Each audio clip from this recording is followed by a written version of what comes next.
Hello everyone, this is Fanfic Audiobook. Here you find original fan made audio stories. Goblin World. The Power Curse. Part 1. This should be my golden finger, right? By the campfire, Shannan stared at the longsword laid across his knees and murmured. This was his second day since his transmigration to this world. In his past life, Shannan hadn't experienced any major storms. Born into a middle-class family, he had studied hard and tested into a decent university. After graduation, he followed the crowd into an internet company, enjoying the blessing of 996 work hours, and finally reached the position of department manager on his 32nd birthday. After the celebration party, he was drunk and refused his colleagues' offer to see him home, planning to walk back while letting the night breeze clear his head. Unexpectedly, not long after leaving the restaurant, as he walked down the night road, he only heard the sudden sound of a horn and screeching brakes from behind. Then everything went black, and he arrived in this world, undergoing a rebirth into the body of an 18-year-old youth.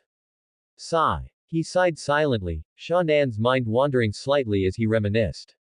The attribute panel floating above the one-handed sword, which only he could see, dissipated along with his focus. Having inherited all of the youth's memories, he had a rough understanding of the world he had transmigrated into. The good news was that this world was a fantasy world where extraordinary powers truly existed. Whether it was the bard from his childhood memories who stayed in the village and performed a few tricks in exchange for a meal, or the faintly glowing two-handed axe on the back of the burly barbarian he saw passing by a tavern not long ago, both proved this point. The bad news, however, was that in this life, he was just an ordinary farmer who had to worry about his next meal. Aside from the bits of knowledge brought from modern society, the most prominent knowledge in his head was things like how to plow the land with less effort, and which crops to sow in which season, skills that had absolutely nothing to do with the extraordinary powers of this world. It wasn't that Shannan had any prejudice against the profession that provided the source of life for countless people. In fact, in his past life, he often fantasized about moving out of the big city after earning enough money, finding a nice place to rent a small plot of land, and living a pastoral life of working at sunrise and resting at sunset. However, in this world, a few thin fields simply couldn't support a whole family. And that was precisely why his predecessor had left the village where he had lived since childhood to venture into the dangerous wilderness. Shannan withdrew his gaze from the one-handed sword. He looked up slightly and gazed ahead. This was an incredibly crude camp, without even a tent, just a few sleeping bags scattered around a campfire. Several figures of different sizes sat scattered around the campfire. Accompanied by the crackling of the burning fire, a few whispers could be heard, though it was unclear what they were saying. Human, gnome, orc. It seemed to be a classic four-person adventurer squad configuration. But in reality, Shannan could say without hesitation that they were just a rotten fish and shrimp squad. The gnome, Elgi, his race's lifespan of up to 500 years provided no benefit to him at his current age of barely over 20. His knowledge and experience weren't even a match for an 18-year-old farmhand like Shannan's predecessor. With two daggers tucked into his waist, he looked the part, as if he were some kind of assassin-class professional. But in truth, Elgi was a genuine right-hander. His left hand couldn't even hold a fork properly, let alone a knife. Shannan had once personally watched him take 3 whole minutes just to unbuckle the bracer on his right arm with his left hand. The only thing slightly beyond the ordinary was perhaps his self-proclaimed family-inherited cheerful attitude and his ill-timed sense of humor. The orc, Gaggle. Although he was called an orc, Shannan estimated that the orc blood in this guy's veins was only 1/32 or even less. Because aside from his slightly sharper canines and a burlier build, his appearance was almost indistinguishable from a normal human. But regardless, he could barely count as a frontliner. At least he can let the beasts in the jungle chew on him for a few more bites, as the gnome Elgi put it. The last member, and also the captain of the rotten fish and shrimp squad. Maggie, a human hunter. He was probably the most reliable member of their squad. It was said that he was once a famous hunter in several villages on the western border of the kingdom, but because he offended some noblemen, he had to change his name and flee his hometown. Elgi seemed to know some inside information about this. Alas, women, Elgi had said when Shannan mentioned it once. In short, a right-hander, a half-breed, a hunter, and a farmer were the entire composition of their squad.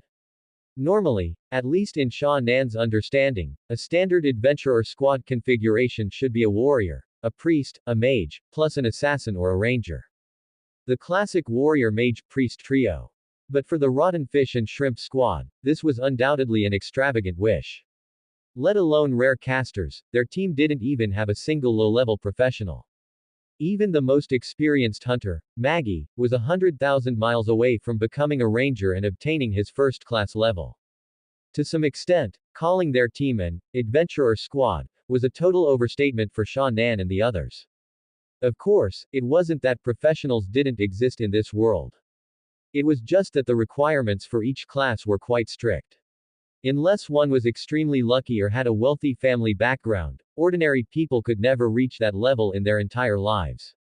After all, the bounty for just one goblin was 3 silver and 7 copper coins. That was almost 2 days' wages for a porter at the docks. High risk, high reward was the consensus of all intelligent beings in this world regarding adventurers.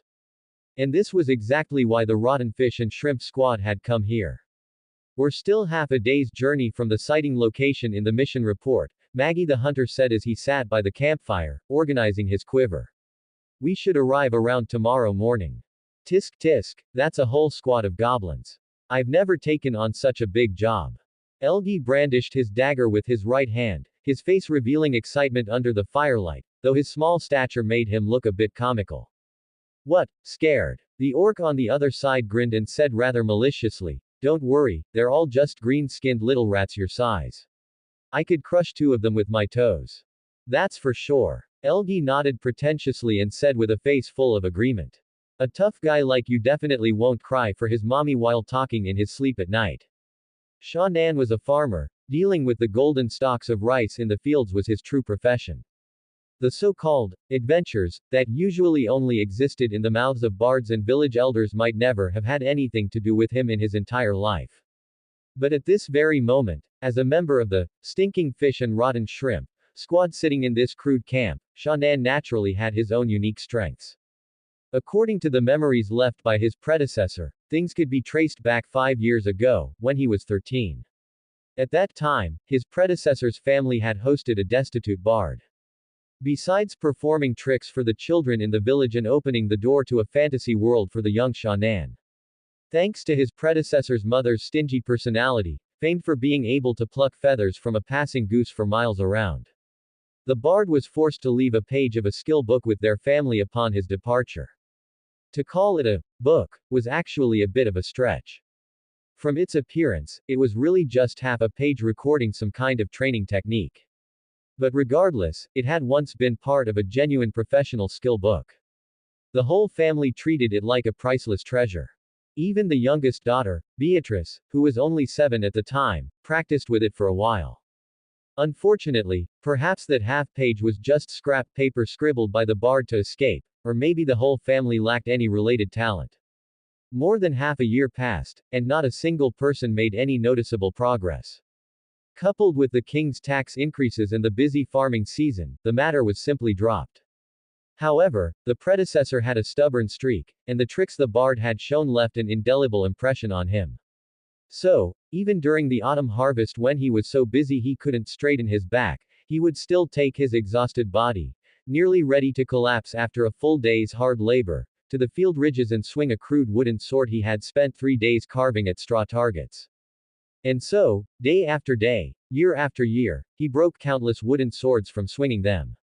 No one knew where this farm boy got such perseverance. He didn't even take a single day off, as if swinging the sword had become a part of his life. Finally, one afternoon 3 months ago, while Sha Nan was swinging his wooden sword at a straw man he'd made on the ridge near his home, just as he had for thousands of days and nights before, he experienced a wonderful sensation unlike anything he had ever felt. An inexplicable surge of power suddenly arose from his legs, which were firmly planted in the mud, and traveled all the way up through his waist, chest, abdomen, and arms, finally passing through his fingertips and into the wooden sword in his hand. It was as if his entire body's strength and his whole mind were twisted into a single point in an instant, pouring out in a flash. The broken wooden sword spun through the air and tumbled to the ground, while fine, messy bits of straw danced wildly in the air. The straw man, sliced in two, slowly collapsed. The cut was perfectly clean.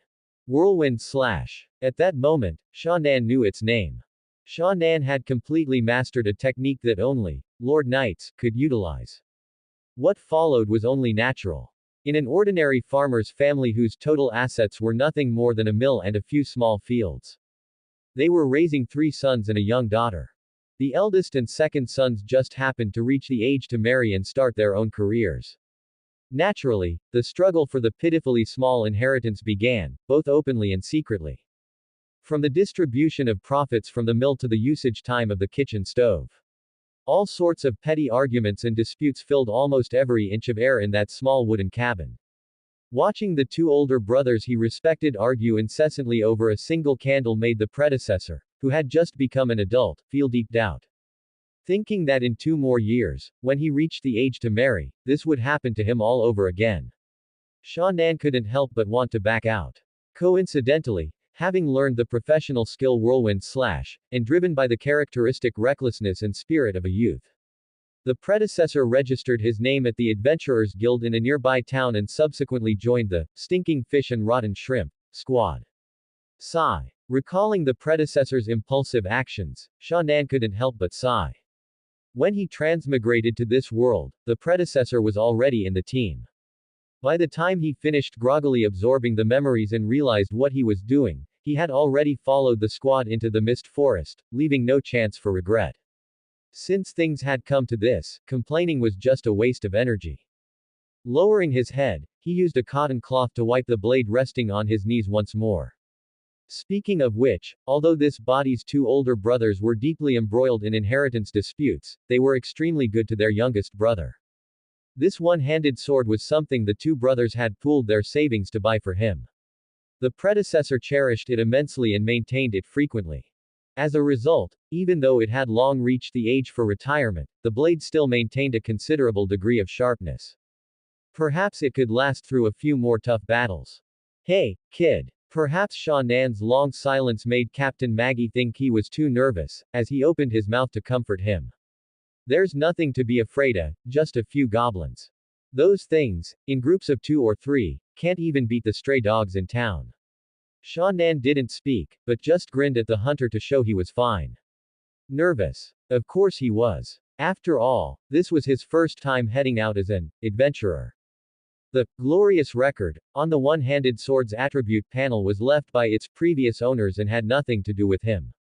And the fact that this battle-hardened longsword had ended up in his hands might, to some extent, foreshadow the fate of its previous owners. Whoosh! A chill breeze brushed past Sha Nan's neck, making him shiver. The mist forest was just like its name. Even at high noon when the sun was fierce, there was always a thin layer of mist permeating the air. Not to mention that the sun had now set, and the thin moonlight had almost merged with the mist, visibility was extremely low. Even sitting by the campfire, he could only barely make out the blurred outlines of the surrounding weeds and shrubs. Farm boy, first time in the mist forest. A slightly amused voice sounded in his ear. Looking over, he saw that on the other side of the camp, about 5 or 6 meters away, the gnome Elgie was looking at him with a playful expression. Have you been here many times? Sha Nan nodded and replied. Of course. As if waiting for him to ask, Elgie immediately became animated. You don't know, I have a distant cousin who once served as an attendant to an arcanist for 2 years. Tisk, that was a big shot who graduated from the Hawthorne Royal Academy and was registered with the Spellcasters Association. Hey, you haven't even heard of Hawthorne Royal Academy, have you? Let me tell you. The voice came to an abrupt halt. Even if there was a bit of boasting involved, Sha Nan was still very interested in the gnome's topic. Having just transmigrated to this world, anything involving supernatural powers held an extraordinary attraction for him. However, at least for today, he wouldn't be getting any more information about the Hawthorne Royal Academy. Because just a second ago, Sha Nan saw with his own eyes a crooked wooden club embedded with many iron nails emerge from the darkness behind Elgie's head, stirring the mist. Then it swung down violently, slamming hard into the gnome's cheerful face that had been overflowing with interest. The rusty red metal spikes instantly pierced the fragile flesh on the side of his skull. Like a watermelon accidentally dropped on the ground, striking blood mixed with a nauseating white fluid splashed out from the wound. Enemy attack. Goblins. As notorious as cockroaches, they are distributed across almost every plane that touches upon the elements of Western fantasy. This book is first published across the entire network. These short creatures are greedy and base by nature. If not for the fact that their race's average intelligence sits at the bottom of the hierarchy of sentient beings, one might also add the adjectives cunning and deceptive. Their overall species alignment is heavily skewed toward evil, and their low productivity due to backward intelligence means their survival behaviors are often linked to looting and plundering. Furthermore, because their race lacks females, they must rely on kidnapping the opposite romance of other sentient species to reproduce. This has led them, to some extent, to possess a reputation in the multiverse even worse than that of abyss demons or hell devils. The individual combat power of a goblin is extremely weak. An ordinary farmwoman with a pitchfork could easily deal with a base-level goblin carrying no weapons or equipment. But it is just as the hunter Maggie described earlier. These little things are like the stray dogs seen everywhere in town.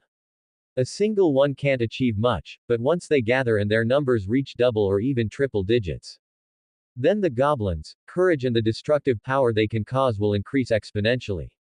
Plundering merchant caravans, raiding villages. Especially when their colony reaches a certain size, elite individuals capable of leadership will naturally emerge. In the long run, if left to develop, they could even grow into a kingdom-level disaster. At present, the goblin tribe being tracked by the rotten fish and shrimp squad might not have developed to the scale of raiding towns. But clearly, they already possess the ability to actively attack humans. The corpse of that once humorous gnome who liked to tell ill-timed jokes, now growing cold on the ground, served as proof of this. Roar. An inhuman roar suddenly rang out in the forest. The orc gaggle sprang up like a startled jungle beast, his hands tightly gripping his blood-stained two-handed axe. The sudden attack and the death of his teammate seemed to make this half-breed with thin orc blood recall some of the glory of his ancestors. His canine teeth grew slightly longer and sharper, and the muscles all over his body visibly swelled and turned red, indicating that this orc was entering some kind of combat state. The hunter Maggie was the fastest moving member of the entire rotten fish and shrimp squad. Almost the instant that dark wooden club emerged from behind Elgi's head, he had reacted. While shouting a warning, he carried his longbow on his back and used both hands and feet to nimbly climb up the towering ironbark oak behind him. His thin figure vanished into the dense canopy in an instant. Though he loathed to admit it, Sha Nan was undoubtedly the slowest to respond in the entire squad. For over 30 years before his transmigration, he had gone from sitting in classrooms to sitting in offices. He hadn't even killed a chicken. In this life, he was merely an honest farmer who spent his days facing the soil with his back to the sky. One second he was considering how to coax more information about this world out of Elgi, and the next, the other party had his head bashed in by a wooden club right in front of him, brain matter spilling out. Sha Nan's mind went blank. Although he grabbed the one-handed sword on his knees out of instinct, his body stood frozen in place as if he had fallen into some kind of paralysis. Intel. Whoosh. Strands of hair fluttered as a violent gust of air scraped past his cheek, leaving a sting. A wooden arrow pierced through the shadows of the forest, shooting out from the canopy above. Ah! A shrill cry of pain rang out from behind him. Sha Nan jolted, snapping back to his senses instantly. The world, which had seemed as if the mute button had been pressed, suddenly became vivid again. With no time to thank Maggie for lending a hand from above, he spun around quickly. His eyes swept across the area, and his pupils constricted. There were two small, crouching figures. Their rough, dark green skin was covered in sores, and their crimson eyes were filled with cunning and malice. Their bodies were covered only by a dirty brown rag around their waists, their limbs were thin, yet one could faintly see the outlines of pulsing muscles beneath. Unbeknownst to him, two goblins had actually crept up behind him. If not for Maggie's intervention, he likely would have suffered the same fate as the gnome Elgi. Sha Nan felt a wave of lingering fear and instinctively tightened his grip on the rope-wrapped hilt of his sword. Wah-cha! Their stealth had been blown, and one of the goblins even had its foot pierced through by the wooden arrow from above, pinning it firmly to the ground. These naturally cowardly monsters seemed to lose the courage to continue the attack at this moment. They merely held their wooden clubs high as a threat toward the young human before them. The entirely black clubs reflected a dangerous orange-red glow from the campfire. Looking at the rusty iron nails embedded in the surface of the clubs, Shannan suddenly recalled the tragic image of Elgi's skull splitting open. Like a stress response fueled by intense fear, his right foot suddenly stomped forward while his right arm, holding the sword, bent to gather strength. Thud! His foot sank into the soft mud almost instantly. Like the roots of a tree growing downward to absorb nutrients from the earth. An inexplicable force erupted from the sole of his foot, traveling through his bones and muscles, gathering the strength of his entire body along the way. Finally, it poured out through the blade. Whirlwind slash. Screech. Accompanied by the shrill sound of tearing air, the lingering mist rolled violently. A sharp silver light with a beautiful arc flashed in front of Shannan. Time and space seemed to freeze at this moment. The carefully maintained blade, combined with a technique practiced hundreds of thousands of times, made the goblin's skin, muscle, and bone as fragile as sandpaper, unable to withstand a single blow. Proficiency +1. A string of translucent text flashed before his eyes. Shannan only felt two brief sensations of resistance in his hand before the one-handed sword had already completed an upward diagonal slash from left to right, just as it had during countless days and nights in the past. Blood splattered. Falling onto the mud were the goblin's severed hands, half a skull, foul-smelling organs, and their filthy, hot blood. Those two insidious monsters that had tried to ambush him were easily cleaved in half with a single sword strike, like countless stalks of rice on a field ridge. The forest seemed to fall into a dead silence at this moment. High up in the canopy, Maggie instinctively loosened the longbow he had already drawn to its limit. Looking at the two fragmented corpses on the meadow, his eyes moved to look at Shannan, who was slowly exhaling and sheathing his sword. His Adam's apple bobbed twice, his face filled with uncontrollable astonishment. This is a foolish newcomer. Maggie remembered clearly that afternoon a few days ago. It was when he, Elgi, and the others had arrived at the Adventurers Guild and were searching the bulletin board in the hall for a suitable mission. The shy-faced farm boy who had been led over by the guide. Although the other party claimed to have mastered a professional combat technique, Maggie hadn't actually taken it to heart. He had seen far too many greenhorns like Shannan, whether in the mountain ranges on the kingdom's borders or here in River Valley Town. They projected themselves into the heroic epics sung by bards, learned a few moves from the village militia, and then thought they were qualified to head out on an adventure. Then, harboring unrealistic fantasies, they would dive headfirst into the great forests and dungeons across the continent. In the end, they became nothing more than fertilizer for the plants in the soil. A combat technique was one of the essential requirements to become a professional. Even an old-timer, like himself, who had been out in the world for many years, had only learned a single move. How could a kid who didn't even know how to plow a field properly learn one just by spending some time looking at a few pieces of scrap paper?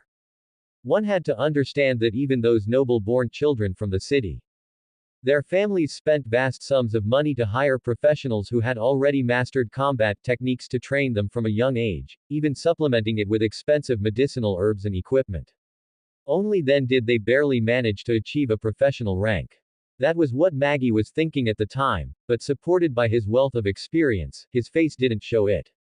On the contrary, he very warmly welcomed Shannan to join the team as a temporary member, and even spent a huge sum to treat him to a portion of bowl-fried rice at the White Titmouse Tavern next door.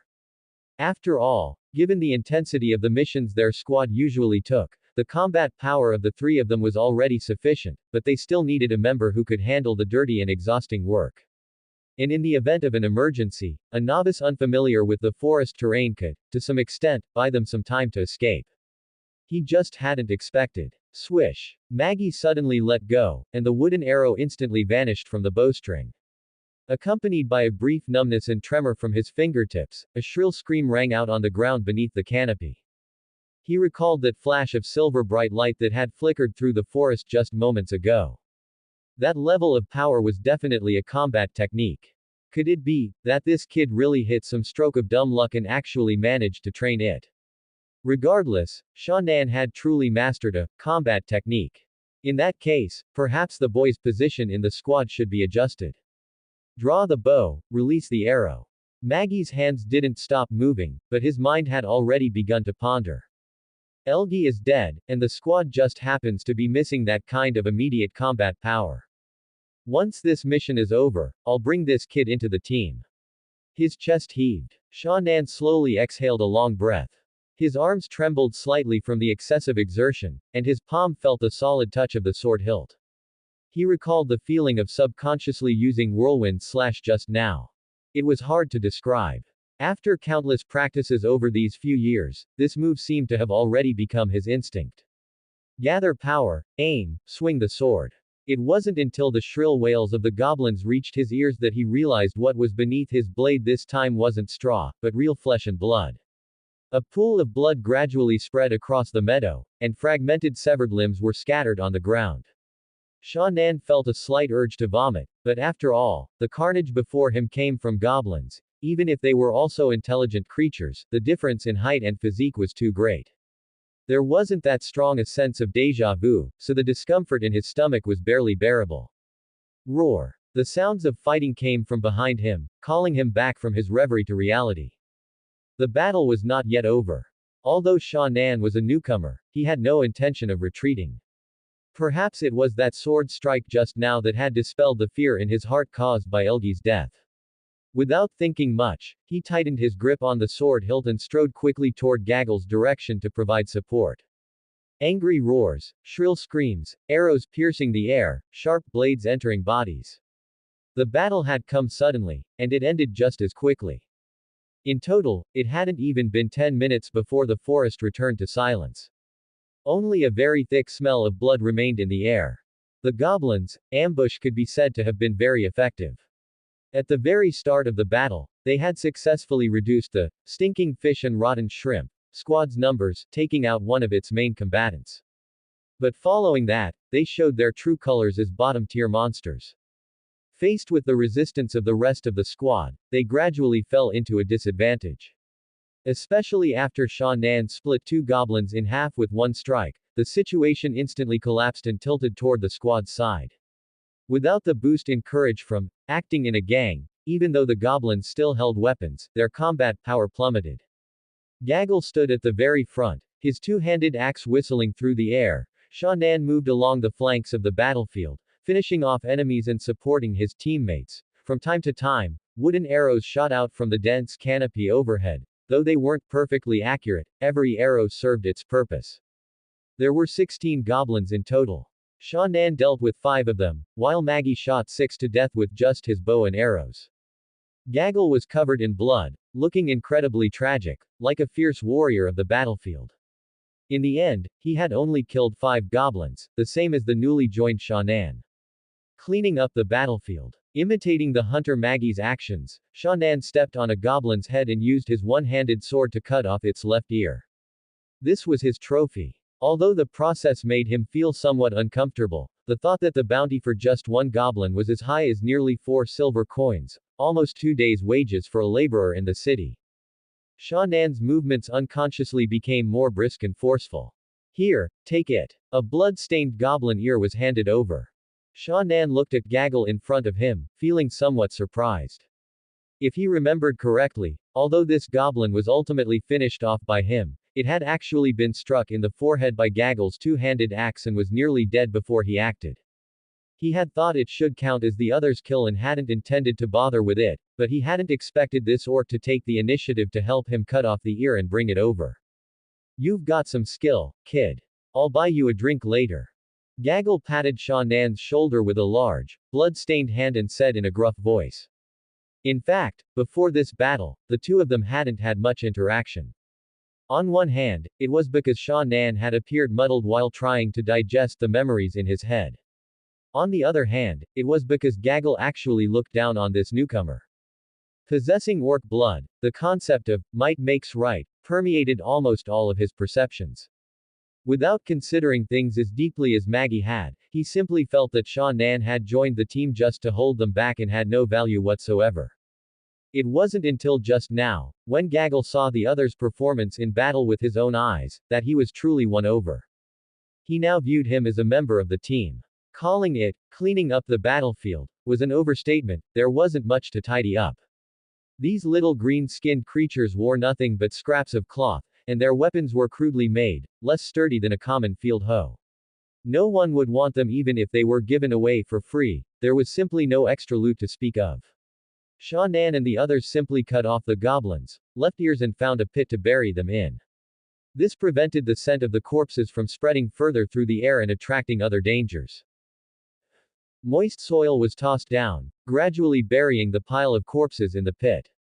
It was worth noting that Elgi was among them. His status as a former squad member earned him no special treatment. Like those equally short goblins, he was casually tossed into the burial site. Captain Maggie had even, thoughtfully, stripped him of his crude equipment and supplies, leaving him in only a thin, patched-up undershirt. Gaggle stood by the edge of the pit. Most of the blood on his upper body had been wiped dry, but a few wounds were still faintly seeping droplets of blood. He looked down at Elgi, who was slowly being covered by the sandy soil, his eyes slightly reddened. But don't misunderstand. This was by no means due to a surge of emotion from a companion's death. It was most likely just the lingering effects of his bloodline being stimulated during the battle.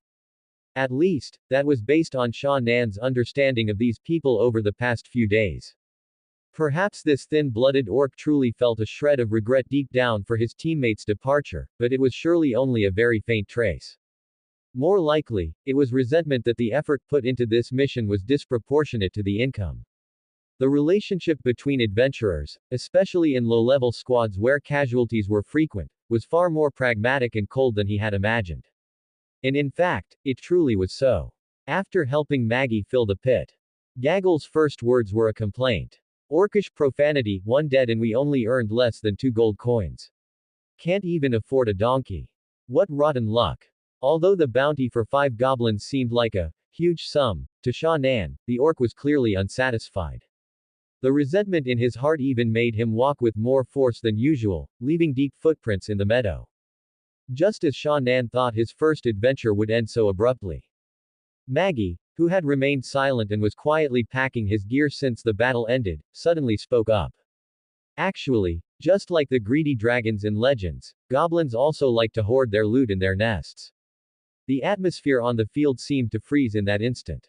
The orc Gaggle's eyes widened, and he spun around abruptly. You mean, according to the mission info from the association, this goblin settlement shouldn't number more than 20 at most. Maggie slung his replenished quiver back over his shoulder and slowly stood up. The ones we just dealt with are most likely their main force, which means the nest. Gaggle's deliberately lowered, excited voice sounded somewhat sharp. An empty nest. Maggie nodded with feigned calm, yet a similar excitement and joy flickered deep in his eyes. A goblin nest that was likely poorly guarded, and a low-level adventurer squad that still retained most of its combat power. There was some risk, but compared to the potential gains, what did that little risk matter? Besides, as an adventurer, if you weren't even willing to take a small risk, you might as well go home and farm. Promptly driven by the greed in their hearts, Gaggle and Maggie began to heatedly plan the location of the goblin nest, the preparations before entering, and even the distribution of the loot within. Sha Nan did not participate. As a newcomer adventurer who had just transmigrated to this world, he didn't understand the current situation or goblin habits very well. Although he felt deep down that returning directly would be safer, the two men's points weren't unreasonable. Furthermore, even if he refused, he would have to act alone whether he stayed behind to wait for them or returned to the nearby town. In a place like the Mist Forest, which was filled with monsters, acting alone was far too dangerous. Therefore, it was better just to follow. Maybe he could even earn a few more gold coins later. For an adventurer, money was the most effective catalyst for any action. The rotten fish and shrimp squad showed incredible initiative when faced with potential treasure. In just over 10 minutes, Gaggle and Maggie had completed a plan that looked crude and wasn't particularly sophisticated. They planned to rest patiently for the night to regain their strength and set out to find the goblin nest as soon as day broke tomorrow. The campfire flickered. Snoring rose and fell from the crude sleeping bags nearby, echoing the unknown insect chirps from the dense forest behind. The warm firelight shone on Sha Nan's face, reflecting an orange-red glow. By now, the rotten fish and shrimp squad had moved to another location to camp. The hunter Maggie had also set traps around the area, but considering the gnome Elgi who was already buried in the ground, Shannan didn't particularly trust the quality of these traps. Therefore, when it was his turn to keep watch, he was exceptionally focused. He even moved his seat closer to the inner circle of the camp. That way, even if something bypassed Maggie's traps, he would have enough time to react. The night was silent. It was only now that Shannan finally obtained time for himself without attracting others' attention. He placed his one-handed sword horizontally across his knees, holding a piece of gauze in his right hand as if he were seriously maintaining it. But his eyes were not focused on the longsword itself. Instead, by the firelight in front of him, he stared at his own reflection on the surface of the blade. 1 second, 2 seconds. As his concentration slowly focused, lines of semi-transparent block characters appeared before his eyes. Name: Shannan. Attributes: Strength, 5 muscle power, athletic training, and the physical potential that can be exerted. Agility, 5 reaction speed, balance, and nimbleness. Constitution, 5 endurance and vitality. Intelligence, 5 memory, logic, and thinking ability. Perception, 5 observation and insight, also represents the level of coordination with the environment. Charisma, 5 personality and temperament. Skills, Whirlwind/LV4 99/100. Just as I thought. Shannan thought to himself. Ever since the characters, Proficiency +1, flashed before his eyes during the battle with the goblins, he had been very concerned about it. Now, after a slight attempt to verify his suspicion, sure enough. Not just the stats of items and equipment, through reflections, I can also see my own attributes. Shannan carefully examined his attribute panel. Compared to the surprise of having his attributes quantified, the actual values themselves weren't particularly special. All 6 attributes were at 5 feet, which he assumed was the level of an average person. Furthermore, the attribute panel itself was extremely rudimentary, looking like it came from some unfinished third-rate game. There wasn't much to see at all. The only thing worth mentioning was the solitary entry in his skill column. Whirlwind/LV4 99/100. Just 1 point away from leveling up. Shannan muttered to himself. Though he knew he couldn't rush it, he was only 1 experience point away from reaching LV5. He couldn't help but feel an itch in his heart, desperately wanting to know what kind of benefits this level up would bring him. His mind recalled the moment his proficiency had increased earlier. I wonder if using moves in combat provides a bonus compared to regular training. Having only recently transmigrated to this world, he was a rookie adventurer with only 1 skill inherited from his original body. The attribute panel was just a few lines. No matter how much he stared, it wouldn't change. Shannan took a few more glances before composing himself and returning to his night watch duties. The next day, just as dawn was breaking, the rotten fish and shrimp squad packed up their luggage and supplies and left the campsite. In the early morning mist forest, visibility was not much better than at night. The dense fog filling the air, combined with the lush vegetation that all looked the same to Shannan, made it impossible for an ordinary person to recognize the path. After walking for half the day, he even had the illusion that they were just walking in place. However, the 2 in front acted with a sense of certainty, as if they had a mini-map in their heads. Shannan didn't say much and just followed closely like a little tail. When they stopped, he stood still. When they lowered their voices, he also became stealthy. As for why bottom-tier adventurers like the rotten fish and shrimp squad could stroll through the mist forest like it was their own backyard and even locate the vague direction of a goblin nest in such complex terrain, Shannan had some vague guesses. On one hand, it was likely their past experiences, veterans, that allowed Maggie and the other to distinguish directions based on details in the forest he didn't know about. On the other hand, judging by how this hunter who had left his hometown occasionally stopped, leaned down like a hound, and twitched his nose against the ground, he probably also possessed some kind of exclusive prerequisite skill belonging to a certain class, similar to Whirlwind Slash. But just as Gaggle and Maggie hadn't mentioned the skill he used after the battle ended, acting as if they hadn't seen it, Shannan didn't ask any questions about it. He simply made a mental note that if he encountered other adventurers in the future, he should be discreet about such things and not talk too much to avoid unnecessary conflict. After traveling through the woods for about another 3 hours, a small earthen mound came into their view. In the center of the mound was a mud and stone cave clearly excavated by living creatures, with numerous traces of biological activity around the entrance. A faint, lingering stench could be smelled in the air. "We're here," Maggie said in a lowered voice, unable to hide his excitement. "What's the plan? Do we go straight in?" Gaggle held his iron axe with both hands, his pupils slightly red, clearly ready for battle. "A cave like this shouldn't have any back exits." Maggie carefully examined the mound ahead and said after a moment's hesitation, "We can go straight in. You take the front, Sha Nan in the middle, and I'll bring up the rear." He weighed the longbow in his hand. "Everyone be careful, don't be careless." Hearing this, Sha Nan, who was about to follow the team into the cave, couldn't help but ask about the doubt in his heart. The size of this entrance is big enough for 2 adults to stand upright side by side, isn't it? Is it a goblin habit to dig such a large entrance? This question seemed to stump Maggie behind him, his voice faltered, and he didn't speak for a long while. "The main force has already been dealt with, why do you care so much?" With the goblin treasure nearly in sight, Gaggle's tone was exceptionally impatient. "If you're scared, then get lost. You won't get a share of the loot in the cave then." While speaking, the group didn't stop and had already entered the cave. Sha Nan cursed inwardly. Glancing at the scale of the surrounding cave, he felt a bad premonition. "These two fools have me sandwiched between them. If I try to back out now, I'll probably be the first one they target." At this point, he could only follow them all the way to the end. In truth, it was because Sha Nan hadn't been in this world long and didn't have a deep understanding of the adventurer profession. If he had more experience, he would understand. The reason bottom-tier adventurers were called bottom tier was partly due to their lack of strength, but also because of their ill-timed courage, perfectly placed cowardice, and consciences that could be blinded by a few bags of gold coins. And, of course, brains controlled by greed. Frequently changing teammates, still wearing ragged equipment after years of adventuring, a squad of rotten fish and shrimp, and letting a complete rookie like Sha Nan join so casually. These signs alone were enough to see the reality of the situation.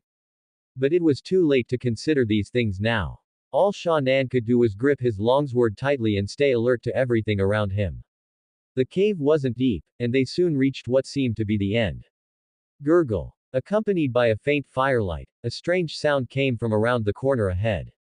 Unable to contain his excitement, Gaggle, who was at the front of the team, felt his muscles swell and his eyes turn red. Roar. With a completely undisciplined roar, he charged forward with his great axe raised high. Then, like a stray dog having its neck squeezed, the roar came to an abrupt halt. Although Sha Nan was startled by Gaggle's shout, he wasn't slow and followed closely behind. Thus, a moment later, he also saw the scene that had struck Gaggle dumb. As mentioned before, goblins, being a single-gender species, need to rely on females of other races to reproduce. And humans, as intelligent beings more widely distributed across the multiverse than goblins, have an exaggerated amount of high-end combat power, but the number of their ordinary individuals is also the highest among all races. Therefore, most of the females kidnapped by goblins for breeding purposes were humans. Due to the relatively weak constitution of ordinary humans, most of these women would lose their lives before their second birth due to the goblins, crude and inhumane breeding methods, the harsh environment, and various other reasons. And these naturally despicable fools certainly wouldn't hold any funerals for them. Goblins, who spent their lives on the edge of starvation, would naturally prioritize filling their stomachs when faced with those poor women. Thus, Sha Nan saw the scene before him. It was foreseeable what kind of explosive shock this scene would bring to Sha Nan, an ordinary person from modern society.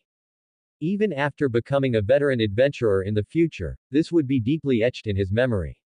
Of course, what could make an orc like Gaggle, who had grown up in a savage environment, lose his ability to speak from terror, was not a scene they were already used to seeing. It was the burly figure sitting in the deepest part of the cave, hidden behind the shadows. Behind him came Maggie's panicked, bird-like shriek. A hobgoblin. Hobgoblins. One of the variants of goblins. Equally evil and greedy, but compared to their small and weak cousins, hobgoblins possess a physique as strong as a genetic mutation in a swift form. They are cold-blooded and savage, possessing a certain level of intelligence and a basic understanding of goblin and common tongues. Some assassin organizations in the west of the continent even specifically recruit young hobgoblins to train them into professional killers. Almost every hobgoblin has the ability to become the leader of a goblin tribe upon reaching adulthood. And goblins who gain a hobgoblin boss see their courage and danger levels multiplied due to their leader's brutal rule and great strength. On the other hand, compared to the vast number of goblins that spread across the continent like cockroaches, hobgoblins are not that numerous. After reaching adulthood and leaving their groups to fend for themselves, they are only scattered among goblin tribes of various sizes. Much of the time, with lackeys to satisfy their greed for food and treasure, hobgoblins are too lazy to even act personally, simply nesting in their lairs like dragons. Unless they are overly greedy or have truly bad luck, it is generally difficult for low-level adventurers to encounter them within their range of activity. However, if they were to run into the strongest individuals of these goblinoid creatures head-on, the fate of these adventurers, who hadn't even attained a professional level, would be obvious. Roar. A low, aggressive roar echoed through the spacious cave. A burly figure nearly 7 feet tall slowly stood up. Beneath its coarse, reddish-brown fur were thick, knotted muscles like those of a brown bear. Its yellowish-brown eyes glinted with a dangerous light in the firelight, and thick, foul-smelling saliva dripped slowly from the 2 tusks protruding from its lower jaw. Most striking of all was the morning star at its feet, nearly half the height of a person. The slender handle made the pitch-black head of the morning star stand out. Given the muddy ground slightly indented by its weight and the steel spikes covering its surface, it was hard to imagine the tragic result if such a hammer strike were to hit someone directly. Gaggle, hold it back. After a moment of panic, the experienced hunter Maggie finally reacted and shouted at the orc at the front of the party. Escape was impossible. They were currently less than 20 meters from the hobgoblin. With its superhuman explosiveness, it could close the gap in the blink of an eye. Although the cave was relatively wide, it only allowed 2 people to walk side by side, far from enough space to scatter and flee. If they turned to run and left their backs exposed, the party of 3 would likely be torn to shreds by the hobgoblin before they could even reach the cave entrance. They had to take the initiative. Sha Nan, you take care of those goblins on the side. A single hobgoblin alone required them to fight for their lives. If they also had to deal with those annoying green-skinned rats during the fight, their survival rate would likely drop by another 10%. Thus, Maggie could only choose to trust the rookie who had just shown his abilities, believing he could buy them enough space to focus their fire on the hobgoblin without interference. Maggie's tense shout snapped Sha Nan back to his senses. Before he could even react, he watched Gaggle, at the front of the party, roar and charge at the hobgoblin with his heavy 2-handed axe. Sha Nan realized something was wrong. Unlike the other 2 in the party, his predecessor was just an ordinary farmer who hadn't even heard the name, Hobgoblin, so he naturally didn't know how dangerous it was. But judging by Maggie and the others' reactions, the urgency of the situation was clear. At this moment, he had no time to think. As soon as the hunter finished speaking, he gripped his longsword and charged toward the 4 goblins on the side of the cave. To be honest, Sha Nan was a bit unsure. Unlike the chaotic battle during the surprise attack last night, without the distraction and cover of his teammates, he had to face the frontal assault of 4 goblins simultaneously in the open cave. Perhaps it was a coincidence, or maybe he had some talent for combat. Looking at the 4 green-skinned rats scrambling to pick up their weapons, a flash of inspiration crossed his mind. Fighting 4 at once head-on is too dangerous. I must split the battlefield and attack with everything to find a breakthrough point. Without any hesitation, he instinctively began charging the whirlwind slash, which his predecessor had practiced to level 4 over years of hard work, while running. Buzz. A cold light flashed. The goblin closest to Sha Nan was cleanly sliced in half horizontally. Meanwhile, the other 3 green-skinned beasts had already charged forward side by side, clutching wooden clubs. Fully immersed in the battle, Sha Nan reacted quickly, kicking over the iron pot in front of him, its bottom glowing red from the fire. Boiling broth mixed with murky grease spilled out. The scalding temperature made the goblins, who were almost upon him, instinctively stop, and their once orderly line was split. Plan achieved. Sha Nan lunged forward 2 steps, using his height and reach to his advantage. He thrust his one-handed sword forward with force, the sharp blade instantly piercing the goblin's fragile flesh and entering its abdominal cavity. As a gust of wind approached, he dodged to the side, evading a swing from another goblin attacking from the flank. Without pulling out the blade still embedded in the monster's flesh, he used the skewer to his advantage and unleashed whirlwind slash once more. Rip. The sharp longsword, carrying the full force of his body, tore through the goblin's defenseless and weak body with overwhelming power. Slicing horizontally out of one goblin's body, accompanied by a burst of blinding blood, it cut another companion in two. Only then did the last green-skinned mongrel manage to circle around the overturned iron pot and reach Sha Nan. Seeing that it was the only one left, it immediately showed the cowardice typical of low-level monsters. It dropped its wooden club and turned to flee. Sha Nan caught up in a few strides and stabbed it to death with 2 thrusts. Huff, huff. Sha Nan panted heavily. The high level of focus had drained most of his stamina in less than 20 seconds since the start of the fight, leaving his coarse linen clothes soaked with sweat. The one-handed sword was still gripped tightly in his palm, but his right hand wouldn't stop shaking, and a wave of indescribable soreness radiated from his arm muscles. This was the side effect of using whirlwind slash twice in such a short period. At least he had completed the task the party gave him. Sha Nan thought to himself. At the same time, he turned and looked toward the other side of the battlefield. The two of them should also. Shit. For bottom-tier adventurers like the Rotten Fish and Shrimp Squad, most of the time, one can judge an individual's strength simply by looking at their appearance. In the vast majority of cases, a man who looks frail and thin won't have an actual combat strength that is particularly high. Similarly, if your opponent is a barbarian with muscles as hard and massive as boulders, then clearly that opponent possesses strength corresponding to their physique at the very least. An adult hobgoblin stands about 7 feet tall, which is roughly 2.2 meters. Coupled with a burly frame filled with sturdy muscle and thick fat like a brown bear, it looks like a small mountain of flesh from a distance. In comparison, although Gaggle possesses a thin trace of orc blood, his height and build are only slightly greater than that of an average adult human. Even when stimulating the bloodline in his body to enter a combat state, he barely reaches the hobgoblin's shoulder. Standing together, the difference between the two was almost like that of an adult and a child. And their actual combat capabilities were even more pathetic. Earlier, Sha Nan's entire attention had been focused on the battle with the goblins, leaving him no time to worry about his surroundings. Therefore, he wasn't clear on what had happened on the other side of the battlefield during those 20-odd seconds. He only saw the scene that appeared before his eyes. Compared to when they encountered the ambush last night, Gaggle's body was quite clean, stained with some dust but showing almost no bloodstains. He was also very quiet. There were no orcish slang words of unknown meaning, nor any deafening roars of fury. Of course, this wasn't because the orc had suddenly learned human etiquette. It was because at this moment, he had already lost the ability to speak. Broken, pale bone fragments pierced through his flesh, protruding from his abdominal cavity. In the very center of his chest was a large, deeply sunken hole. His eyes were rolled back, his mouth hung open unconsciously, and white foam mixed with blood dripped from the corners of his lips. Like a broken toy, Gaggle was held by one ankle by the hobgoblin and lifted upside down. A dark morning star covered in iron spikes stood ready in the cold air nearby. At this moment, for some reason, seeing such a scene made Sha Nan suddenly think of an ancient night watchman striking a gong in the middle of the night. In the next second, the morning star vanished from its spot, and the gong was struck. Squelch thump. Accompanying the whistle of a hard object hurtling through the air was a strange sound, like an egg cracking, a mix of a hard shell shattering and viscous liquid. The orc's body swung like a pendulum. A patch of red and white slime was added to the surface of the mace, and Gaggle had lost the ability to make sound in a physical sense.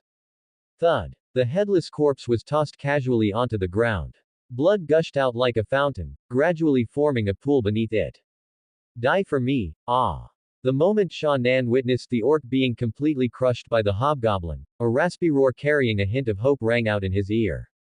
Though Gaggle died miserably, he had ultimately completed his mission of stalling for time. The bowstring was taut, and the bow was bent almost to the point of snapping. An iron arrow with a metallic luster was held tightly between Maggie's fingers, its faintly purple tip pointed directly at the hobgoblin's head. Precise strike. One of the prerequisites for becoming a ranger. It was also the only offensive combat technique Maggie had mastered in his decades-long career as an adventurer. In higher-level battles, the effect of this move was naturally focused on the precise positioning of the attack. But for a bottom-tier adventurer like Maggie, the weak power bonus it provided, weak to a high-level professional, was enough to handle most situations. Even facing a hobgoblin, known as a rookie killer, he held full expectations. If this arrow could pass directly through the eye socket and into the cranium, it could kill the hobgoblin instantly. If it hit the skull, the force attached to the arrow would be enough to leave the hobgoblin in a dying, heavily wounded state, and he would be fully capable of finishing it off. Even in the worst-case scenario where he missed his mark, the properties of the precise strike technique would ensure a wound was left on the opponent. At that point, as Maggie's trump card, the metal arrowhead he had spent a large amount of gold coins to have specially made would be able to play its part. The horned serpent venom smeared on the surface of the arrowhead could rapidly paralyze the hobgoblin's body in a short time, causing its speed to drop significantly and slowing its reaction time. When that time came, whether to press the attack or turn and flee, the choice would be his. Manifold thoughts flashed through his mind. Maggie held his breath, aimed at the enemy's vital point, and gently released his tightened fingers.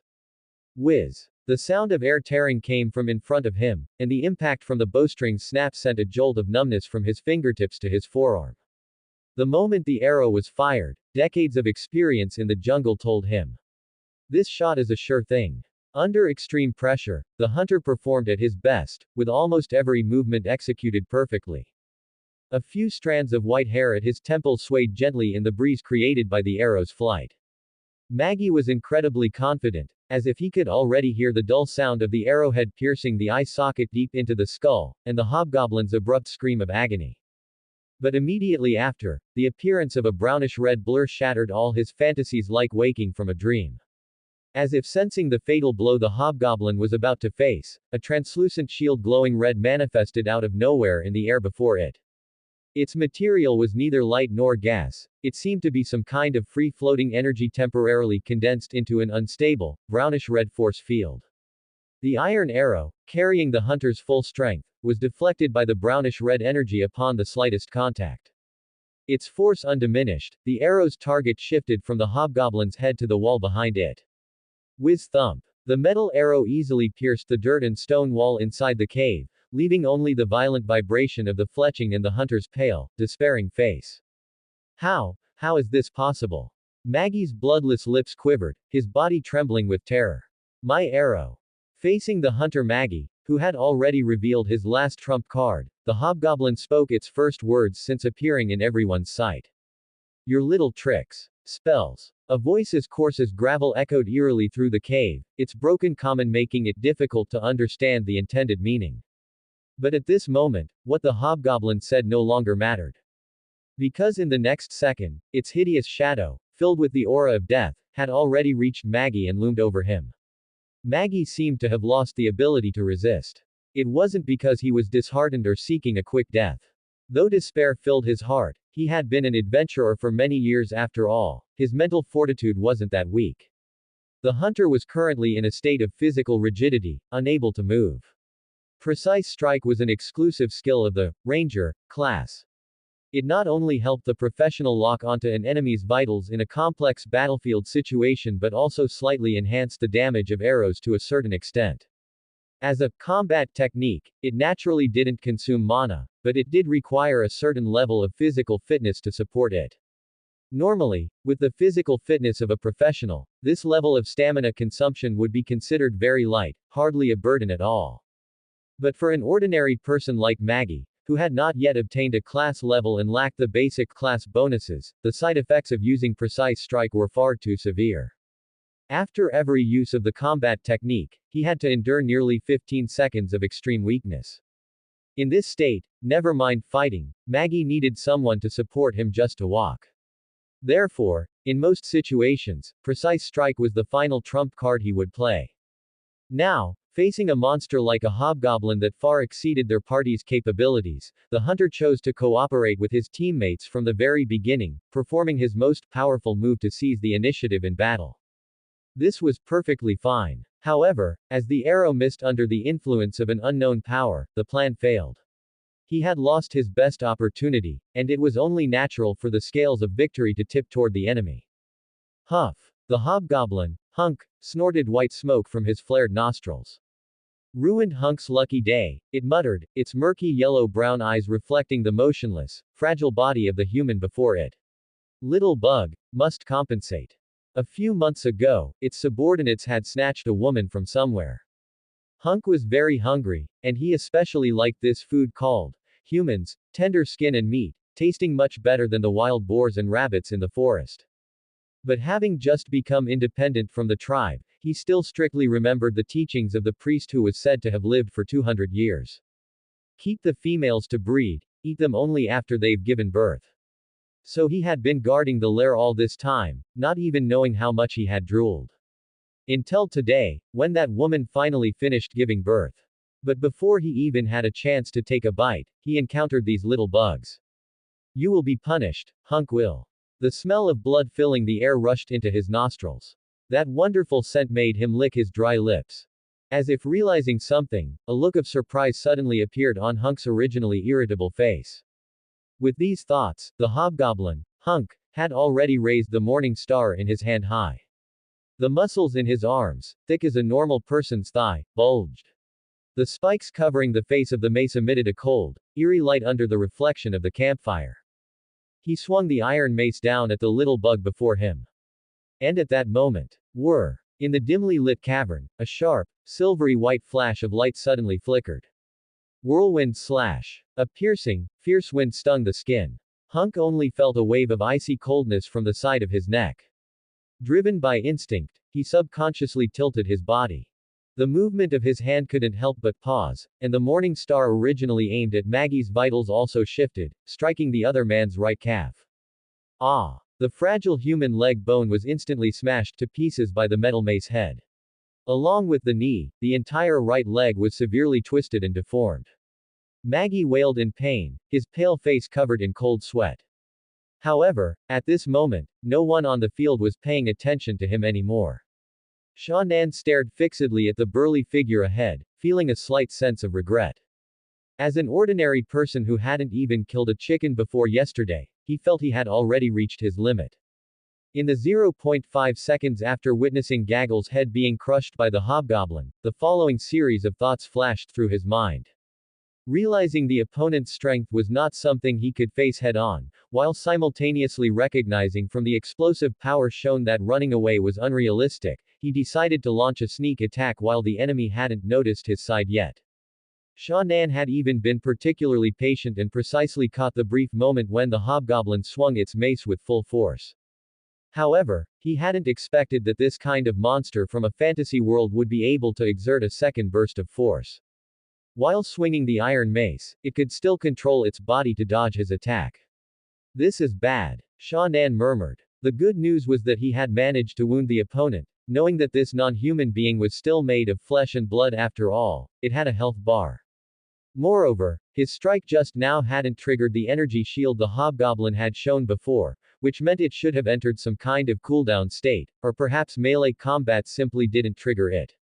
As for the bad news. First, having unleashed a third whirlwind slash in a short time, his body had already reached its limit. Just holding the hilt of the sword, he could feel the muscles in his forearms trembling, as if they would cramp with the slightest bit of exertion. Secondly, although his strike just now hit a vital spot, the hobgoblin's dodge had significantly reduced the severity of the injury. This not only failed to effectively weaken the hobgoblin's combat power but also exposed his position to the opponent's sight, drawing its aggro. Roar. A furious bear-like roar suddenly erupted, low and fierce, as if an invisible sound wave had been whipped up in the air. Having been ambushed by a little bug, and having a bloody gash sliced into his neck, Hunk instantly fell into a violent rage.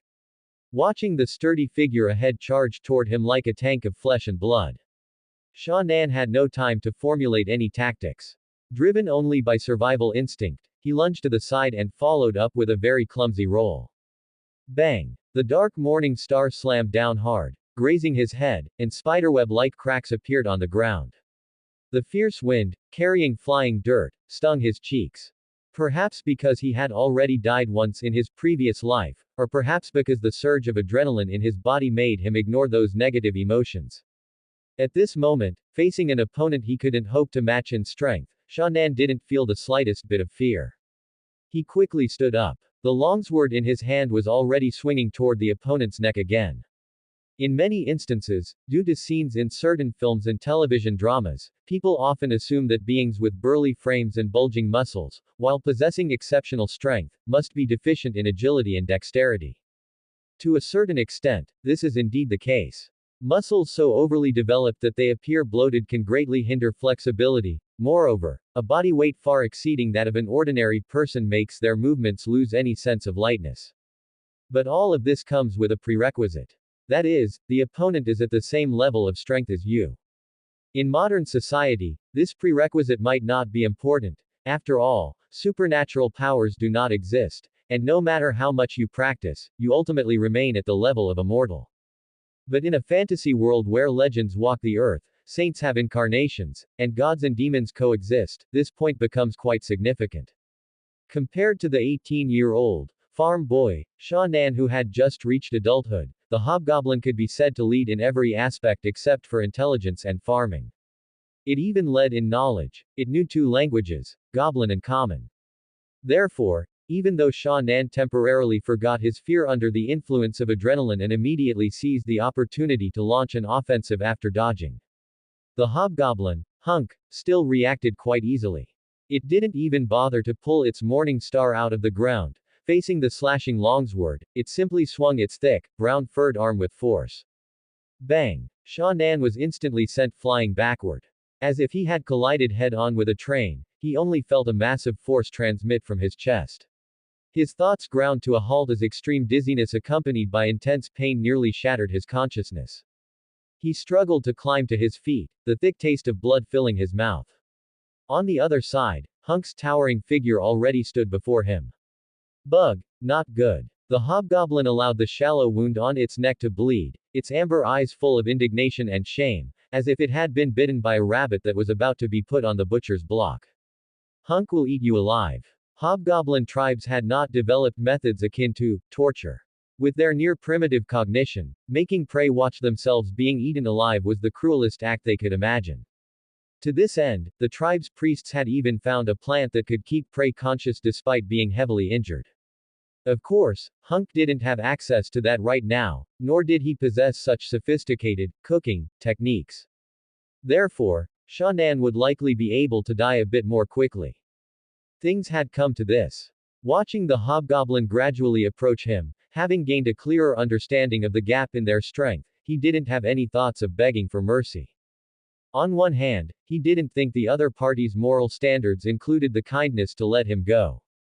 On the other hand, it was because Sha Nan noticed that not far behind the hobgoblin's side, the hunter Maggie, whose calf had just been crushed and who was howling in pain, was slowly sitting up against the wall, his right hand gripping his longbow and his left reaching for his quiver. Their gazes met quietly and parted instantly. Although the two hadn't known each other long and shared no tacit understanding to speak of, at this moment, Sha Nan instinctively understood the meaning hidden in the other's gaze. Stall for time, distract the enemy. His brain whirring rapidly, he opened his mouth and said, "Hey, you won't be tasty if you do it that way." Huh. Realizing the little bug was speaking, Hunk, who was holding his iron hammer high, couldn't help but pause. No. Human, tasty. If you want to eat me raw without roasting, I recommend the raw marinated method.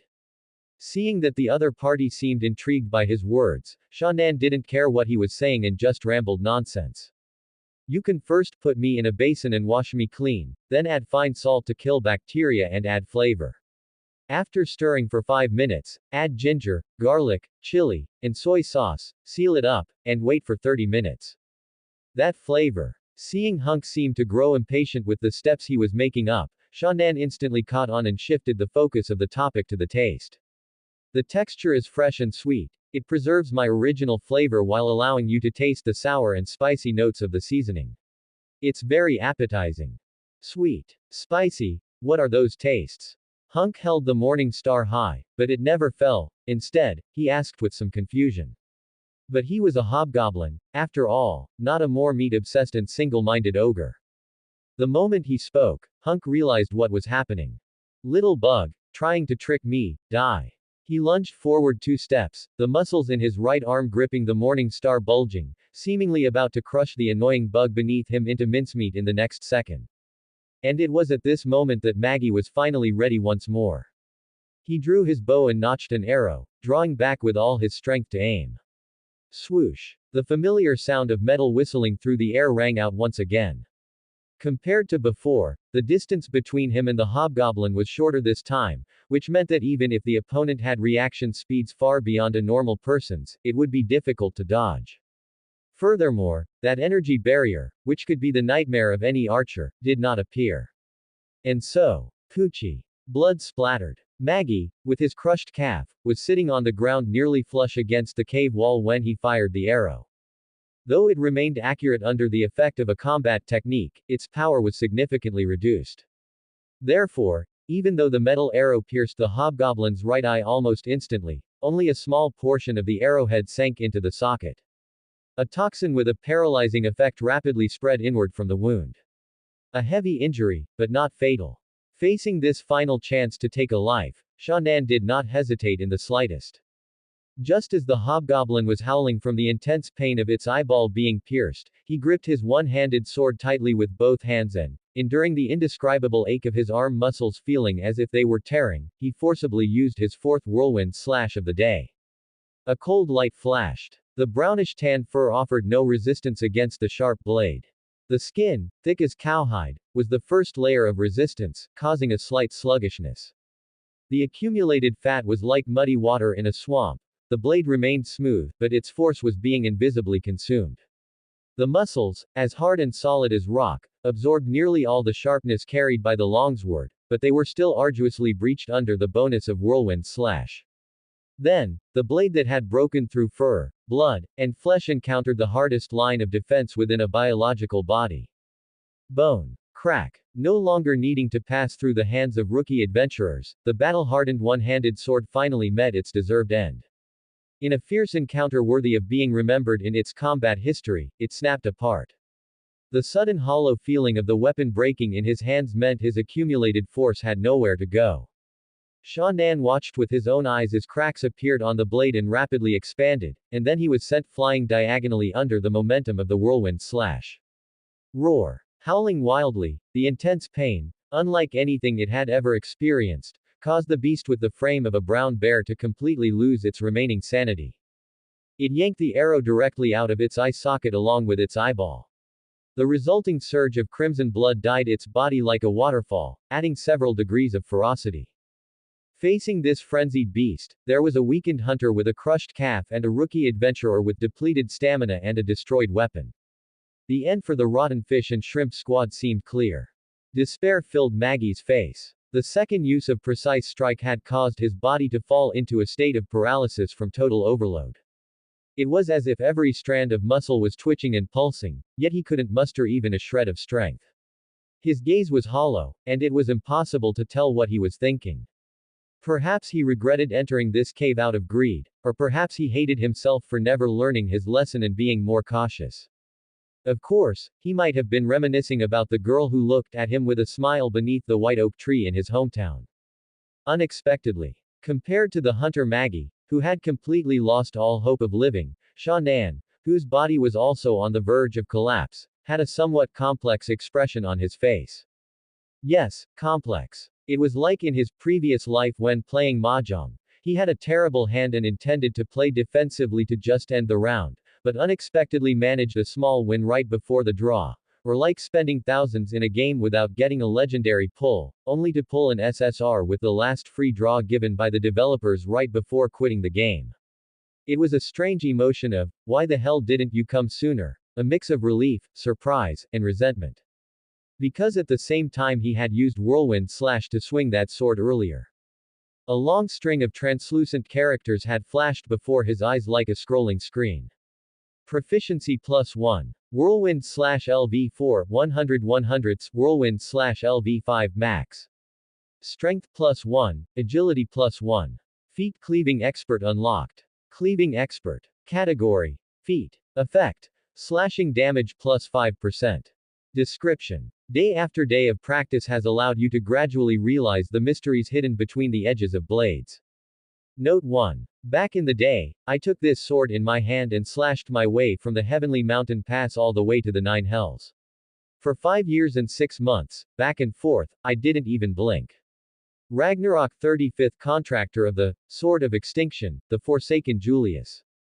Note 2. Sweat will not betray you. Stone Saint Legendary Monk of the Sect of Fortitude, Yang Wu. Facing a life and death crisis, Sha Nan had no chance to examine this information carefully. He only took a hurried glance, knowing that in the previous combat, he had gained the final point of proficiency for Whirlwind Slash, raising it to LV5 max, and had received a series of enhancements accordingly. Immediately, a surge of mysterious power erupted from deep within his body like a spring, rapidly spreading throughout his entire being. His exhausted muscles were soothed as if bathing in a hot spring, his slightly loose physique instantly tightened, and his strength and explosive power were significantly enhanced. The ground beneath his feet seemed to suddenly become soft, as if springs were installed in his shoes, making him agile and light. It was as if he had swapped into a new body. His original fatigue and pain were swept away in an instant. Sha Nan lifted his head, his dark eyes fixed on the savage figure ahead that was howling and charging straight toward him. He tossed the one-handed sword, of which only the hilt remained, to the side. A silver-white flash seemed to catch the corner of his eye, and he glanced over. Gaggle's corpse lay on the ground, with his half-man-high two-handed axe stuck in the ground by his feet. His thoughts flickered, and he had already made a decision. The hobgoblin, Hunk, had completely fallen into an uncontrollable state of frenzy due to his heavy injuries. His brain was manipulated by an endless desire for destruction. Even if his dead goblin underlings stood before him, he would tear them to pieces without hesitation. In this state, he naturally would not realize what kind of change had occurred in the weak human youth before him. Hunk simply instinctively repeated the hunting steps he had performed countless times over the past dozen years. Charge, aim at prey, raise hammer, strike. Whir. A silver-white arc, purer and swifter than before, flashed and vanished in the dark cave. What it represented was further strengthened explosive power and even more exquisite technique. Having reached LV5 max in Whirlwind Slash, Sha Nan had completely mastered everything regarding this move. How to exert the maximum power while saving the most stamina, which angle to swing from to cause the most lethality, the most appropriate timing. It had almost become a part of his body. And while the 5% bonus from Cleaving Expert seemed like a small number, it was a damage increase that was tangibly added to every single attack without restriction. Not to mention the most crucial part, the 2 precious attribute points gained in strength and agility. Muscular strength and physical potential, reaction speed and alertness. The jump from 5 to 6 was by no means a mere 20% numerical increase, but a more complex, all-around growth involving various levels. Combined, in just a few seconds, Sha Nan's combat strength had leapt across several tiers. And the power of the Whirlwind Slash unleashed on this basis had also undergone a qualitative change. The two-handed axe, which should have been incredibly heavy, felt quite handy after his body had been strengthened. Abundant power rose from his legs, rapidly gathering and transmitting. The axe blade swung diagonally upward, concentrating the strength of his entire body into a single point, and then it suddenly exploded. Roar. A foul breath carrying the scent of blood blew into his face, and the shadow of the morning star held high above enveloped him. Sha Nan could even clearly see the bloodshot veins in the hobgoblin's murky amber eyes and feel the airwaves vibrating slightly from its roar. But that was all. Because in the next second, he felt through his hands that familiar, sluggish sensation of a sharp blade piercing a body, which he had grown accustomed to over multiple battles. Fur, flesh, bone, the defenses that had just blocked his now broken sword were breached with ease. After a split second of resistance, it was incredibly smooth and satisfying. The axe blade carried Sha Nan's body through a full 180-degree rotation. Poochie. The hobgoblin's massive head spun away from its original position, its face still frozen in a roaring expression. The iron hammer fell to the ground. Crimson, boiling blood pumped out like a fountain, and the burly body collapsed. Clatter. The heavy two-handed axe fell straight to the ground, its metal blade clashing against the cavern floor with a crisp ring. Huff. Sha Nan gasped for air. With the powerful enemy dead, the exhaustion and pain that had been suppressed by his intense focus surged forth like a tide. Even though leveling up had granted him a 2-point attribute boost, it couldn't change the fact that his body was utterly exhausted. Killing the hobgoblin with all his might, fueled by the burst from his attribute point increase, had already pushed him to his limit. If another monster of the same level appeared now, in his current state, he likely wouldn't stand a chance. Spitting out a mouthful of bloody phlegm, he felt his chest. That was where the hobgoblin's arm had slammed into him during the fight. The pain lingering on the surface of his skin was gradually subsiding with time. Hopefully, no bones are broken, Sha Nan thought to himself, feeling fortunate. Otherwise, with this world's medieval-level technology, he wouldn't even know how to treat it. Then again, this was a fantasy world with supernatural powers, perhaps there were scrolls containing healing magic, or even priests who wielded the holy light of healing. Sha Nan. A weak, feeble call suddenly reached his ears. Having just snapped out of his combat state, Sha Nan finally realized that someone else was still alive on the field besides himself. Maggie's current appearance was exceptionally gruesome.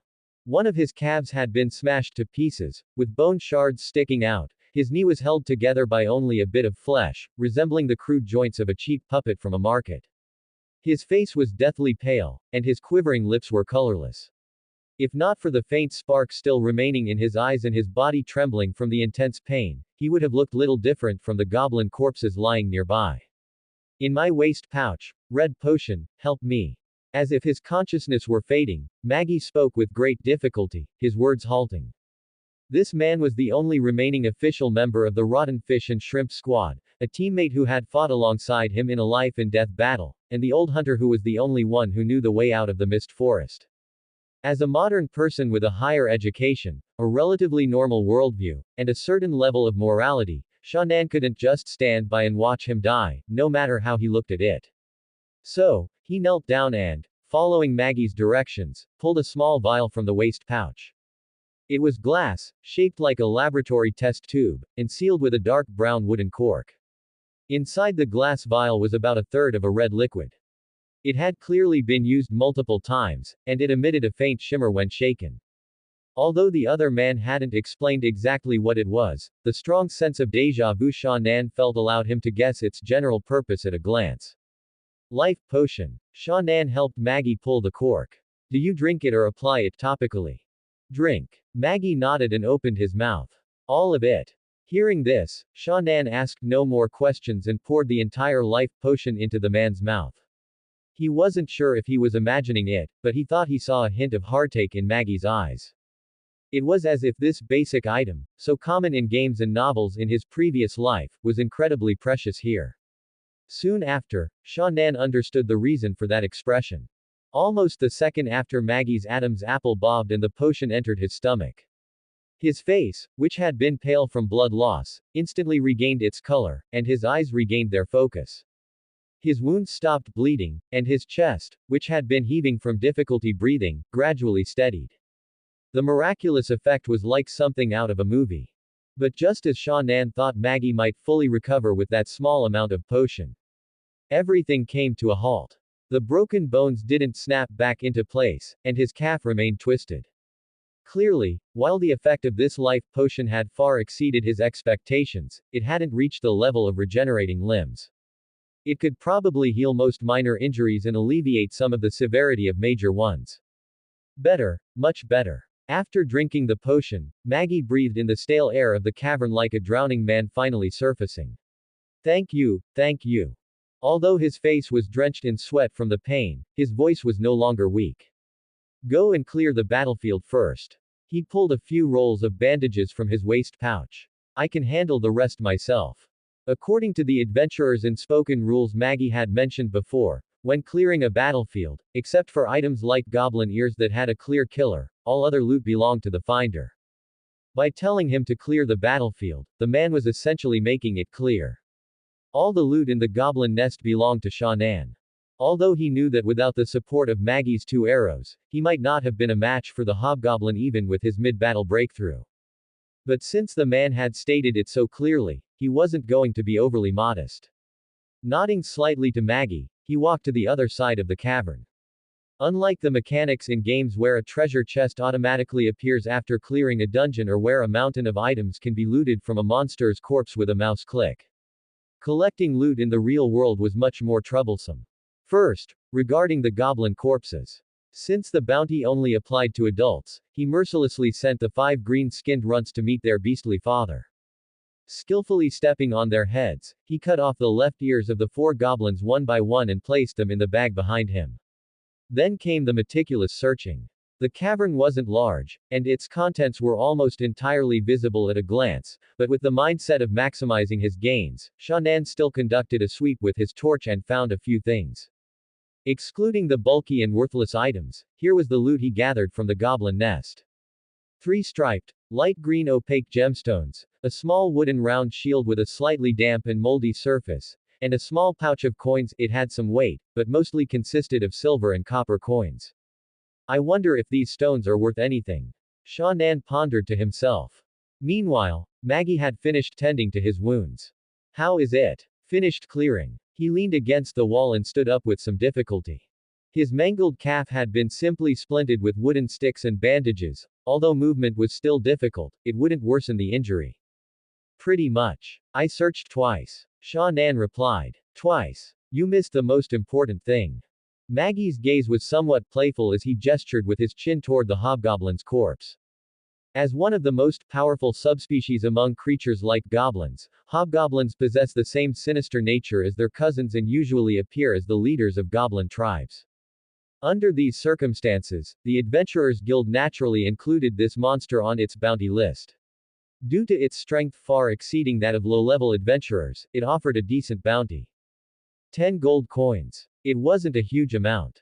But if you added the spoils obtained from clearing out an entire goblin tribe as a byproduct, the harvest could barely be called bountiful. The hobgoblin encountered by the rotten fish and shrimp squad had clearly just left its tribe not long ago, as it hadn't even finished gathering equipment for its subordinates.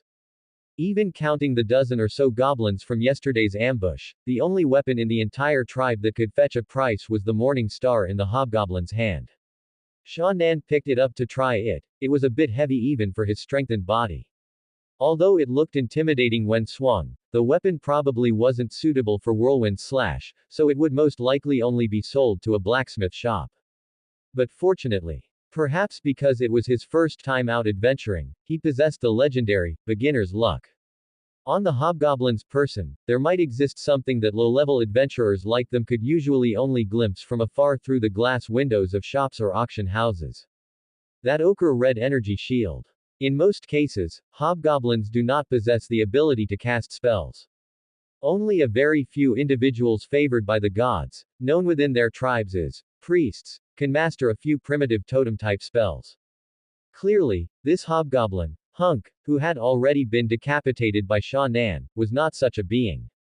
Otherwise, the moment they entered the depths of the lair, the rotten fish and shrimp squad would have been wiped out, at least, that's what Maggie said. On the other hand, during the brief and intense battle just now, the hobgoblin had not made any obvious movements to use a magic scroll. Therefore, only one possibility remained. A magic item. And that was indeed the case. Under Maggie's guidance, Shan'an found a ring in the hobgoblin's pants pocket. Deadline. Type. Ring. Grade. Excellent green. Effect. 1. Deflection field active level 2 summons a chaotic force field to block the enemy's next physical attack for you. Introduction. On the night before the deadline, Noel finally remembered the homework his mentor had left him. Note. You know, my efficiency has always been very high. Outstanding graduate of the Sea of Stars Enchantment Academy. Riemann, Mage Tower Apprentice of the Year Noel. The ring was entirely silver white, looking no different from the ordinary silver rings found on commoners' hands. But upon closer inspection, one could find several inconspicuous patterns carved on the inner wall, with occasional flashes of ochre-red light on its surface. That's it. Seeing Shan'an pull Deadline from the hobgoblin's pocket, Maggie immediately became excited. This ring is definitely a magic item. The expression on his face was more animated than anything Sha Nan had seen since joining the squad. And it deflected my precise strike so easily, its strength isn't low. He said with conviction, it's definitely not some cantrip. The enchantment on it is at least a level 1 spell. Maggie took the ring from Sha Nan's hand and examined it as carefully as a precious treasure, as if even his physical pain vanished at this moment. Sha Nan wasn't as excited as the other man, and originally had no ulterior thoughts in his heart. Until, while Maggie was busy studying the ring, he searched the cave once more and then suggested they leave. Sha Nan keenly noticed that the other man's expression seemed to change slightly. Maggie's originally excited face suddenly cooled down for a moment. His gaze lowered, sweeping over his own nearly crippled right leg, before quickly pulling back. He put on a somewhat stiff, gentle smile again, then while pretending to be nonchalant, he returned the ring to Sha Nan with a look of extreme reluctance. It is time to leave. The smell of blood here is too strong, it'll easily attract other beasts. He said. Sha Nan wasn't very old in his previous life, but he had spent nearly 10 years in the workplace and had managed to achieve some success. He understood the basics of reading people's expressions. Therefore, although he remained calm on the surface, that momentary change in Maggie's expression was etched into his mind. Leaving the cave, Maggie was seriously injured, making movement inconvenient. Sha Nan was carrying many spoils on his back, making walking difficult. Consequently, the two did not move very fast. Fortunately, the other man had the bonus of professional skills and knew the paths well, keeping the team moving in the right direction.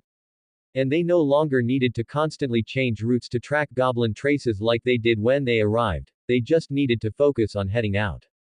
Thus, in just a day and a half, the two reached the outer edge of the forest. And the originally somewhat subtle atmosphere, faced with the high-pressure environment of the mist forest filled with danger, seemed to melt into the white mist in the air.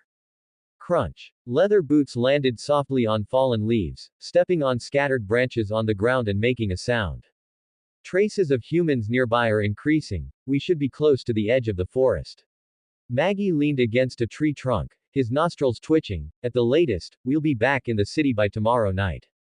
That's good. Heaving the bundle from his back onto the ground, Sha Nan leaned the two-handed axe from gaggle he had been holding like a walking stick against a nearby tree, while also unbuckling the morning star tied to his waist. Day after day of nothing but wood and grass, my eyes are starting to blur. Haha, you'll get used to it in the future. Maggie replied with a smile, looking up at the sky. It's getting late, let's set up camp first. The campfire was soon lit. The two sat around the fire, eating the simple food they carried, a piece of rock-hard black bread and a few slices of overly salty unknown animal meat, chatting idly. So, have you decided? Maggie looked at Sha Nan across from him with a sincere expression and invited, do you want to join my squad? Let's talk about it after we get back to the city, you'll probably need to recuperate for a while too. Sha Nan looked at the other man's bandaged right leg and replied. Haha, don't worry. Maggie waved his hand, acting bold, I've had injuries more serious than this. Rest assured, a few trips to the church and I'll be better in no time. Sha Nan nodded without speaking. Alright, we've walked all day, it must have been hard for you carrying so many things. Maggie stood up with some difficulty and brushed the dust off his buttocks. I'll go check the traps one more time. But being close to a settlement, there shouldn't be any danger. You can rest well today, I'll take the first watch of the night. Sha Nan watched the other man's figure gradually disappear into the bushes, his eyes narrowing slightly. Every single region's night has a different bass tone. Remember the original website domain. In the Elven capital, Ivlius, the night is an elegant poem played by harps and leaf flutes, while in the Iron Bastion, Molten Steel City, the nights there are mostly filled with iron, blood, and the smoke of war. Deep night in the mist forest is very quiet. Insect chirps and beast cries certainly exist, but they are different from other uninhabited wilds. The volume is very low and blurry, even if they are right next to the ear, they seem to be separated by a layer of gauze, making them unclear. It's as if even the sound melts into the mist permeating the air. Maggie sat alone by the campfire, gently wiping a longbow. That was the old partner that had accompanied him for nearly 20 years. Even though countless memories of the past had turned gray like his life, he still remembered that morning 20 years ago, on the day he reached adulthood at 18. His father, who was always as taciturn as the mountains, cut down the white oak tree in the yard that had grown up with him and used the finest part of it to craft this longbow for him. Honestly, there was nothing special about it. The bow arms were flexible but lacked hardness, the grip felt rough, and the string grooves weren't polished carefully enough. From any angle, it couldn't compare to the boutique items on store shelves. But just like the countless afternoons spent napping under the white oak tree as a child, the soft, refreshing breeze and the rustling sound of swaying branches and leaves, the longbow seemed to have achieved fusion with his body, becoming incredibly handy and intimate. If it weren't for that luxury carriage that slowly drove into the village, perhaps today he would still be wandering through those endless mountains with his old partner. The orange-red flames reflected on Maggie's weathered face, shrouded in shadows, his specific expression was unreadable. His right leg, tightly wrapped in bandages, still throbbed with pain, and his arms were numb from overusing combat techniques. He raised his head and glanced at the pitch-black night sky. Deep breath. His gaze swept under the green pine tree standing by the camp. The mace brought out from the goblin cave lay quietly among the fallen leaves. Meanwhile, the two-handed axe from another dead teammate leaned steadily against the tree trunk. Speaking of which, although the orc named Gaggle had a bit of a rough temper, after getting to know him, he was actually. Forget it. Maggie shook his head. Late nights always make one prone to sentimentality. Now, it was time for business. His gaze turned to the other side of the camp. Across the blazing campfire, a figure lay motionless, the sound of slow and long breathing faintly coming through the air. There was no hesitation in Maggie's eyes, he had already made his decision. Don't blame me, kid. He didn't stand up, still maintaining his cross-legged sitting position on the ground. The wooden longbow was quietly held upright, the bowstring pulled back, the fletching of the arrow vibrating slightly in the air. At such a close distance, it was naturally impossible for Maggie to miss. With just a light release of his hand, the sharp arrow would take away this young life. This is what it means to be an adventurer, you must know that. He murmured in his heart. Just then, Maggie suddenly saw Sha Nan's eyelids tremble slightly. Eyes opened. Those clear, bright eyes were by no means in the groggy state of someone who had just woken up. He realized it. He was surprised in his heart, but his fingertips had already released the arrow shaft. Swish. Time and space seemed to fall into a standstill at this moment. The long, sharp arrow stirred the mist, creating ripples of faint air currents under the moonlight. Crossing the campfire, the rising, swirling flames were drawn by the air current, climbing upward like the tentacles of a purgatory demon, yet held firmly by the pull of the flame's core. Air, cotton blanket, fine grass, soil. The arrow pierced through the blanket and went straight into the ground, but there was no sound of piercing flesh. Did he miss? No, that was where Sha Nan's head should have been while he was sleeping. It was just that the rookie adventurer, who was already on guard, made his move to dodge and counterattack after confirming the other's actions. The body that seemed to be sleeping soundly on its side was actually in the easiest position to exert force. The blanket covering him was suddenly flipped up, blocking the opponent's vision, and by the time it fell, Sha Nan's figure had already vanished. The sound of an object moving came through the air. Boom. The campfire was suddenly kicked over, and what came into view were flying sparks and heavy pieces of wood enveloped in flames. Immediately after, there were two fleeting arcs of silver light. Whirlwind slash. The firewood was shattered in the process, sparks splashing. The sharp blade entered the body and sliced out from the other side. The broken longbow fell to the ground. Ha! Ha! Sha Nan stood on the meadow. In front of him was Maggie, clutching his throat with both hands. His trachea was severed, he couldn't speak, only blood flowed continuously through his fingers. The night was deep, and Sha Nan couldn't catch Maggie's expression at this moment. He only saw the other's eyes widening continuously until they finally lost their luster, and the body twitching before falling backward. He squatted down and confirmed that the other was completely dead. Only then did Sha Nan breathe a sigh of relief, putting the two daggers from the gnome, Elgi, back into his waist. It wasn't luck. As early as the moment he noticed the change in Maggie's demeanor in the cave the day before yesterday, he had secretly heightened his vigilance. Even though this was his first mission, the performance of the rotten fish and shrimp squad members along the way, which fit the stereotype of low-level adventurers, was deeply etched in his mind. One must always be on guard against others, even teammates who had just experienced a life-and-death battle together. But Sha Nan wouldn't go as far as to strike first. After all, until just now, the other party hadn't shown any hostility and had even quite seriously invited him to join the team. Fortunately, his timely realization of a cautious mindset helped him avoid this sudden crisis. Compared to the mental effort expended previously, the battle between the two was actually very simple. The heavily injured Maggie only had one chance with his arrow, and he even had to wait until they reached the edge of the mist forest where he could successfully return to town in his current physical state to make his move. Whereas Sha Nan, who had maintained most of his combat strength, only needed one strike to resolve the opponent. The sky brightened slightly. Ignoring the corpse, Sha Nan quickly packed the supplies and luggage in the camp, referring to the battlefield cleanup techniques he had learned from several people along the way. There weren't many useful pieces of equipment on Maggie. The only weapon, the wooden bow, was also cut in half during the fight, so it likely wouldn't fetch a good price. Therefore, Sha Nan just took the other's quiver, extinguished the fire, and left in a hurry. A breeze blew, and the rustling sound of swaying branches echoed through the woods. Maggie leaned against the tree with his eyes closed, the broken wooden bow made of white oak in his arms. At this moment, he seemed to have returned to that sunny afternoon with dappled shade many years ago. Phew. The early morning was freezing, the mist in the air was gently exhaled like white smoke with every breath. A mace, a double-headed axe, and 2 daggers tucked into his waist.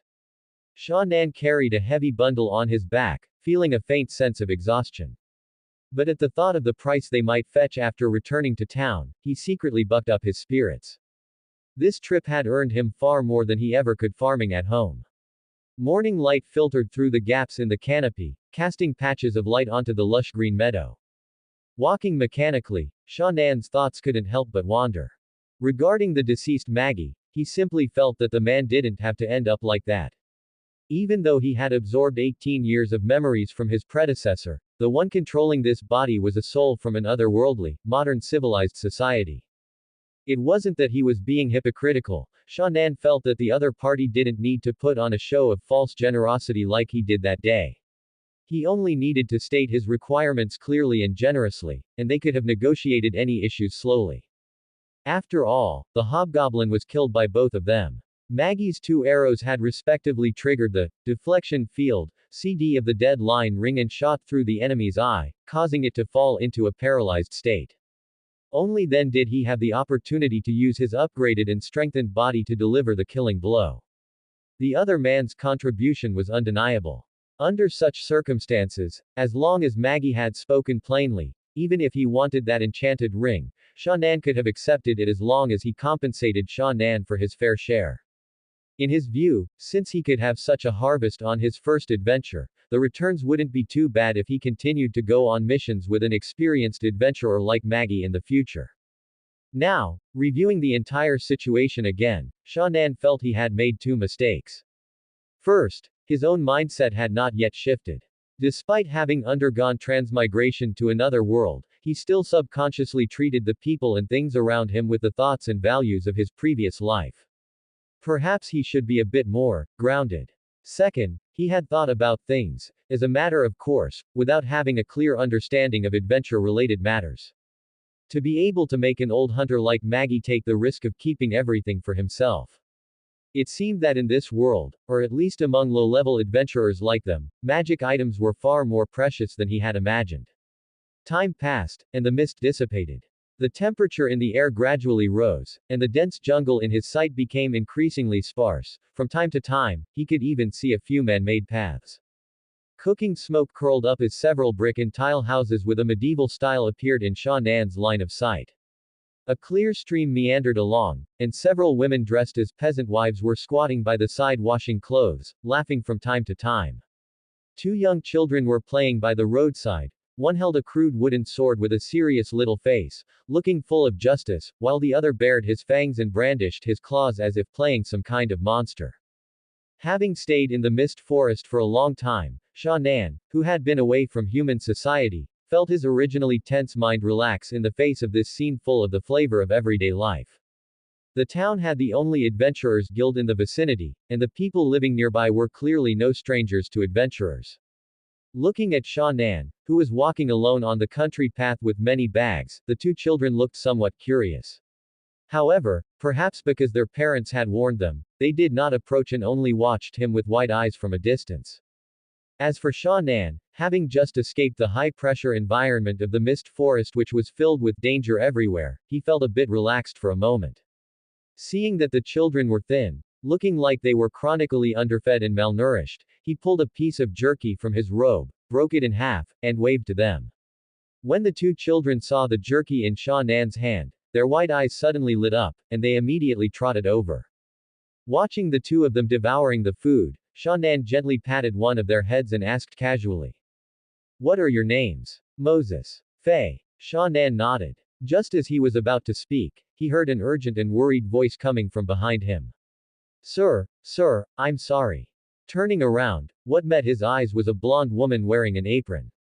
She was probably less than 30 years old, with a full figure, freckles on both sides of her cheeks, and two braids hanging over her shoulders, looking quite simple and rustic. She was likely the mother of the two children. As soon as the blonde woman appeared, they both ran over to her. "Didn't I tell you not to talk to sirs like this?" "But mommy, jerky." "Never mind jerky, not even cake. Be good."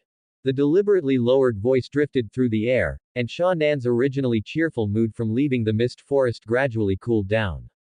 Noticing that he was looking at her, the woman hurried to pull her two children behind her.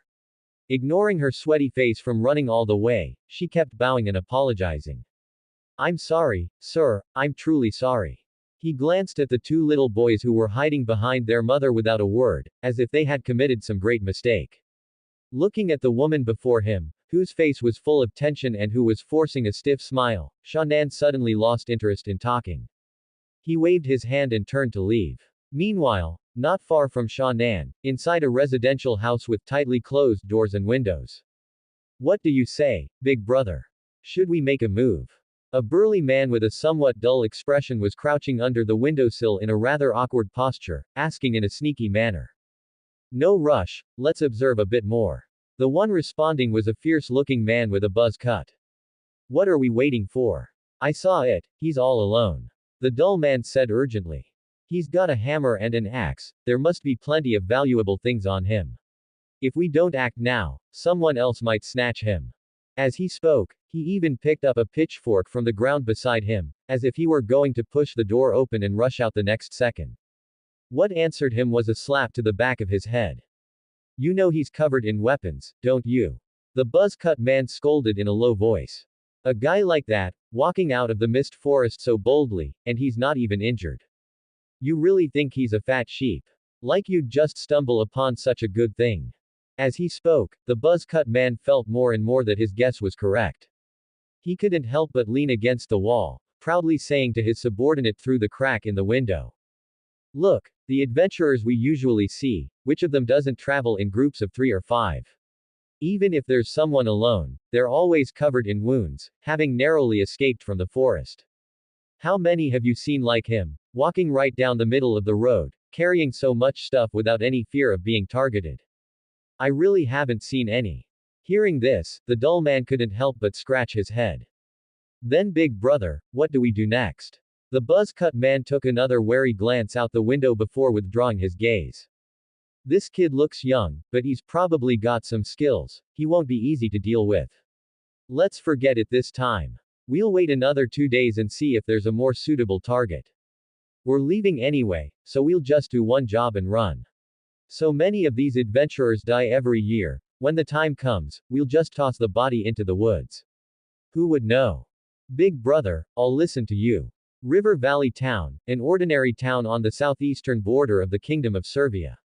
Located inland and far from the ocean, the few nearby rivers were blocked by mountains, making it difficult to develop maritime trade. Furthermore, there were no local specialties here, and the complex terrain made access difficult. Any respectable merchant caravan would not include this place as a waypoint. Under normal circumstances, this small human settlement would remain as obscure as the countless other villages within the kingdom's territory. Let alone kingdom history or heroic epics, even if it were completely lost to a war with a neighboring country or a monster invasion, it would likely only be mentioned in passing by a somewhat responsible official during a weekly court meeting. But right now, it was one of the important towns in the southern part of Panyan province. The reason for this was actually very simple, and there was only one point. Mist forest. The gray-white mist that never dissipated within the forest was not some strange natural phenomenon, but was caused by the overly abundant mana in the air. Although many powerful monsters capable of endangering human life were born because of it, countless precious magic herbs and secret realms also emerged as a result, attracting batch after batch of professionals to come and adventure. With this as the premise, River Valley Town, surrounded by mountains on three sides and easy to defend but hard to attack, naturally became the first choice for adventurers to rest and resupply. And the branch of the Adventurers Guild established here years ago acted like a landmark, further attracting adventurers from the kingdom's southeastern border. It was like the university towns, built around multiple higher education institutions in his previous life, or the numerous supporting industries near tourist attractions. River Valley Town also had such a bustling street dedicated to serving adventurers. Bang! A middle-aged man, dead drunk and spewing profanities, was carried and thrown into the street by two guards in leather armor. The aroma of wine drifted out from the half-open wooden door along with the clamor. By the roadside, a richly dressed, plump woman clutched a zircon necklace, arguing with a vendor until she was red in the face. The little boy she was leading looked curiously at the burly men sweating profusely in the street-side blacksmith shop. Hey handsome, come play Tilda. A cloyingly sweet and delicate female voice came from beside his ear. Looking over, he could see two slender women in skimpy clothing and with hot figures leaning against the wall, waving at him like warbling orioles. Sha Nan wasn't shy either, he smiled and nodded in greeting. Seemingly perceived as a potential customer, his response immediately triggered a chorus of chirping voices. But he himself had no intention of approaching, continuing to walk along the main road. Seeing this, the women felt it was no use and turned to solicit other passers-by. As he walked further away, the thick scent of perfume in the air slowly dissipated. Sha Nan tightened the backpack on his shoulders, his gaze calm. To say he didn't have any thoughts at all would, of course, be impossible. After all, this body was at the peak of human vigor, if not for his memories from modern society, which had been washed by the massive amounts of information on the internet in his previous life. For a simple lad like his predecessor, who grew up in the fields and had barely seen any females of the same age. Encountering those service industry elites, just now, he probably would have lost his soul with just a casual wave of their hands. Right now, he had only just transmigrated to this world and hadn't even settled down yet, so he naturally couldn't consider such things. In contrast, he was more curious about whether unspeakable diseases like those in his previous life existed here, and under the background of supernatural powers, whether the preventive measures people took were the same as in his world. I wonder if a healing potion would be effective. Having escaped the dangerous environment, everything in this otherworldly realm made him incredibly curious. Even a random snack stall by the road could cause his thoughts to wander. Walking and stopping like this, about 20 minutes passed. Sha Nan finally arrived at his destination. This was a building with a peculiar style. Its 4-story height wasn't particularly conspicuous on this street, yet it seemed to be the center of this entire area, bustling with people coming and going. Unlike the brick and tile houses seen along the way, the entire building was made of a dark wood. The regular and complex wood grain naturally formed its unique decoration, and the eaves were even adorned with several clusters of lush green tree branches and leaves. From a distance, it looked like a giant treehouse. For some reason, standing at the door of the building, Sha Nan had a faint illusion of returning to the mist forest. The building itself had no sign, but just looking at the adventurers coming and going in front of its doors was enough to know its name. Adventurers Guild, River Valley Town Branch. Sha Nan shook his head, clearing away those extraneous thoughts. He walked through the main entrance. What met his eyes was an exceptionally spacious hall, its decorative style also natural and filled with the atmosphere of a forest, with all kinds of adventurers passing before him. Based on the memories left by his predecessor, his gaze searched through the crowd, finally stopping at a counter-like position on the right side of the hall. Behind the counter sat a short-haired girl in the association's uniform. She had a pretty face, but her expression appeared exceptionally listless. Although she seemed to be working, her eyes were actually downcast, as if she might fall asleep at any second. Shannan stepped forward and placed the coarse cloth bag he had prepared, containing goblin and hobgoblin ears, onto the counter. Hello, I'm here to turn in a quest. The short-haired girl lifted her eyelids slightly, didn't touch the bag, and her lips moved. Squad badge. Oh, right. Shannan immediately reacted, pulling out a palm-sized black iron plate from his chest and handing it to her. This was the identification for Maggie's squad, issued by the association, with the squad's number recorded on it. The front desk staff needed this number to look up the quests the squad had accepted. Fortunately, when he was cleaning up the battlefield, he hadn't forgotten to bring this little thing along, otherwise, he might have suffered a major loss this time. Bow of the Mountains. Ah, yeah. Hearing this, Shannan couldn't help but be stunned for a moment, then realized that, Bow of the Mountains, was the official registered name of Maggie's squad. Having called them the Rotten Fish and Shrimp Squad, in his mind too many times, he almost didn't react for a moment. To this, the short-haired girl only glanced at him, showing no intention of asking why the other teammates were not present, as if she were already accustomed to such things. The counter was slightly higher than the ground, making it impossible for Shannan to see the girl's operations.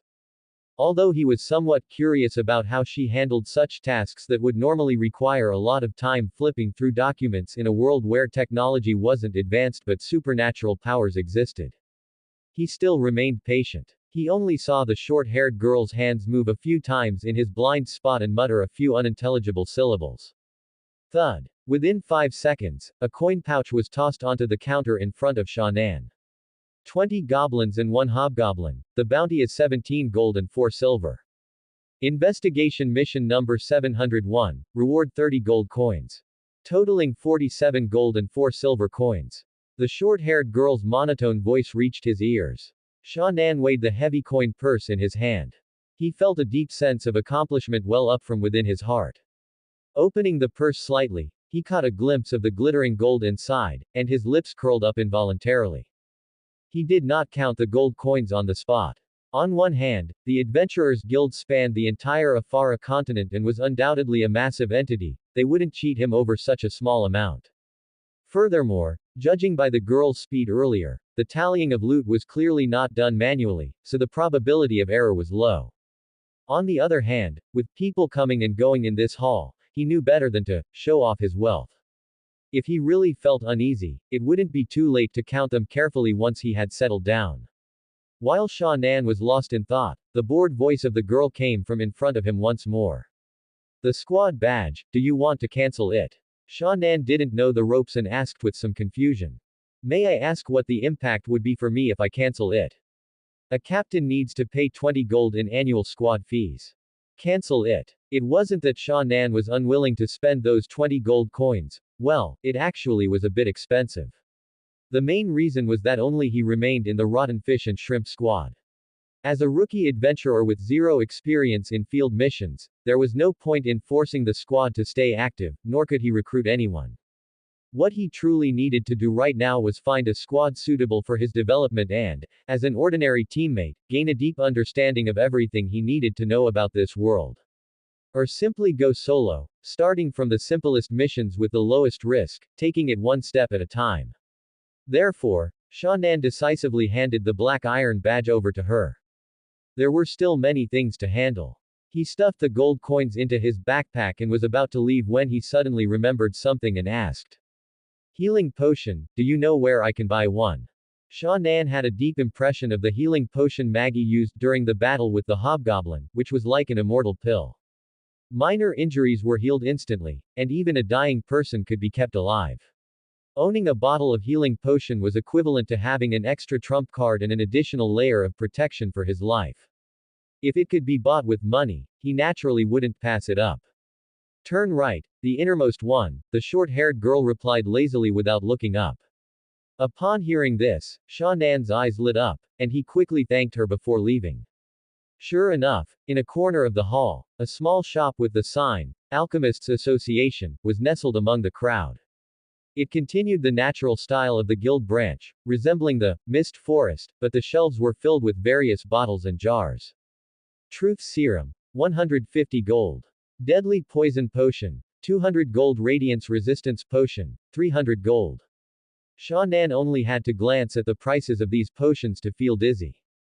With these prices, the target consumers shouldn't be low-level adventurers like me. For a moment, even his movements through the shelves became cautious. He was deeply afraid that if he accidentally broke a bottle, he would lose his entire fortune as compensation.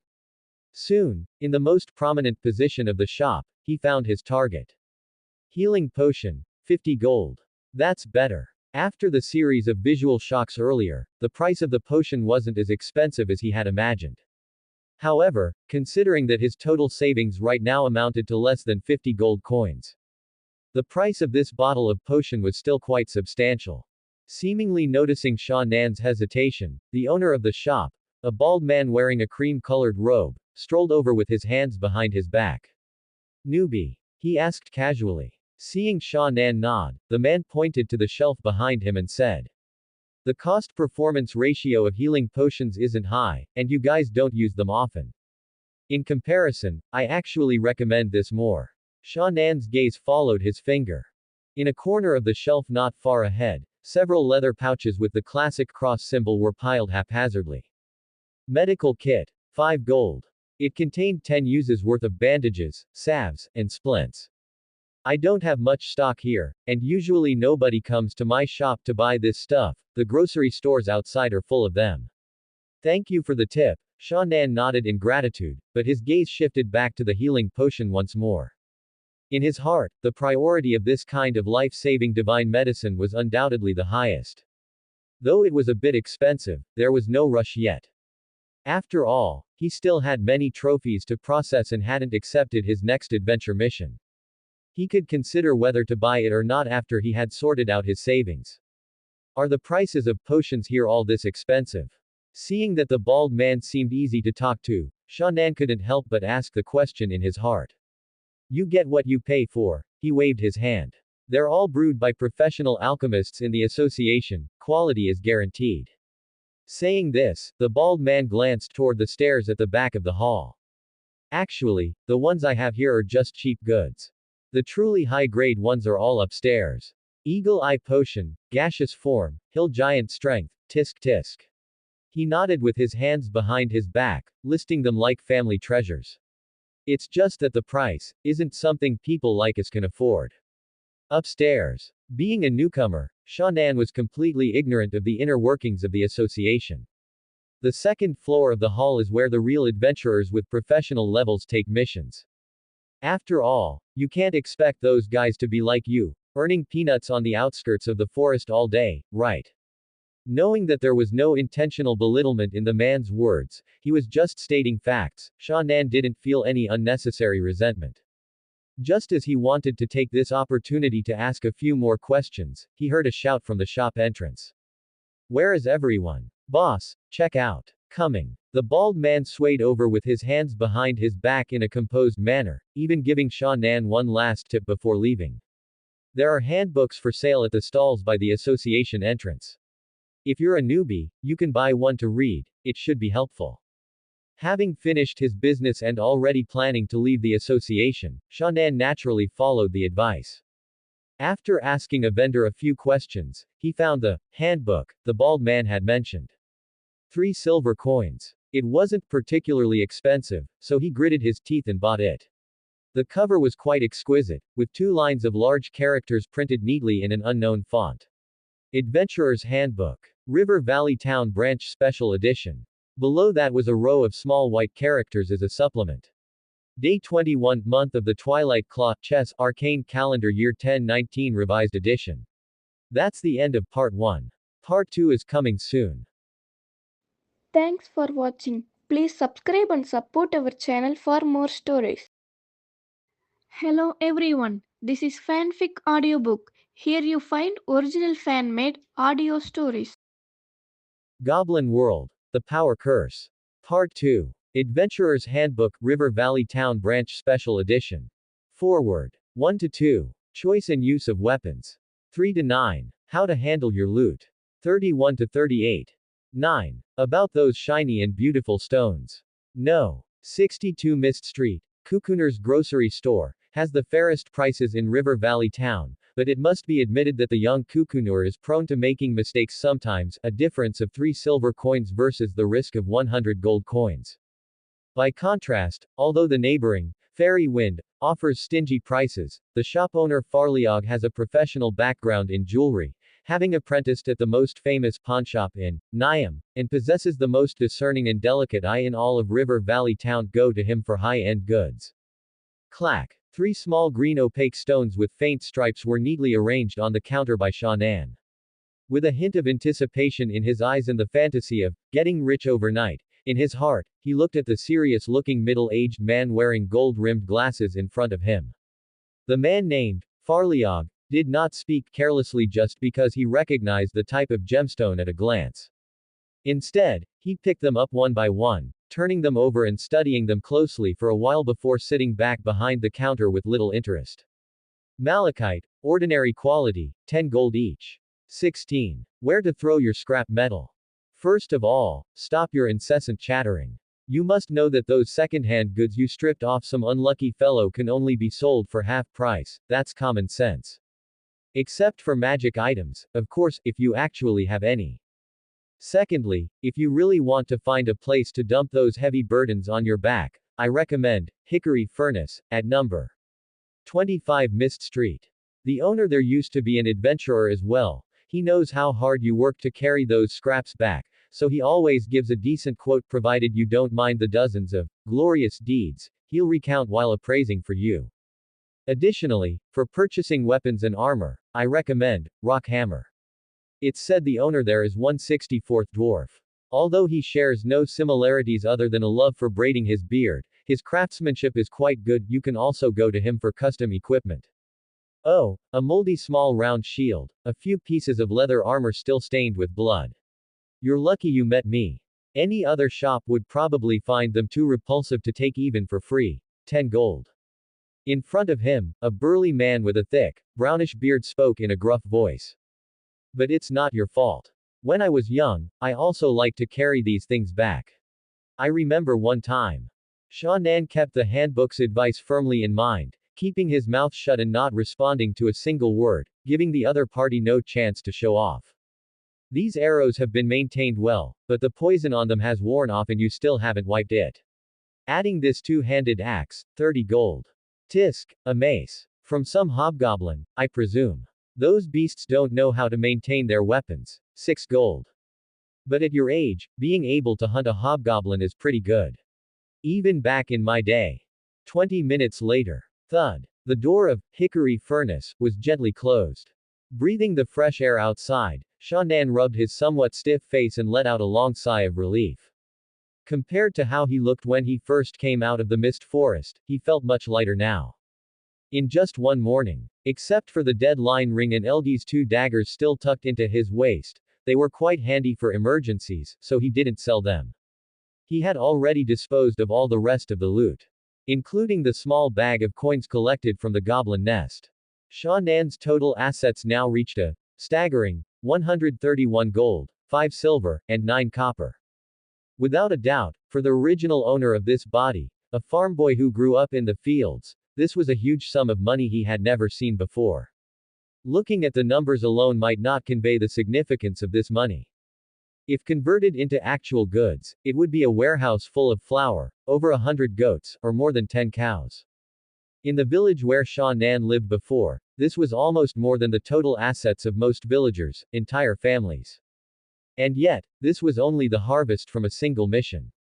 Even now, feeling the heavy weight of those 100-plus gold coins in his backpack, Shannan finally truly understood why, despite knowing this profession was extremely dangerous and nearly a certain death, countless people still took the risk and plunged headlong into this swamp every year. Of course, these gold coins might have strong purchasing power for ordinary items. But once it involved things related to adventurers, it seemed to turn into a different currency altogether. To be honest, excluding the dead line, his entire net worth was only enough to buy 2 healing potions. Sha Nan gave a bitter smile and shook his head, forcing down the sense of unreality and disparity filling his heart. He opened the Adventurer's Handbook again. Having been busy all morning, perhaps he should find a place to rest and eat something.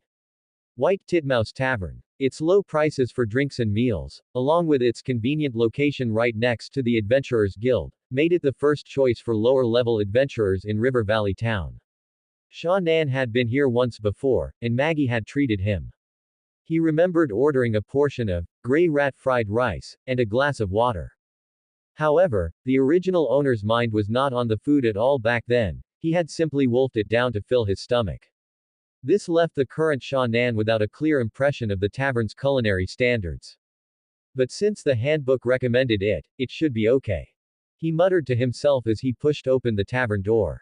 Creak. A rich aroma of wine, so thick it seemed it could condense into water, surrounded Sha Nan's body along with a wave of noise that hit him like the wind. The bright street, the warm tavern. Separated by only a door, it was like entering another world. There were young adventurers with faces flushed from drinking, standing on wooden tables and waving their unsheathed longswords while talking loudly. There were also middle-aged men with scruffy beards and weathered faces, drinking alone in corners. Colorful tapestries and banners, swirling smoke and copper oil lamps, long wooden tables and rough stools, maps, dice, wine glasses, leather armor, robes, and hands plucking lute strings. This is the right vibe. Sha Nan finally felt a bit more of the reality of being in another world. The warm, soft light inside the tavern and the aroma of food filling the air released the fatigue his body had accumulated over the past few days almost instantly. His gaze swept across the hall, found the tavern owner's location, and he walked over. It was just like the scenes Sha Nan had encountered in various films, television works, anime, and novels in his past life. The owner of the White Titmouse Tavern was a middle-aged man with a handlebar mustache, currently focused on wiping a wine glass with a serious expression. Having seen countless adventurers, the man naturally didn't give Sha Nan a second glance despite his youthful appearance. Even when Sha Nan walked straight over and sat at the bar, the tavern owner only slightly lifted his eyelids. Lodging is 1 silver coin per night, right? Referring to the information provided in the Adventurer's Handbook, Sha Nan confirmed. The other party nodded slightly. What about long-term stays? Is there a discount? Drawing from his past life experiences, Sha Nan followed up. That depends on how long you stay. Hearing this, he nodded and didn't ask further. The White Titmouse Tavern's price of 1 silver coin per night was already among the relatively cheap options in town. Any lower, and there would be no guarantee of comfort or safety. Although long-term rentals had discounts, if he wanted to continue delving deeper into the adventurer profession, such temporary lodgings ultimately lacked a sense of belonging. Moreover, there were certain risks involved in both storing items and daily living. Sha Nan actually preferred to buy a property of his own in the town. Of course, the prerequisite was that he had a certain understanding of the surrounding environment and sufficient funds. Maybe I can find some real estate agents to talk to when I get the chance. He thought to himself. Meanwhile, urged by the hunger in his stomach, Sha Nan's gaze drifted toward the menu hanging on the wall. Set meal number 3, please. The price was 2 silver coins, the daily wage of a laborer. It included a large portion of tender and fragrant stewed meat, a bowl of rich and mellow mushroom soup, several slices of white bread served with butter and cheese, and a large mug of refreshing ale. As a single meal, it might be a bit pricey.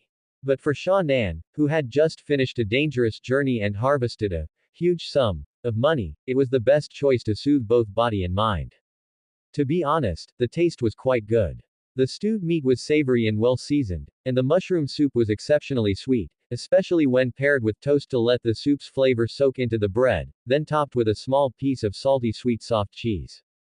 Even Sha Nan, who was used to the countless delicacies of modern society in his past life, felt a sense of amazement in his heart. Of course, it was also possible that because he had been gnawing on jerky and flatbread in the forest for many days, everything tasted delicious to him now. With the meal in his stomach, his whole body felt warm and nourished. Sitting at the bar, Sha Nan's gaze swept across the tavern. Strangely enough, despite coming to an otherworldly realm with a Western fantasy background, he hadn't actually seen many intelligent creatures of other races since his transmigration. Out of 10 people, there were probably only one or two.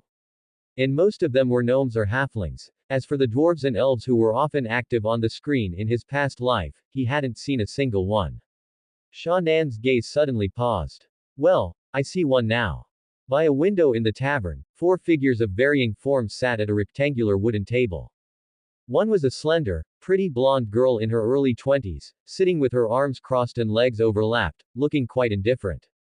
Beside her was a slightly chubby man dressed in extravagant, bright clothing with an affected posture, leaning in with a fawning expression to flatter the girl. However, what caught Sha Nan's attention was the last one, a tall man sitting alone on one side of the wooden table. His shoulder-length silver hair, which clearly showed his elven bloodline, was neatly tied back. His features were exquisite and soft, his skin fair, and his eyes were the silver gray unique to elves. But upon closer observation, one could see that while his ears were pointed, they weren't as long as a traditional elf's. His physique was leaner than a normal human male's, yet not as slender as an elf's. So, probably a half-elf.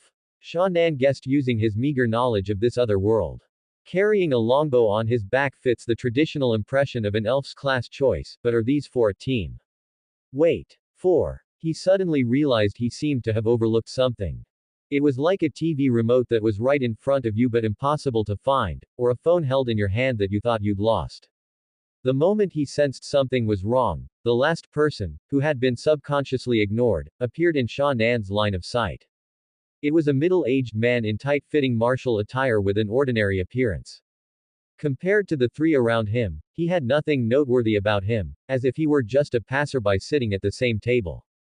And it was precisely because of this that when Sha Nan realized something was off, his heart suddenly skipped a beat. His gaze swept over the short dagger wrapped in coarse cloth at the man's waist, and then he instantly withdrew his eyes as if he had touched an electric current. Wood, what's wrong? Hyan tightened his somewhat loose ponytail.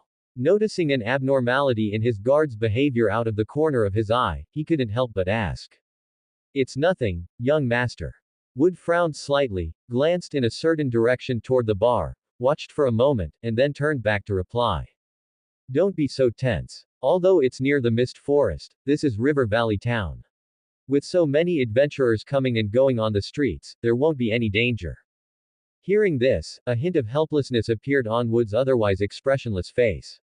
Young master, it's precisely because this place is full of adventurers that we should be more careful. Hyan naturally understood what his guard meant, but perhaps due to his recognition of the man's strength or simply his own personality, he only replied with a smile. Relax, the Adventurers Guild is right next door to this tavern. Who would be bold enough to cause trouble here? Instead of worrying about that, we might as well discuss our future plans while we can. At this, the guard couldn't help but frown even deeper. Young master, although I've said it countless times, I must remind you once more. The Mist Forest is extremely dangerous. Even I might not be able to come out safely if I go deep inside. You. Alright, alright. The silver-haired half-elf waved his hand. Though not impatient, he still interrupted the other's words and joked, then I'll also restate it once more. Our goal this time is the outskirts of the Mist Forest. The outskirts.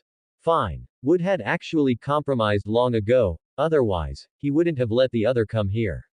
But there is one thing you must promise. Go on. We need to add a few more hands. Following his guard's gaze, the half-elf looked at the 2 people across from him, and a look of agreement appeared on his face. You're right. Sha Nan raised his glass, pretending to be calm as he took a sip. The aroma of malt surged into his nose, and on the tip of his tongue was the faint bitterness unique to hops, combined with the clear sweetness and crispness of the chilled brew. However, at this moment, he was in no mood to carefully savor this flavored beverage from another world. He was even feeling a faint sense of nervousness. After about 5 or 6 more seconds, it wasn't until that sharp gaze behind him vanished that he visibly breathed a sigh of relief. That feeling. Sha Nan recalled the image he had just seen, that seemingly ordinary, unremarkable man. It definitely wasn't an illusion. Even when standing in the center of one's vision, he possessed such a weak presence that he would be subconsciously ignored like a passerby. And the moment he noticed Sha Nan's gaze, his eyes instantly sharpened with a look that carried a strong sense of warning.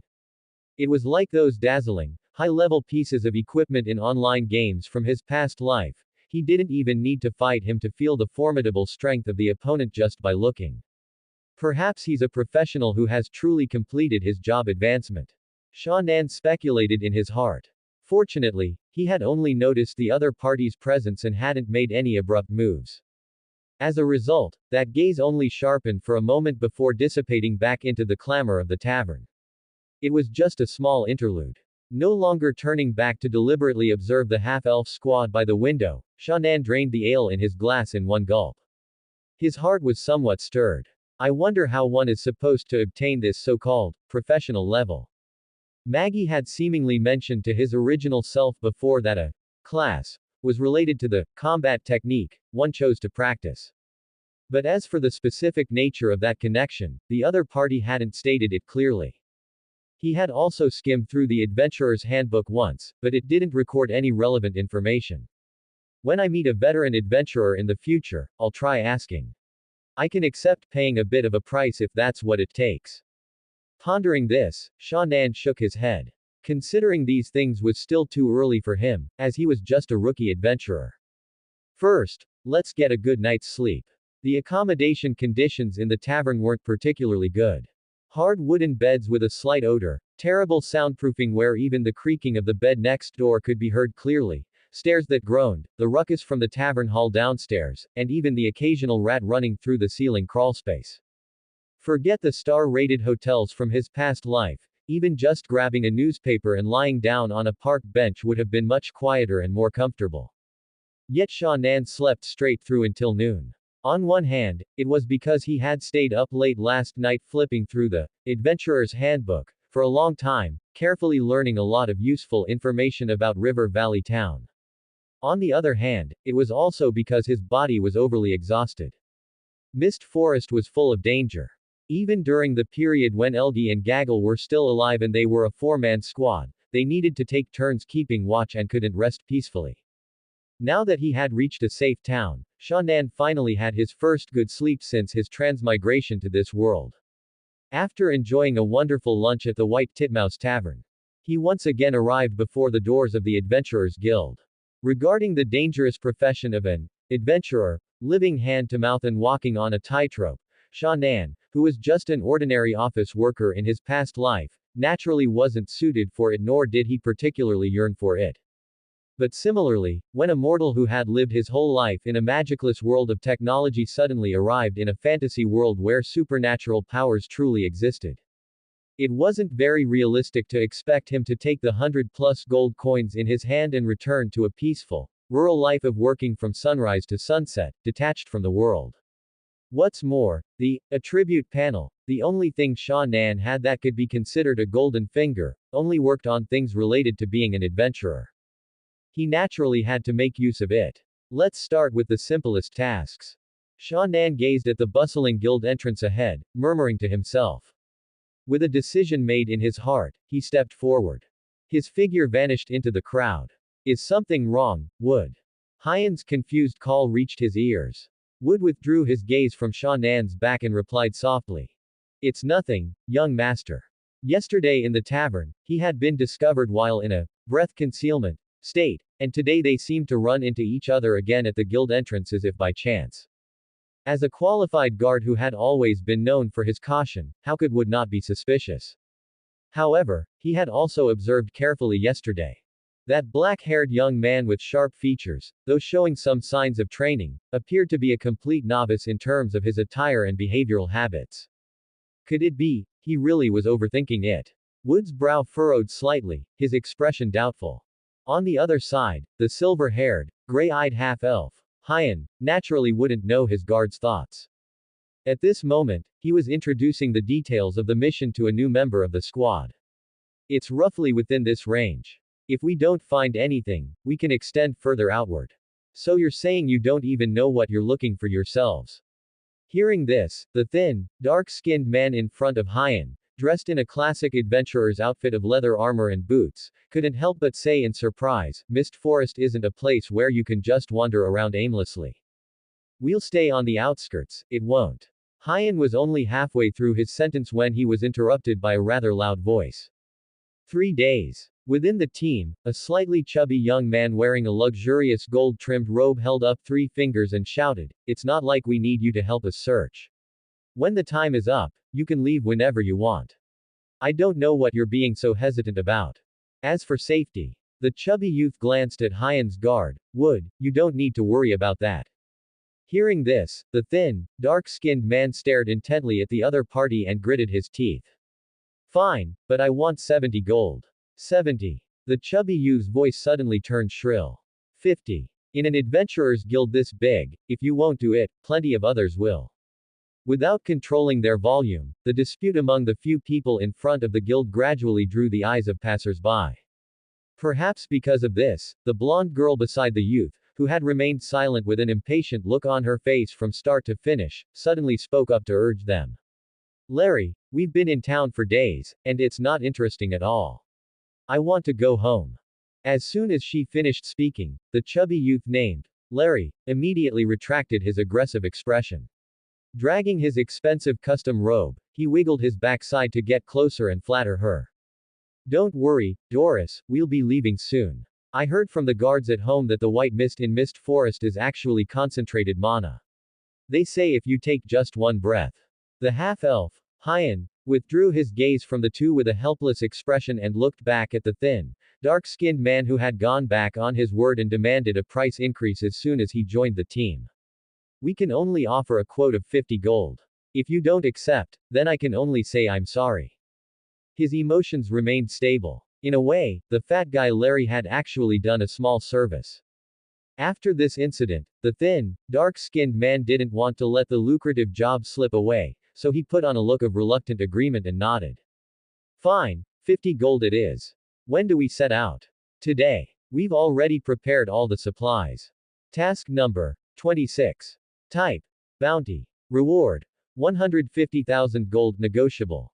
Task description: a transcendent tier swamp druid spore society has contaminated the water source of Niam's lower city district, directly causing the deaths of 153 civilians and a water outage in nearby neighborhoods for nearly 2 months. Please contact association staff for specific information. Those providing location intelligence will receive rewards from the Meadow Church. Time limit: none. Looking at the long string of zeros in the reward column, Shanan's brow couldn't help but twitch. Currently, he was standing in front of the task board in the main hall of the Adventurers Guild. Having made up his mind to pursue the path of an adventurer, he intended to find a few simple tasks to practice with and to familiarize himself with the entire process. Then, with the simple mindset of, "I can't afford it, but I can still look," he glanced at the top of the task board at the few tasks with the highest rewards. Tisk, tisk. Shannan clicked his tongue, committing several terms from the task information whose meanings he didn't yet understand but were clearly useful, like Transcendent Tier and Swamp Druid, to memory. Immediately after, his gaze shifted downward to the bottom of the task board. Task number 201D. Type: Investigation. Reward: 200 gold. Task description: a caravan traveling from River Valley Town to a nearby village went missing on the road from Kalanfur to Quaishi Village, located on the eastern side of the Mist Forest. The caravan owner suspects they may have encountered bandits or been attacked by monsters and requires an adventurer to investigate. Time limit: 15 days. Additional information: recently, adventurers have discovered traces of thorn demons around Quaishi Village, which may be related to the caravan's disappearance. Wait, what on earth is a thorn demon? Setting aside the two place names in the task description that were unheard of in his predecessor's memories, the words, thorn demon, alone reminded him of the painful memories of facing the hobgoblin in the Goblin Cave. At the very least, until I buy a book like a monster bestiary, and figure out their specific strength levels, I should treat any monster whose name I haven't heard as a powerful creature I can't handle alone. Moreover, the uncertainty of such investigation tasks was too high. There was no guarantee the task difficulty wouldn't suddenly skyrocket to the level of those six-figure bounties above. As expected, I should find an experienced squad to stay with for a while first, Shannan thought, rubbing his aching brow. Otherwise, relying solely on that thin adventurer's handbook in his hand, he feared he wouldn't even be able to identify the names of the monsters he encountered on the way. His gaze continued to move down. Finally, after a long search, he found an option in the corner of the wooden task board that he was fully capable of handling with his current abilities. Task number 387H. Type: Gathering. Reward: 1 gold cluster. Task description: Ms. Edwina, the owner of Green Grass Crucible, at number 17 West Street, River Valley Town, is preparing a batch of new antitoxin potions and urgently needs a large quantity of fluorescent garlic vine, image attached, that grows on the outskirts of the mist forest. Time limit: 3 days. Comparing it with the illustrations and descriptions displayed on the task board, Sha Nan's eyes suddenly lit up. He remembered very clearly that he had seen a large cluster of this plant, which emitted a greenish glow like fireflies at night, on his way back from the mist forest a few days ago. He recalled that at the time, he had mistaken it for some kind of monster that used light to attract prey, so he had given it a wide berth and camped elsewhere. Thinking back now, the number of those fluorescent garlic vines. There must be at least 30 clusters. And that meant an income of over 30 gold coins. One must know that back then, the rotten fish and shrimp squad had fought tooth and nail, ending up wiped out with only himself remaining as a temporary member, and the reward for their task of investigating goblin activity was only a mere 30 gold. This money was practically being handed to him. It would be foolish not to take it. Could it be that my beginner's luck is still holding out? Sha Nan couldn't help but think happily to himself. His body, however, had already turned around and was walking toward the exit of the Adventurers Guild. Before going out on the task, he still needed to make some necessary preparations.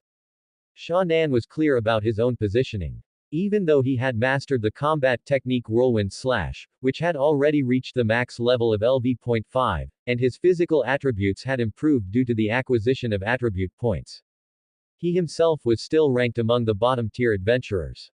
The tragedies of LD and Gaggle were still fresh in his mind. Even a seasoned adventurer like Maggie had fallen at the hands of a green boy like himself. Being a bit more cautious and considering things more thoroughly would never be wrong. Therefore, for his first solo task, Sha Nan followed the suggestions given in the Adventurer's Handbook and made preparations that were so thorough they were almost exaggerated. The trip would only take a day round trip, but while reserving storage space for the fluorescent garlic vines, he brought enough food and water to survive in the wilderness for 5 days, 8 silver and 2 copper. A medical kit containing bandages, ointment, and splints, enough for 10 uses. Sha Nan even got the general store owner to throw in 20 feet of hemp rope for free, 5 gold. Essential daily necessities such as a compass, a simple map, flint, a sleeping bag, a blanket, and a water bottle, 6 gold and 2 silver. It was worth mentioning that to avoid the predicament of losing all his belongings if he had to discard his backpack during the adventure, Sha Nan deposited most of the gold coins he had earned from the last task into the only bank in River Valley Town. The interest was so low it was almost negligible, but it was very safe. Although the prices of these adventure-related items seemed to be from another dimension, he understood very well that these were necessary expenses to ensure his own life and safety. Moreover, the distance for this task was very short. If all went well, by this time tomorrow, he would already be back at the White Titmouse Tavern enjoying a feast with the 30 gold coins from the task reward in his pocket. The things he had prepared would, at most, be 1/10 used up. They could still be used for the next task. Swoosh. He crossed off the second to last essential item listed on the note in his hand. Sha Nan tightened the backpack behind him and breathed a sigh of relief. Thanks to the one-stop service on the street where the Adventurers Guild was located, he had completed most of his pre-departure preparations in just one afternoon. Recalling how he had just been carrying large and small bags, clutching a shopping list in one hand, weaving through the strangely shaped pedestrians and moving between various shops, Sha Nan suddenly had a sense of déjà vu, like a scene from a movie in his previous life where students were shopping in Diagon Alley before the start of term at Hogwarts. Can't go back now. Shaking his head with a smile, he looked at the last column on the list. Weapons and equipment. Rock Hammer was one of the most famous smithies in River Valley Town. The armor and weapons produced here were known for being tough and durable, making them quite famous among the low-level adventurers in town. There were even rumors that even professional adventurers from the second floor of the association often customized their gear at Rock Hammer. This naturally made the smithy's business increasingly bustling. Today, Sha Nan, who was preparing for an upcoming mission by referring to his adventurer's handbook, finally met the owner of this smithy. Barn Steelbird. A name with very distinct dwarven characteristics. His massive muscles, knotted and stacked like iron, and his reddish-brown beard braided almost to his chest, also fit the traditional image of a dwarf. However, standing half a head taller than a hobgoblin at 2 meters 30, he didn't exactly look like someone with dwarven blood flowing through his veins, as he claimed. He looks more like those barbarians from the ice fields. Sha Nan looked at the burly figure in the shop and couldn't help but criticize inwardly. His feet didn't stop, however, as he walked straight inside. Unexpectedly, despite boasting lineage from the Steelbird clan, the master of Rockhammer Smithy, Barn, did not have the coarse and reckless personality one would expect of a dwarf. Instead, he was like an ordinary, enthusiastic shopkeeper, actively introducing items to Sha Nan once he expressed an interest in buying. This ring mail is considered one of the lightest among heavy armors. The iron rings can effectively block slashing damage from swords and axes. This set of chainmail is also good, with defensive capabilities a bit higher than ring mail, but likewise, its price is over a dozen gold coins more expensive. With Barnes' detailed explanations in his ear, Sha Nan's gaze swept across the display racks. He paused. This set. What caught his eye was a full set of full-body coverage armor composed of hard iron plates and metal buckles. Iron gauntlets, heavy leather boots, a hollowed helmet with its own visor, and thick, tough cowhide padding underneath, all paired with metal plates that emitted a cold luster as they were interspersed with belts and buckles. At first glance, it actually gave one the illusion of a mobile fortress. If he could wear this suit of super heavy armor, even if he stood in a pile of goblins and let them whack him with their little wooden clubs for 2 hours, he probably wouldn't lose a single hair. But similarly, while the thick metal plates granted the armor formidable defense, they also brought an exaggerated weight that was difficult for an ordinary person to bear. With his current physical fitness, even walking normally would probably be an issue. Full plate armor, made from the finest quality steel, with every metal piece personally forged and tempered by me, Barn, standing to the side, introduced it at the right moment with full pride. The defensive power goes without saying, you can tell just by looking. If you buy the full set, our Rockhammer will also throw in 3 free maintenance sessions. 1,500 gold, no credit. Hearing the price, Sha Nan instantly dismissed the thought. Clearly, this kind of equipment was not something he could consider. For now, he should be more pragmatic. Fortunately, Rockhammer had a complete range of various equipment. After walking a circle with Barn and hearing his brief introductions, he had a general idea of what he wanted.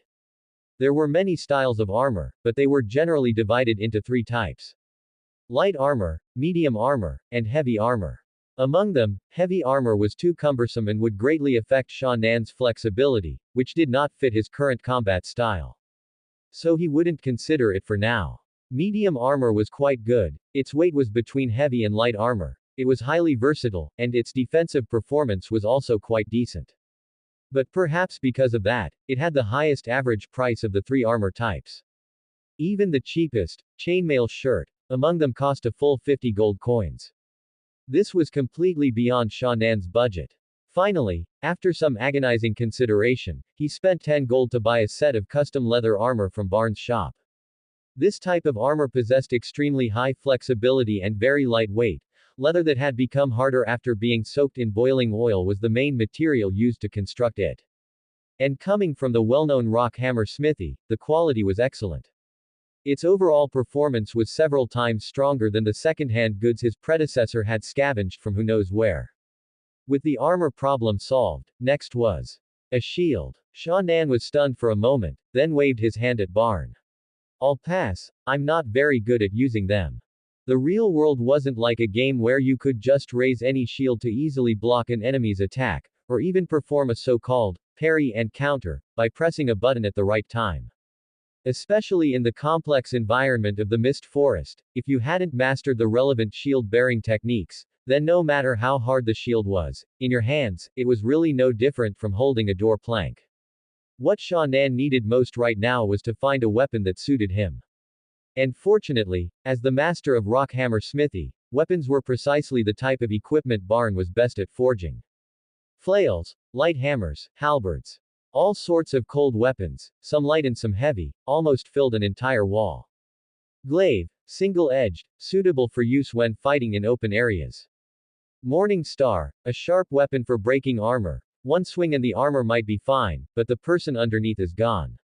Sha Nan's gaze swept over these weapons one by one following Barn's introduction. The thoughts in his mind gradually became clear. First, the weapon itself couldn't be too light. He didn't have a nimble combat style like LD's assassin type. The two short daggers on him were only for emergencies. The highly flexible light leather armor and the operational space freed up by not needing a shield made him more inclined toward weapons that could be held with two hands. Like his predecessor's one-handed sword, it was sharp enough, but the free hand felt a bit awkward during combat. Gaggle's two-handed axe was powerful and heavy, but in actual use, it sometimes seemed clunky. Secondly, the weapon type had to be compatible with Whirlwind Slash. Although this trump card, with the help of his predecessor's hard work and the attribute panel's boost, had already been raised to the max level of LV5 and had almost merged with him like a daily movement. Not just short daggers, but even a hoe swung in a field could easily unleash Whirlwind Slash in Sha Nan's hands. But since he had a choice, he naturally wanted to find the most suitable one. So, then, just as Sha Nan was lost in thought over the choice of weapon, Barn, who had been explaining while also sizing him up, seemed to have misunderstood something. He suddenly gave a hearty laugh and pulled the bewildered Sha Nan to the side. There's nothing to be embarrassed about, everyone starts as a novice. It's fine if you don't have enough gold, although our shop doesn't accept credit, it's not like we don't have relatively cheaper goods. Take a look, is there anything you like? Sha Nan did not refuse Barn's kindness. He hadn't made a decision yet anyway, so it was good to look around more. Don't worry, even though they're all secondhand, since I'm selling them, the quality is definitely up to standard and durable. The thick, rough voice echoed in the shop as Barn patted his chest and guaranteed. In front of Sha Nan were many old-looking weapons. They didn't have their own shelves and were simply piled together, clearly not highly valued by the shop owner.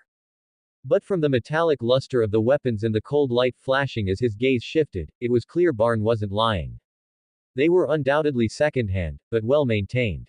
Sha Nan squatted down and patiently pulled them out one by one from the pile, examining them closely while asking. Do high-level adventurers use these kinds of weapons? I don't mean secondhand, but those white tier, non-magical items, you know. Barn stroked his beard and said gruffly. Often, newbie, adventurers like you, no offense, have many fantasies about seniors with professional levels. But they're human too. They need money for food, they'll turn against each other over a piece of loot, and they'll save up half a year's income for a house in a great location.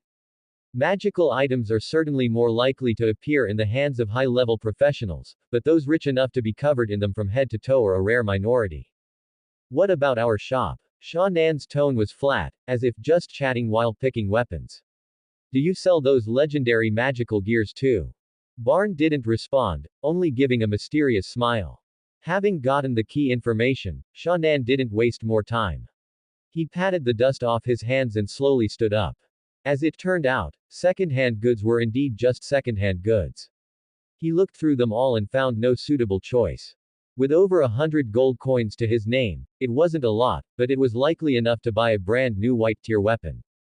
If possible, naturally he would. Buzz. From the corner of his eye, a gray luster quietly flashed by. Sha Nan's gaze instinctively followed it. In just a few breaths, he paused, stared, frowned, then returned to calm. The translucent panel in front of him faded and disappeared as his attention shifted. Sturdy beheading longsword. Type. Two-handed sword. Grade. Common, white. Effects. Durability plus 50%. Decapitation damage plus 5%. Description. An excellent work from the Rockhammer Smithy.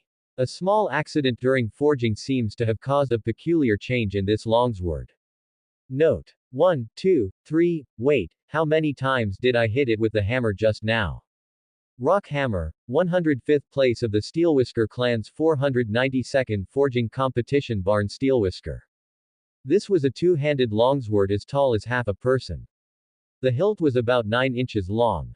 The spiral metal texture and protruding rivets increased friction and provided a certain feel when gripped. The steel cast cross guard didn't extend far, tapering off just half a finger's width past the blade, looking exceptionally sleek. The blade was about 4 feet long and 3 fingers wide, thin and sharp with smooth lines. A simple and efficient style throughout. The blade had no patterns, only the occasional flash of cold light for decoration. Unlike other weapons in the shop, this longsword was a strange iron gray, as if covered in a thin mist, making it much less conspicuous than other blades. Sha Nan showed no emotion on the surface, but his heart was racing. He acted casual and spoke calmly. Why is the color of this sword so strange? Is it a defective product? Hearing this, Barn actually showed a slightly embarrassed look and scratched his head awkwardly. Hee, I originally wanted to forge a two-handed sword a couple of days ago, but I had a bit of a divided soul while sharpening the edge. No way, I just said it casually, but it's actually being sold as a defective product. Sha Nan pursed his lips, forcing himself to keep a straight face. Beside him, Barn didn't notice his reaction and continued muttering. Sigh, it's a pity for these dozen pounds of gray steel. My cousin in the clan sent it to me, saying it's from a new pit at Flamecast Peak for me to try. I won't know how to explain it when he asks. Oh. Sha Nan raised an eyebrow, following the topic. The sword just looks a bit odd in color. Where's the flaw? Barnes still didn't notice the slight fluctuation in his tone, immersed in regret. He stepped forward, took the two-handed sword, and pointed at the blade. Normally, equipment forged from gray steel should be light gray like quicklime. Look, isn't the color of this sword a bit darker? This is because I had a divided soul and hammered it a few more times during the blade casting, which caused the entire subsequent process to be delayed. Barnes showed an even more regretful expression. Don't be fooled by its appearance. Even if it looks no different from other weapons besides the color, there might be a problem somewhere in the blade. It might suddenly break during battle, you can't test for that. You know, equipment from Rockhammer has always been known for being tough and durable. For a work where quality cannot be accurately controlled due to a forging error, I naturally won't sell it as a regular product. I can't ruin my reputation for a profit of a few dozen gold coins. Everyone in the clan was told that before coming out. At this moment, Sha Nan once again felt the convenience of his golden finger. Information asymmetry. Barnes' error during forging made him unable to guarantee the quality, fearing that potential issues would damage Rockhammer's reputation. But Sha Nan, with his attribute panel, knew clearly. The other party's small mistake, far from lowering the quality, had actually made the blade more sturdy and durable, even adding some other traits. I must get it, he thought to himself. Now that the other party had explained the reason for treating the longsword as a defect, Sha Nan stopped hiding and got straight to the point. I'll take this sword. How much? Did I not explain clearly just now? Barn was stunned, then said in surprise, there was a problem when this sword was cast, the quality is uncertain. I think it suits me.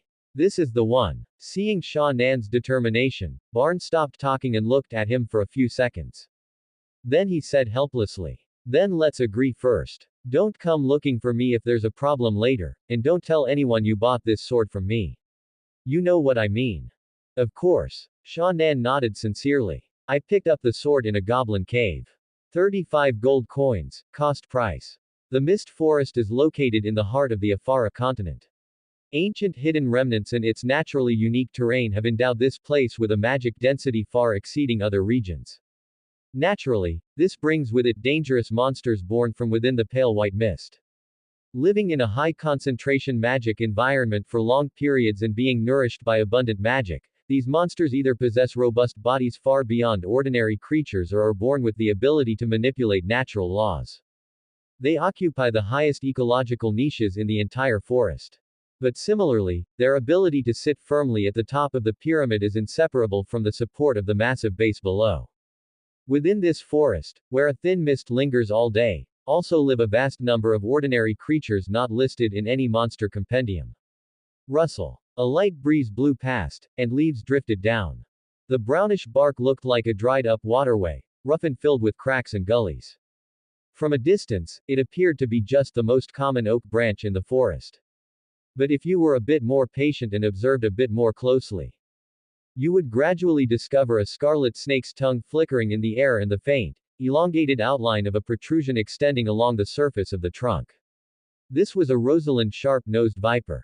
The light brown mottled patterns on its fine scales, combined with the patience and sluggishness characteristic of cold-blooded animals, allowed it to almost blend into its environment as one.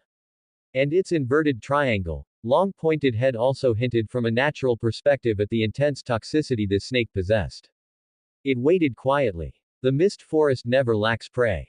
A unique body structure capable of swallowing things several times its own size, a length of nearly 5 feet, and 2 sharp fangs beneath its skull ready to inject venom at any moment. These allowed its prey list to include not just frogs and lizards, but even some small to medium-sized mammals. And if it encountered creatures that were too large, the survival instinct from deep within its bloodline would also cause it to stay away from such dangerous beings that controlled lethal toxins. Squeak. A long-eared rat covered in fur moved its body cautiously through the fallen leaves. Those clear and foolish rat eyes seemed to already foreshadow its end. It gradually drew closer. There was no emotion in the sharp-nosed viper's cold vertical pupils, its neck coiled back, and its muscles tensed. The explosive power within the muscles under its scales meant it only needed a fraction of a second to inject its toxins into the opponent's body, followed by a tight constriction while waiting for the prey to die. The tiny brown scales trembled slightly as the muscles expanded. This was the precursor to its attack. Then, an iron-gray sharp light flashed momentarily in the air. Accompanied by fine wood chips flying from the tree trunk, the long-eared rat fled in panic into the depths of the bushes. The sharp-nosed viper's body still maintained its tensed, coiled state from the moment before the hunt. But its head had already been sliced off by a cold, sharp blade. Shit. Scared the hell out of me. With a lingering fear, Sha Nan exerted a little force with his right hand and pulled the beheading longsword out from the tree trunk. It was now his second day back in the mist forest. Different from what he had expected, the complex environment of the forest, filled with mist and countless similar trees, made it very difficult to determine direction even with a professional compass and a crude map bought from the general store shelf. Adding to that, being alone meant every slight movement around him made Sha Nan alert and move with cautious readiness. As a result, his progress was even quite a bit slower than that of the previous rotten fish and shrimp squad. He hadn't realized it at the time, but thinking about it now, it was probably because Maggie possessed some kind of professional combat technique for exploration and direction. Fortunately, the location of the fluorescent garlic vine in his memory wasn't too far from River Valley Town. After wandering for an afternoon and half a morning, he was almost there. After digging a small pit in the ground, Sha Nan used the tip of his sword to pick up the snake's head and toss it in with a look of disgust. A bit of trivia he had seen somewhere in his previous life let him know that even if a snake's head is cut off, it can still open and close its mouth through muscle memory to inject venom.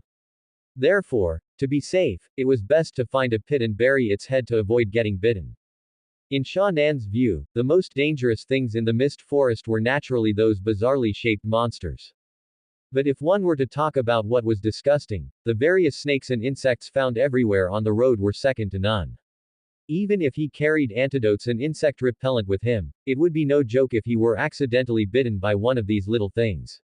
Standing in place, he scanned his surroundings carefully. After confirming there was nothing unusual, Sha Nan relaxed slightly, took off the backpack from his shoulders, and rummaged through it for a piece of gauze.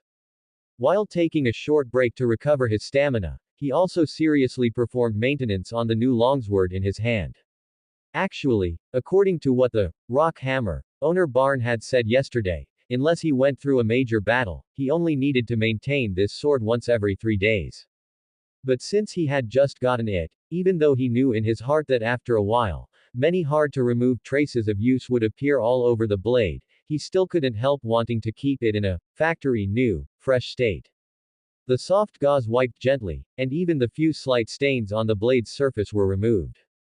Feeling the tough and slightly cool touch of the hilt in his hand, Sha Nan's thoughts began to drift. Speaking of which, as an adventurer who often needs to face various battles, a suitable weapon is almost equivalent to his second life.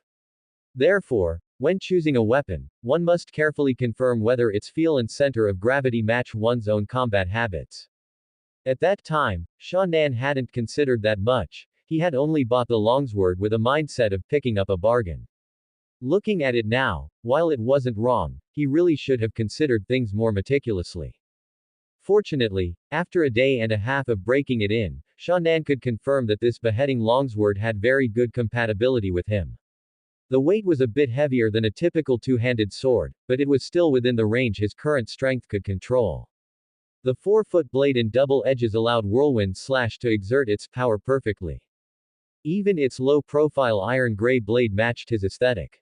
Now, Sha Nan even wished for a few more encounters to chop some goblins and prove the sword's sharpness. Ah, hobgoblins are out of the question though.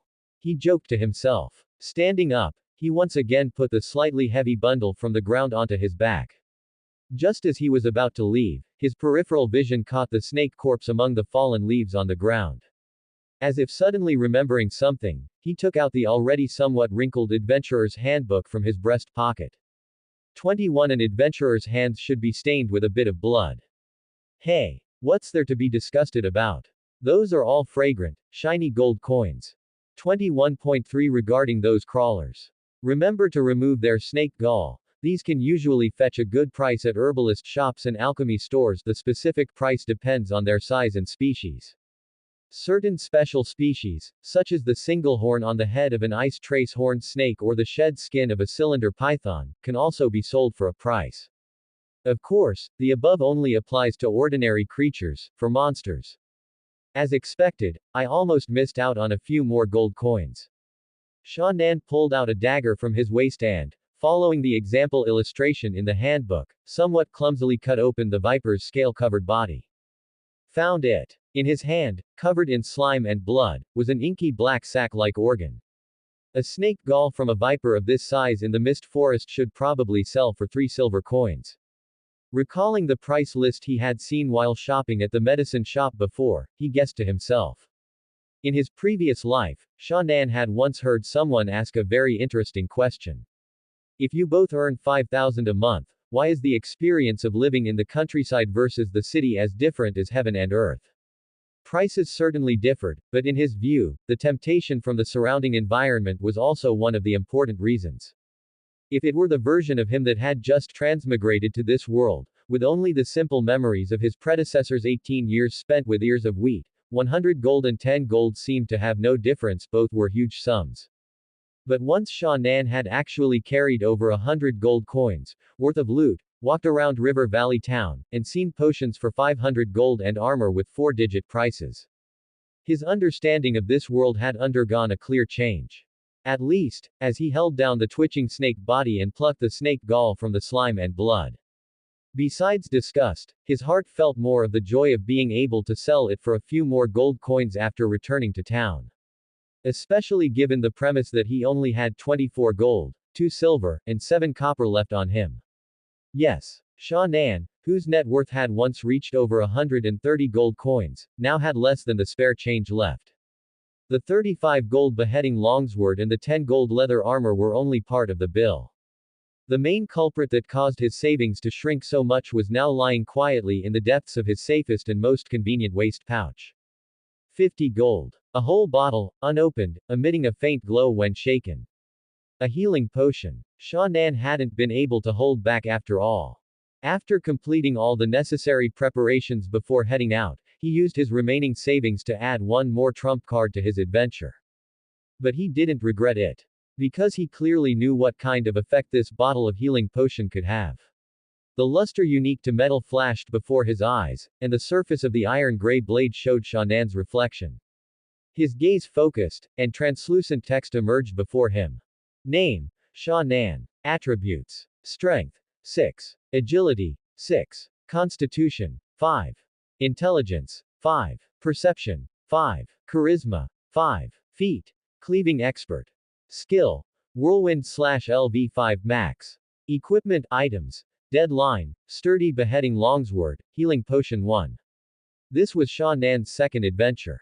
But without a doubt, compared to the version of himself that had just transmigrated to this world, he had undergone what could be called a massive change, both mentally and physically.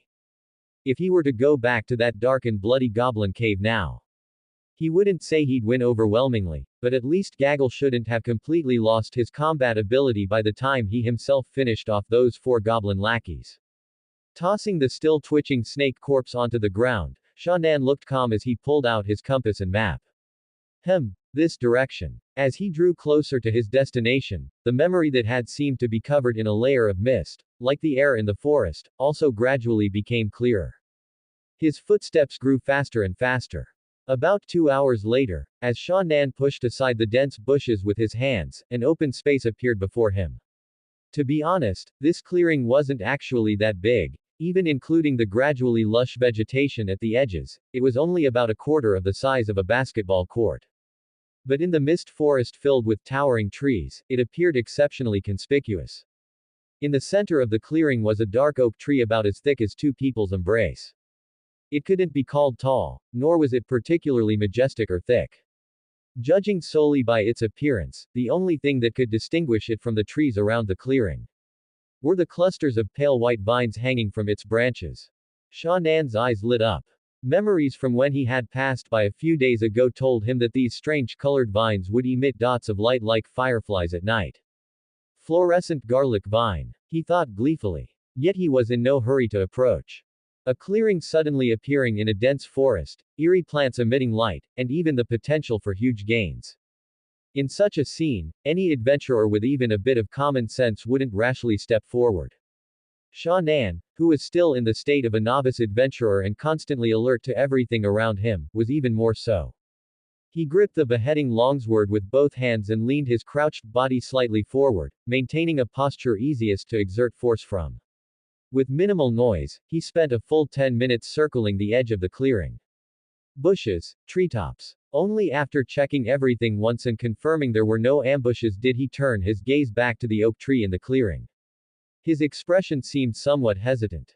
The forest had many trees, although they often blocked one's line of sight and made it difficult to promptly catch potential dangers, they could also serve as cover when necessary.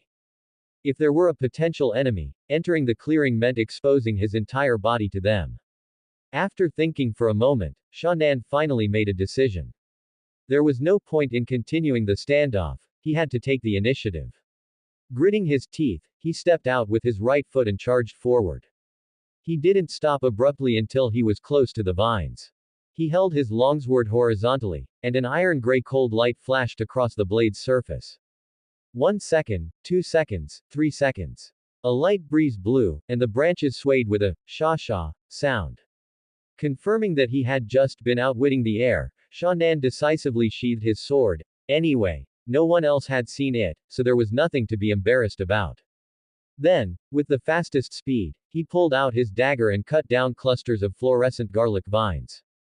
Since only he knew this location, even though he wasn't sure how this vine-like plant grew, he still left some immature branches and leaves with the idea of sustainable harvesting. In less than 5 minutes, 32 clusters of fluorescent garlic vines were carefully and quickly stuffed into the backpack Shan'an had specially prepared.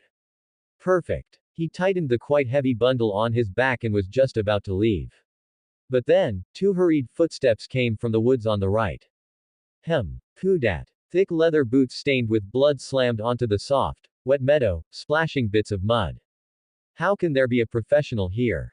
The fierce-looking man with a buzz cut panted heavily, his arms swinging violently like pendulums as the dense bushes on either side receded rapidly behind him. I fooling shouldn't have trusted that old man. This kidnapping job almost cost me my life. Big brother, what do we do now? Running alongside the fierce man was a burly man with somewhat dull features. However, at this moment, his face held a thick smear of intense terror in addition to his usual dullness. What do we do? Do you want to see what we're doing right now? Run. That kid's background isn't simple. This river valley town, no, we probably can't stay in any of the towns near Niam anymore. Whir. A high-speed rotating arrow tore through the air, instantly plunging into the mud beside the man's foot. In the shadows of the forest not far away, the terrifying sound of an object moving rapidly could be heard. The 2 men jolted instantly, their already panicked steps becoming even more chaotic, as if some terrifying monster was behind them, ready to devour them. Creak. Grass clippings and fallen leaves danced in the air.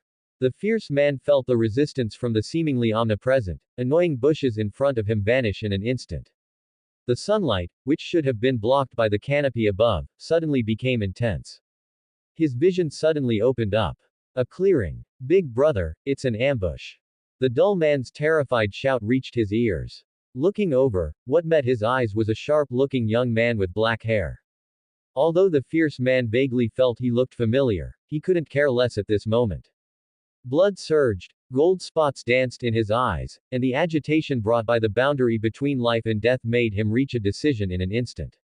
There's only one of him. Kill him. Even if I die, I'm taking someone down with me. Sha Nan heard two sets of hurried footsteps suddenly coming from the woods not far away. He stood up and turned his head. Two disheveled men covered in leaf fragments and grass clippings instantly rushed out. Time seemed to be put on pause at this moment. The slightly pungent, fishy scent of fluorescent garlic vine flooded his nostrils with his breath, and the sha-sha sound of swaying branches filled his ears.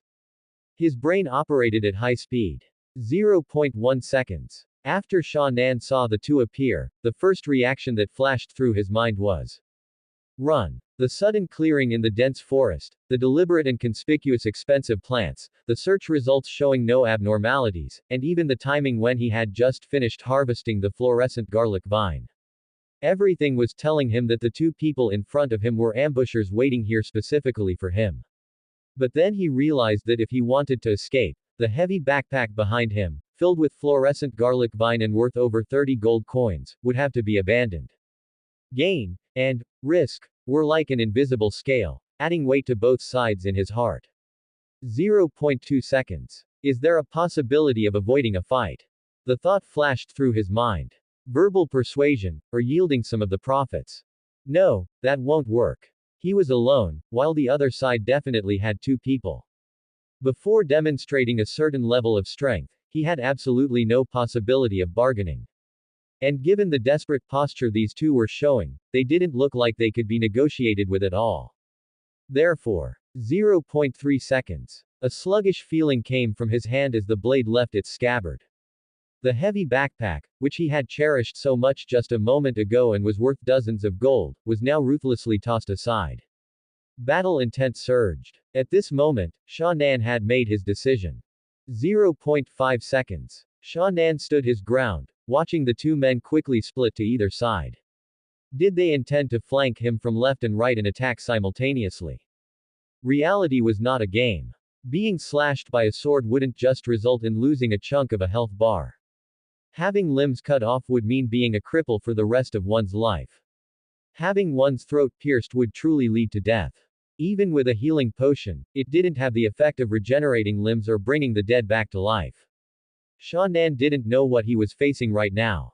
Driven by survival instinct, he pushed his brain to the limit, analyzing the situation for the impending battle. Two fists are no match for four hands. Since ancient times, those who could parry and even counterattack from multiple directions simultaneously in a group fight were all master-level figures proficient in combat techniques. When facing multiple attackers, even in the somewhat xuanwan kung fu movies of his previous life, the protagonist would often divide the battlefield and defeat them one by one. In an instant, Sha Nan had constructed a preliminary battle plan in his mind. He wanted to break down the 1v2 into two 1v1s. 0.7 seconds. His sharp gaze swept across. On the left, the fierce-looking man with the buzz cut held an iron sword, his expression focused and movements swift. One glance told he was an old hand. The man on the right, although more burly, was clearly half a beat slower. His face was flushed and dull, and he dragged a heavy two-handed hammer. Target locked. 1 second. The sword tip rose slightly, and his palm felt the cold, cool touch of the hilt. Sha Nan took his first step forward. Facing two opponents, and with both sides possessing lethal weapons capable of a one-hit kill. He had to eliminate the first enemy as quickly as possible. 3 more steps forward. The distance between him and the dull man was instantly shortened. The iron-gray blade flashed in his peripheral vision. Already within the longsword's attack range. His right foot slammed onto the ground, the sole instantly sinking into the mud. Whirlwind slash. Power seemingly from the earth surged up from his soles in an instant, gathering strength from his entire body like a river tide, and finally transferring through his fingertips to the sword hilt. Whir! The iron-gray sharp cold light swung out an arc-shaped half-moon in the air. Cleaving expert, plus 5% cleaving damage, beheading longsword, plus 5% decapitation damage, plus his strength which had reached 6, after attribute point bonuses. Sha Nan swung the fastest sword strike since he had transmigrated to this world. Squelch. The heavy two-handed iron hammer had only been raised halfway when the dull man's head spun away from his shoulders. 3.5 seconds. Blinding blood gushed from the empty neck like a fountain, and a few drops even splashed onto Sha Nan's face. But at this moment, he felt no sense of disgust. Because he had already felt the sharp wind coming from behind him. There was no time to withdraw the sword. Sha Nan used the physical momentum from the whirlwind slash to pull the blade back in front of him while turning half a circle. Then, clang! Sparks flew. A silver-white blade slammed hard against the iron-gray body of the beheading longsword. Over 2 seconds was enough for the other enemy on the field to close in on him. Thud. Behind him was the dull sound of a corpse hitting the ground. The 4-foot longsword, which he had cherished so much hours ago that he would wipe off even a tiny stain with gauze, was now held horizontally before his chest by Sha Nan without any pity to block the opponent's attack. The sword tip flickered with cold light across the space. At this moment, he could even clearly see the fierce man's pupils trembling slightly due to his teammate's death, his facial muscles tensing as he gritted his teeth with exertion, and even the scattered foam at the corners of his mouth. 4 seconds. Force collided through the sword blades. Sha Nan was currently in a stiff state where his old strength was spent and new strength had not yet risen. And the opponent was clearly also finding it difficult to exert force, his arms numb from the power transmitted through the sword. The battle seemed to fall into a momentary stalemate. In this situation, the 1 point of agility provided by whirlwind slash reaching max level took effect. Sha Nan regained his balance a moment earlier. Then he delivered a sudden kick. The fierce man, kicked in the abdomen, showed a look of pain, and the strength in his hands immediately faltered. Sha Nan took the opportunity to retreat 2 steps, creating a distance of half a body length from his opponent. And then, whirlwind slash. The iron-gray arc of sword light flashed through the air. Accompanied by a mixture of red and white viscous liquid. Half a head with a smooth-cut surface. Spun and fell. Green leaves drifted nearby, slowly landing on the ground. From the moment the two appeared to the end of the battle. It was a total of 5.25 seconds. Huff, huff. Sha Nan panted, the lining under his leather armor already soaked with sweat. 5 seconds, merely the time for one deep breath. Yet it was enough for an encounter to start and end. His heart pounded violently, and his head felt slightly dizzy. The intense focus during the battle also returned to reality. He even felt that the tightness and high pressure of this battle were no less than when he faced the hobgoblin before. A slight error in judgment or movement would have resulted in being crippled or even severely injured. And thanks to the previous owner's persistence, he was able to train Whirlwind Slash to max level as soon as he transmigrated to this world, reap the rewards, and use them to raise his overall strength to its current level. The thick smell of blood in the air flooded into his chest with his breath. Standing there, Sha Nan looked at the 2 corpses on the ground to his left and right, feeling somewhat emotional. Who would have thought that 10 or so days ago, he was just a miserable corporate slave sitting in an office all day, who hadn't even killed a single chicken. Now, he had become a tough guy, capable of cutting down 2 adventurers in the span of a single breath. Looking at it this way, maybe he really did have some so-called combat talent. Drip. Warm, thick blood dripped from the sword tip to the ground, staining a few blades of grass red. Sha Nan suddenly seemed to remember something. He quickly raised the beheading longsword in his hand, took out gauze from his robe to wipe the blood from its surface, and then carefully observed along the blade, especially where he had blocked the enemy's slash. Then, he breathed a sigh of relief. The 50% durability bonus on the attribute panel was indeed no joke. That strike had sent sparks flying, yet it only left a tiny, imperceptible scratch on the blade, which could be removed with a careful maintenance session after returning to town. Not bad, not bad. Though still a bit pained, Sha Nan accepted the result. And he happily began to clean up the battlefield. These second-hand leather armors can only be sold for half price anyway, and they're heavy and not high quality.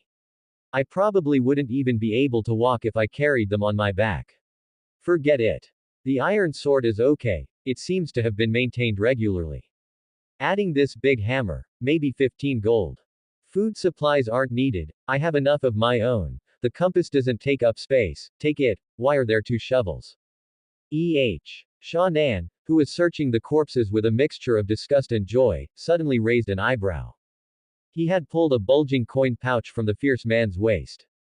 Opening the mouth and looking inside. Tisk tisk. A glimmering gold. It's even heavier than the pouch I got when I collected the bounty at the association before. There's probably at least 50 gold. Sha Nan weighed the slightly heavy cloth bag in his hand and muttered to himself. That's strange, did these 2 carry their entire life savings with them? Of course, since the other party were now corpses, they couldn't answer his question. Sha Nan himself didn't care about these minor details. After searching the corpses thoroughly once more and confirming nothing was missed, he put the backpack full of fluorescent garlic vine back on, intending to leave the area as soon as possible. The smell of blood easily attracts danger. This was something he had learned in the rotten fish and shrimp squad. One gathering mission, a small profit of 80 gold. At this rate, if I save up a bit more, I should be able to buy a decent set of medium armor soon. Leather armor is okay, but its defensive performance is lacking after all. And just as Sha Nan was about to leave with his backpack on, from the direction where the 2 men had rushed out earlier, hurried footsteps sounded again. Sha Nan was startled. No way, more of them. He quickly made a decision in his heart. He had just gone through a life and death struggle. Although he hadn't taken any damage, using whirlwind slash twice in succession had already left his arms slightly aching. His combat power had decreased.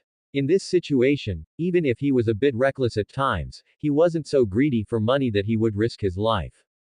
If he found the situation unfavorable, he would immediately drop the backpack and the 2 scavenged weapons and turn tail and run. Anyway, he still had the 50-odd gold coins he'd taken from the corpse tied to his waist. Even if he didn't bring back a single sprig of fluorescent garlic vine, he wouldn't be at a loss. At the same time, several figures quickly approaching through the bushes appeared before Sha Nan's eyes. Thump! Leaves and branches flew. A chubby figure rushed out of the bushes in a disheveled state. Only then did he notice the sudden clearing, crouched down, and comically struck a combat pose. Following closely behind was the half-elf, Hyan, holding a longbow and looking alert. And a blonde girl with a pale face, her panic clearly palpable. Oh, and there was also Wood, the suspected professional, with a very low presence, who always guarded the half-elf like a shadow.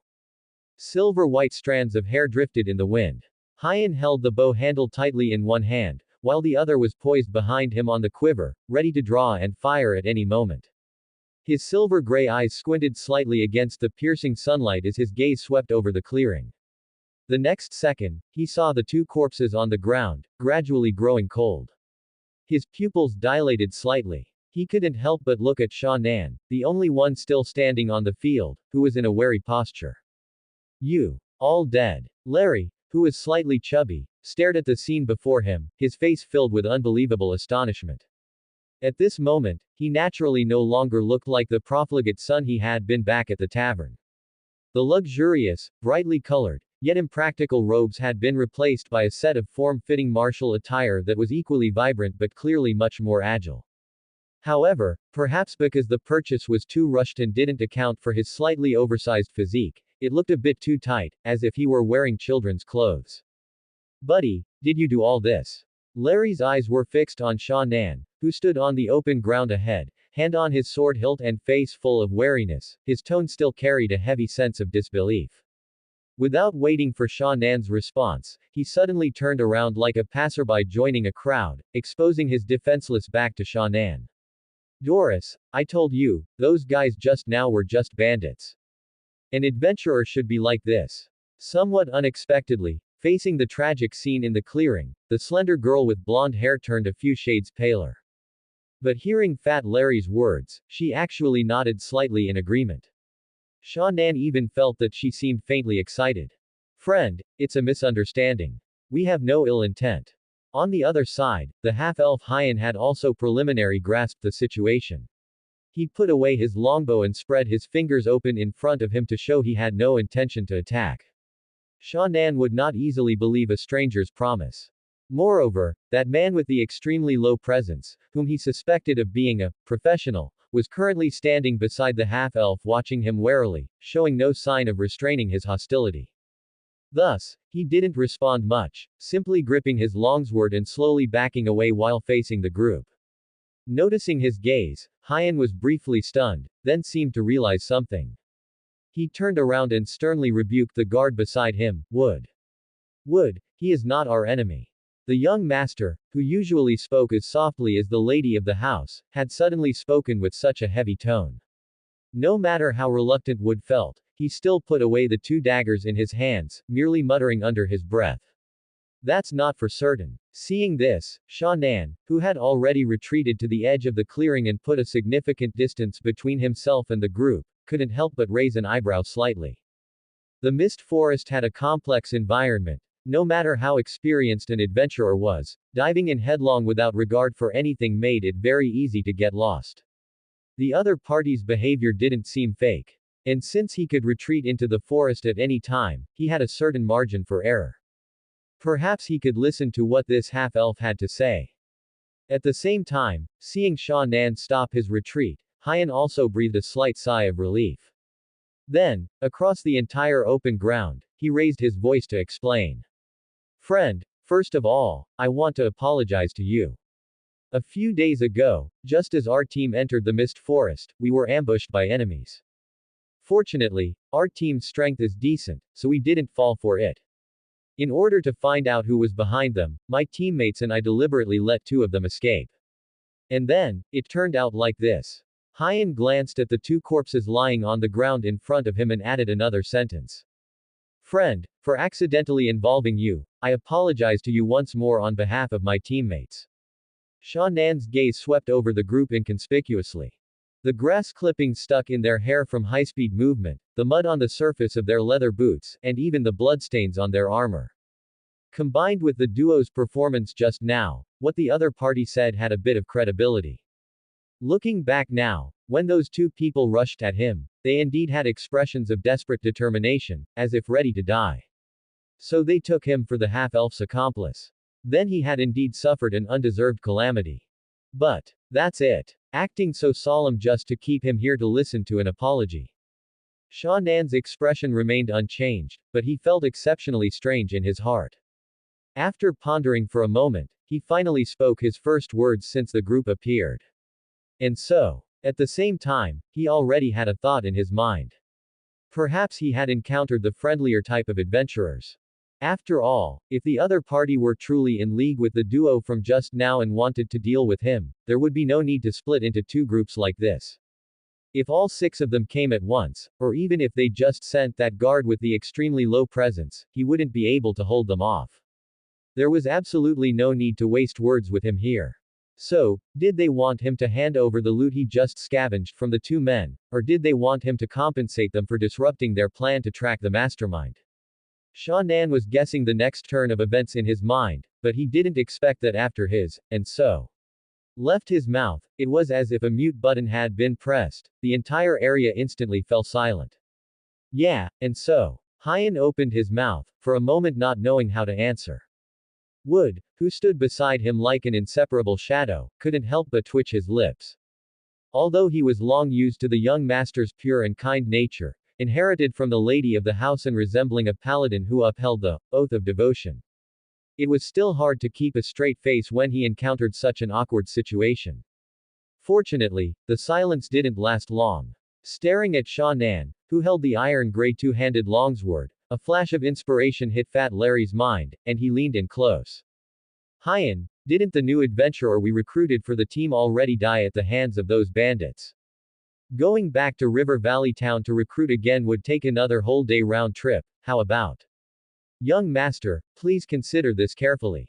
Before the half-elf Hyan could speak, Wood on the side had already voiced his dissuasion. This person's origins are unknown. Letting him join the team would likely add a lot of risk for nothing. As a rogue who had already obtained a professional level and stepped onto the path of shadows and secrets, Wood observed very carefully. This black-haired youth seemed to be covered in blood, looking quite battered, but observing his movements, he likely didn't have a single scratch on him. The two corpses on the field were intact, except for their vital heads which had suffered heavy trauma with smooth cuts, clearly fatal blows in a single strike. And given the speed at which they arrived after discovering the incident, the window of time left for the youth was only 6 or 7 seconds. To be able to end the battle in such a short time and in such a concise and efficient manner. Even if the duo's strength wasn't particularly outstanding and they could only be considered ordinary adventurers. This black-haired man holding the iron-gray beheading longsword was far from as simple as his youthful appearance suggested.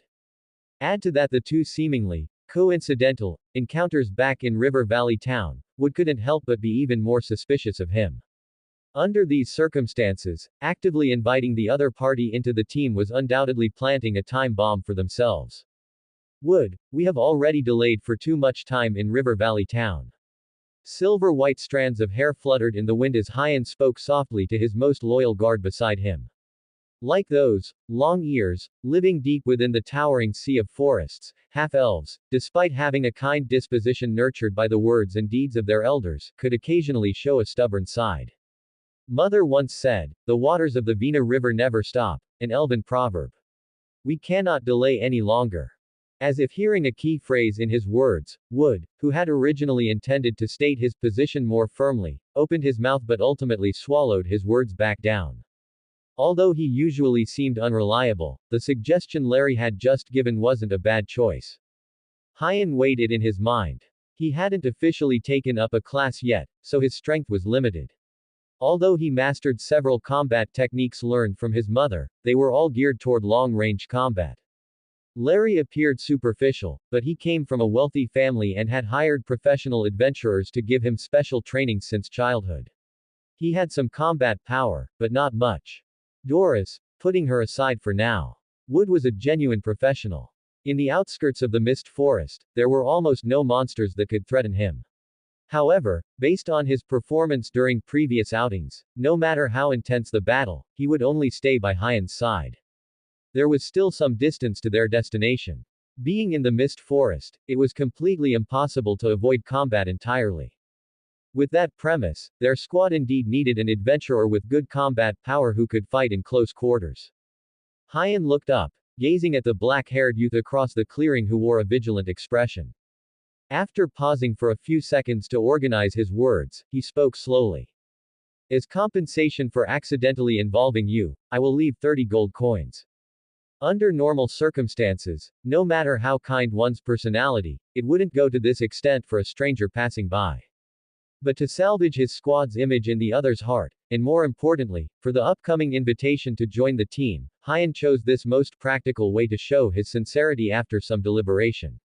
Furthermore, I hope to hire you for 70 gold coins to assist our squad as a temporary member for our current mission. Hearing this, Sha Nan, who had been hesitating whether to run off with the gold or hand over the spoils in his hands, suddenly froze for a moment. His first reaction was, 30 plus 70 equals 100 gold. No, no, no. Sha Nan reined in his thoughts, judging the sincerity of the invitation. First of all, he was carrying items worth nearly 80 gold coins, the fluorescent garlic vine and the spoils from the duo. As long as he could bring them back to River Valley Town, it would be a massive profit. There was no need to take unnecessary risks for these 100 gold coins. As a low-level adventurer acting alone, he had to consider that the other party might be feigning an invitation, while actually trying to lure him closer to surround and kill him. Secondly, Sha Nan felt something was off about these four people. Even a bottom-tier team like the Rotten Fish and Shrimp Squad had a configuration of a frontline warrior Gaggle plus a long-range archer Maggie plus an assassin Elgi.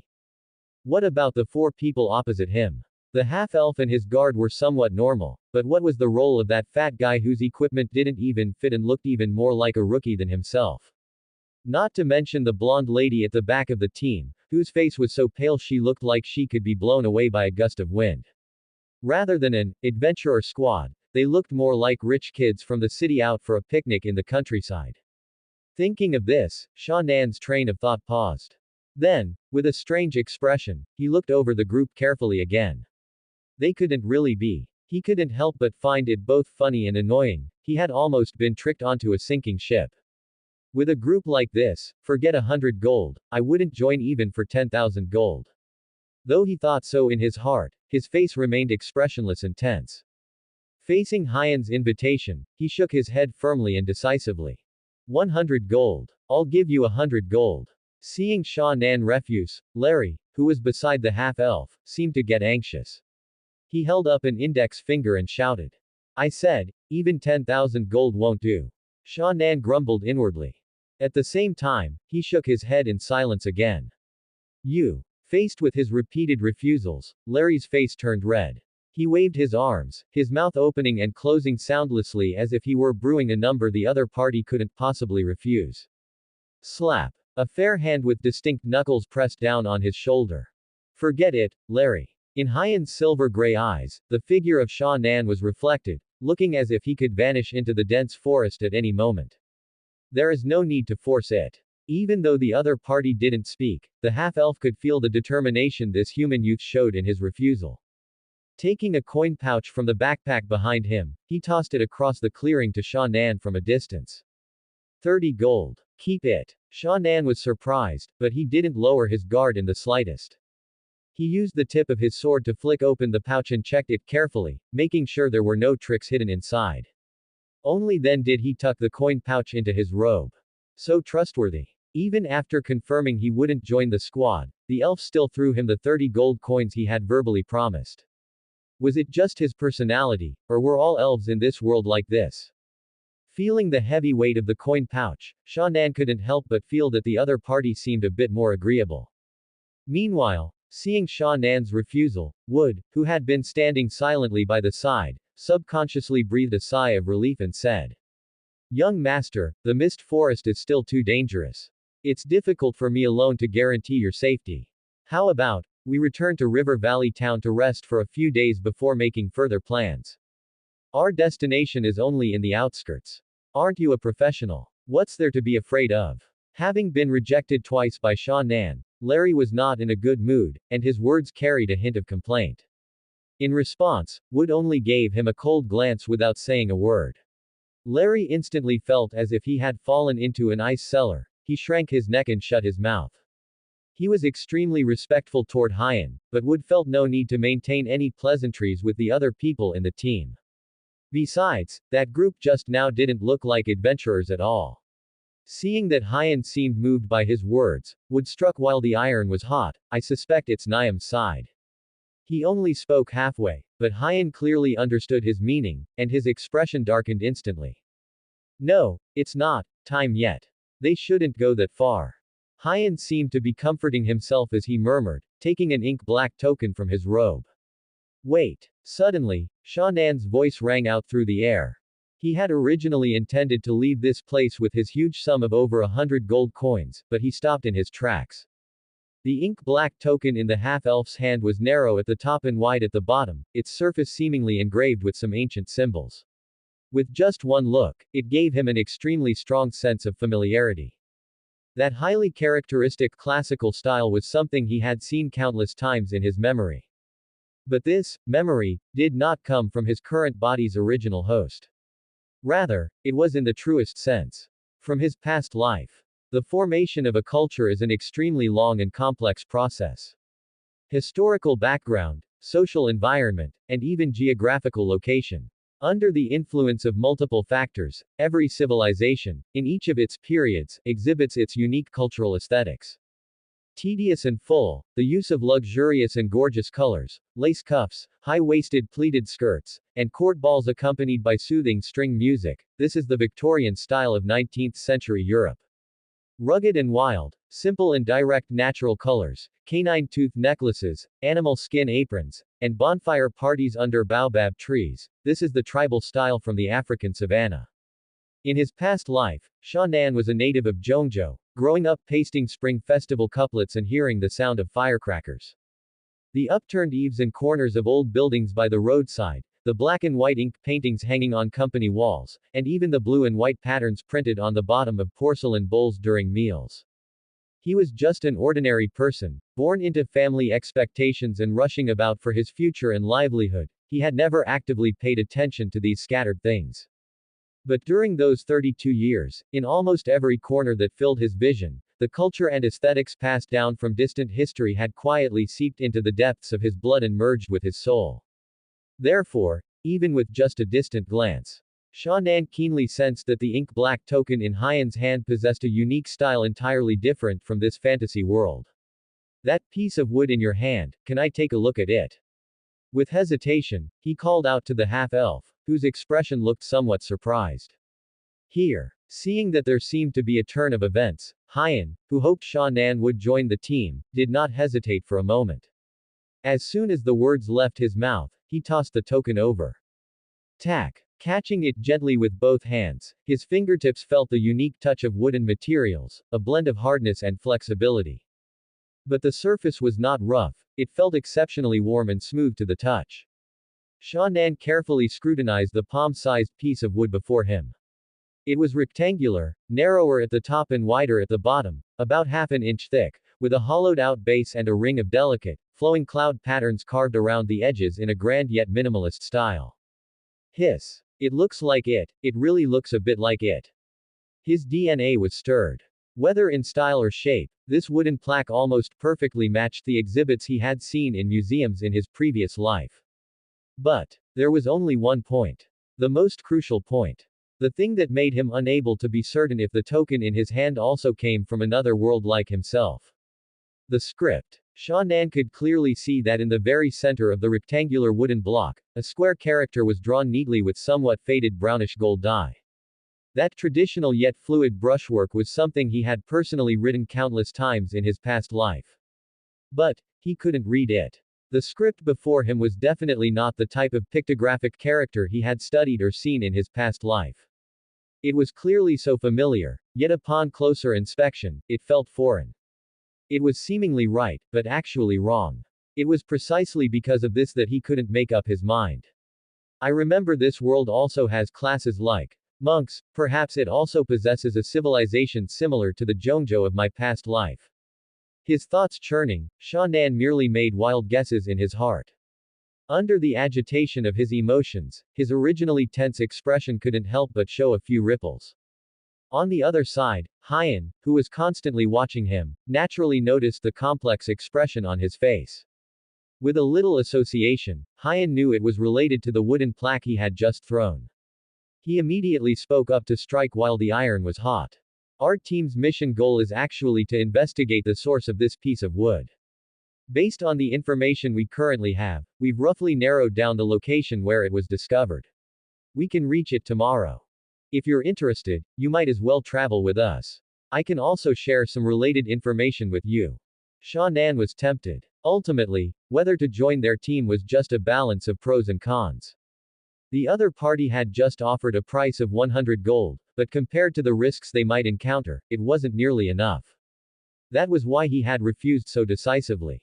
But now, when the chance to find out the source of the wooden plaque in my hand was added to one side of the scale, the situation changed. If one had to be honest, the four-person team before him wasn't actually so absurd that they were just here to die. Although the fat guy and the blonde girl in the back didn't look very reliable, the half-elfin Wood, who was suspected to be a professional, beside him, were quite decent. Adding in what the other party had just revealed, that the mission destination was only on the outskirts of the mist forest, the risk could be lowered a bit. Besides, fine, he was just finding excuses for his next decision. I really do care too much about it. An otherworldly fantasy setting, and a mysterious token with the aesthetics of his past life. If he didn't take this opportunity to find out the source and missed the chance due to being overly cautious, he felt he might not even be able to sleep tonight.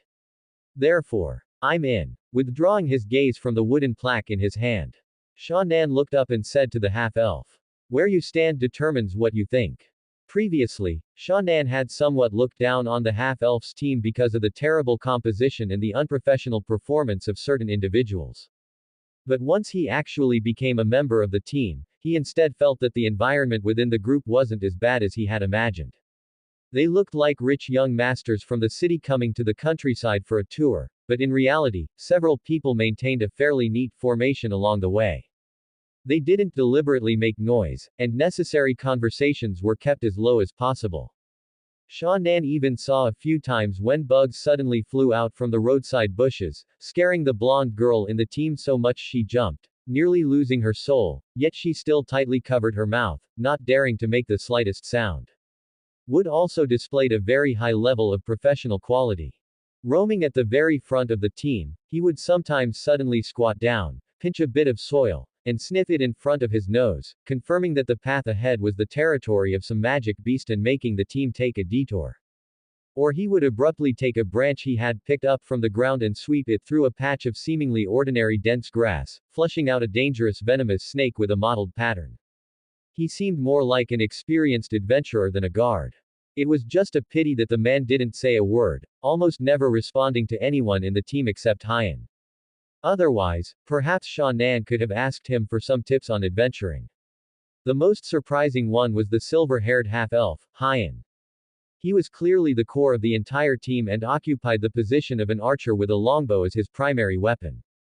Yet along the way, he always walked in front of Sha Nan, intentionally leaving his back completely exposed to him to put him at ease. Sha Nan could feel the half-elf's friendliness and sincerity. Of course, that was provided one ignored the wary glances would occasionally cast from the very front of the team.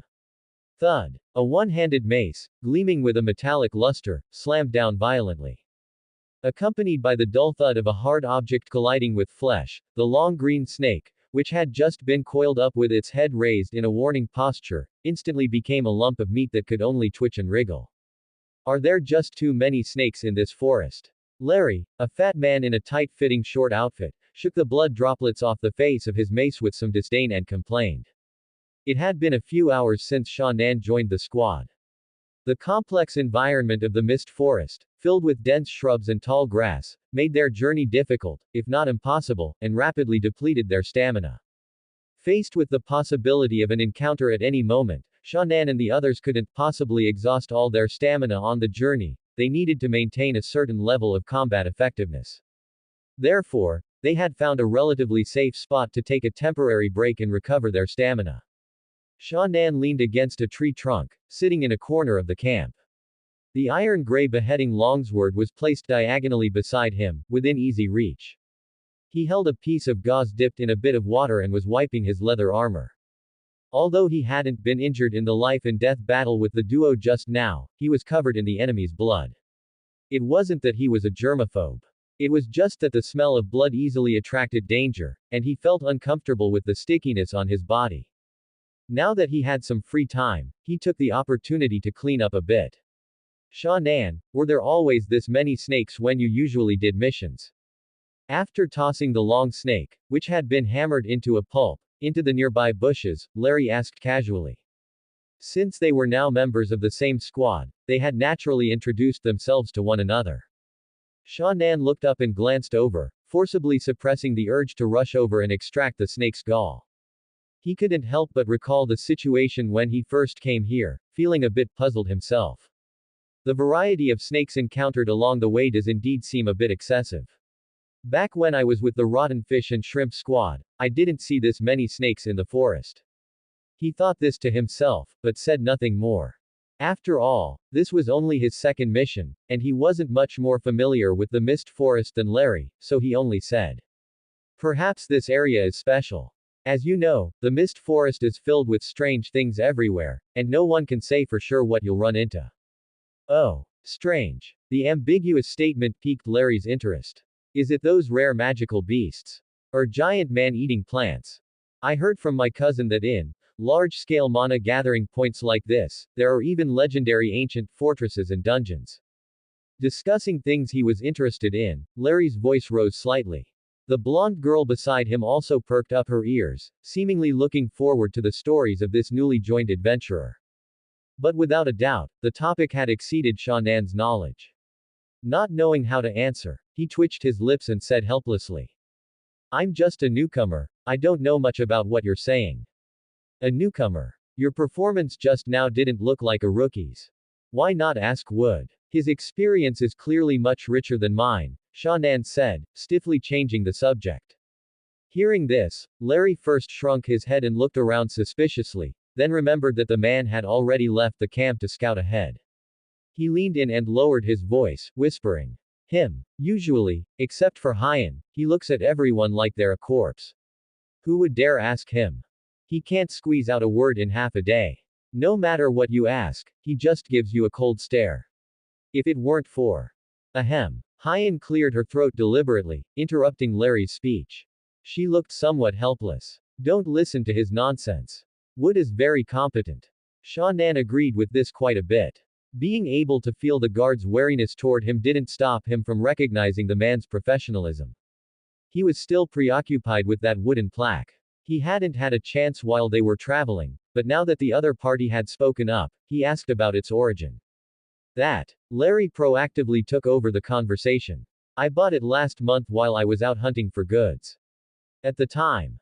According to the fat man Larry, the wooden plaque was originally found by an adventurer in the Mist Forest.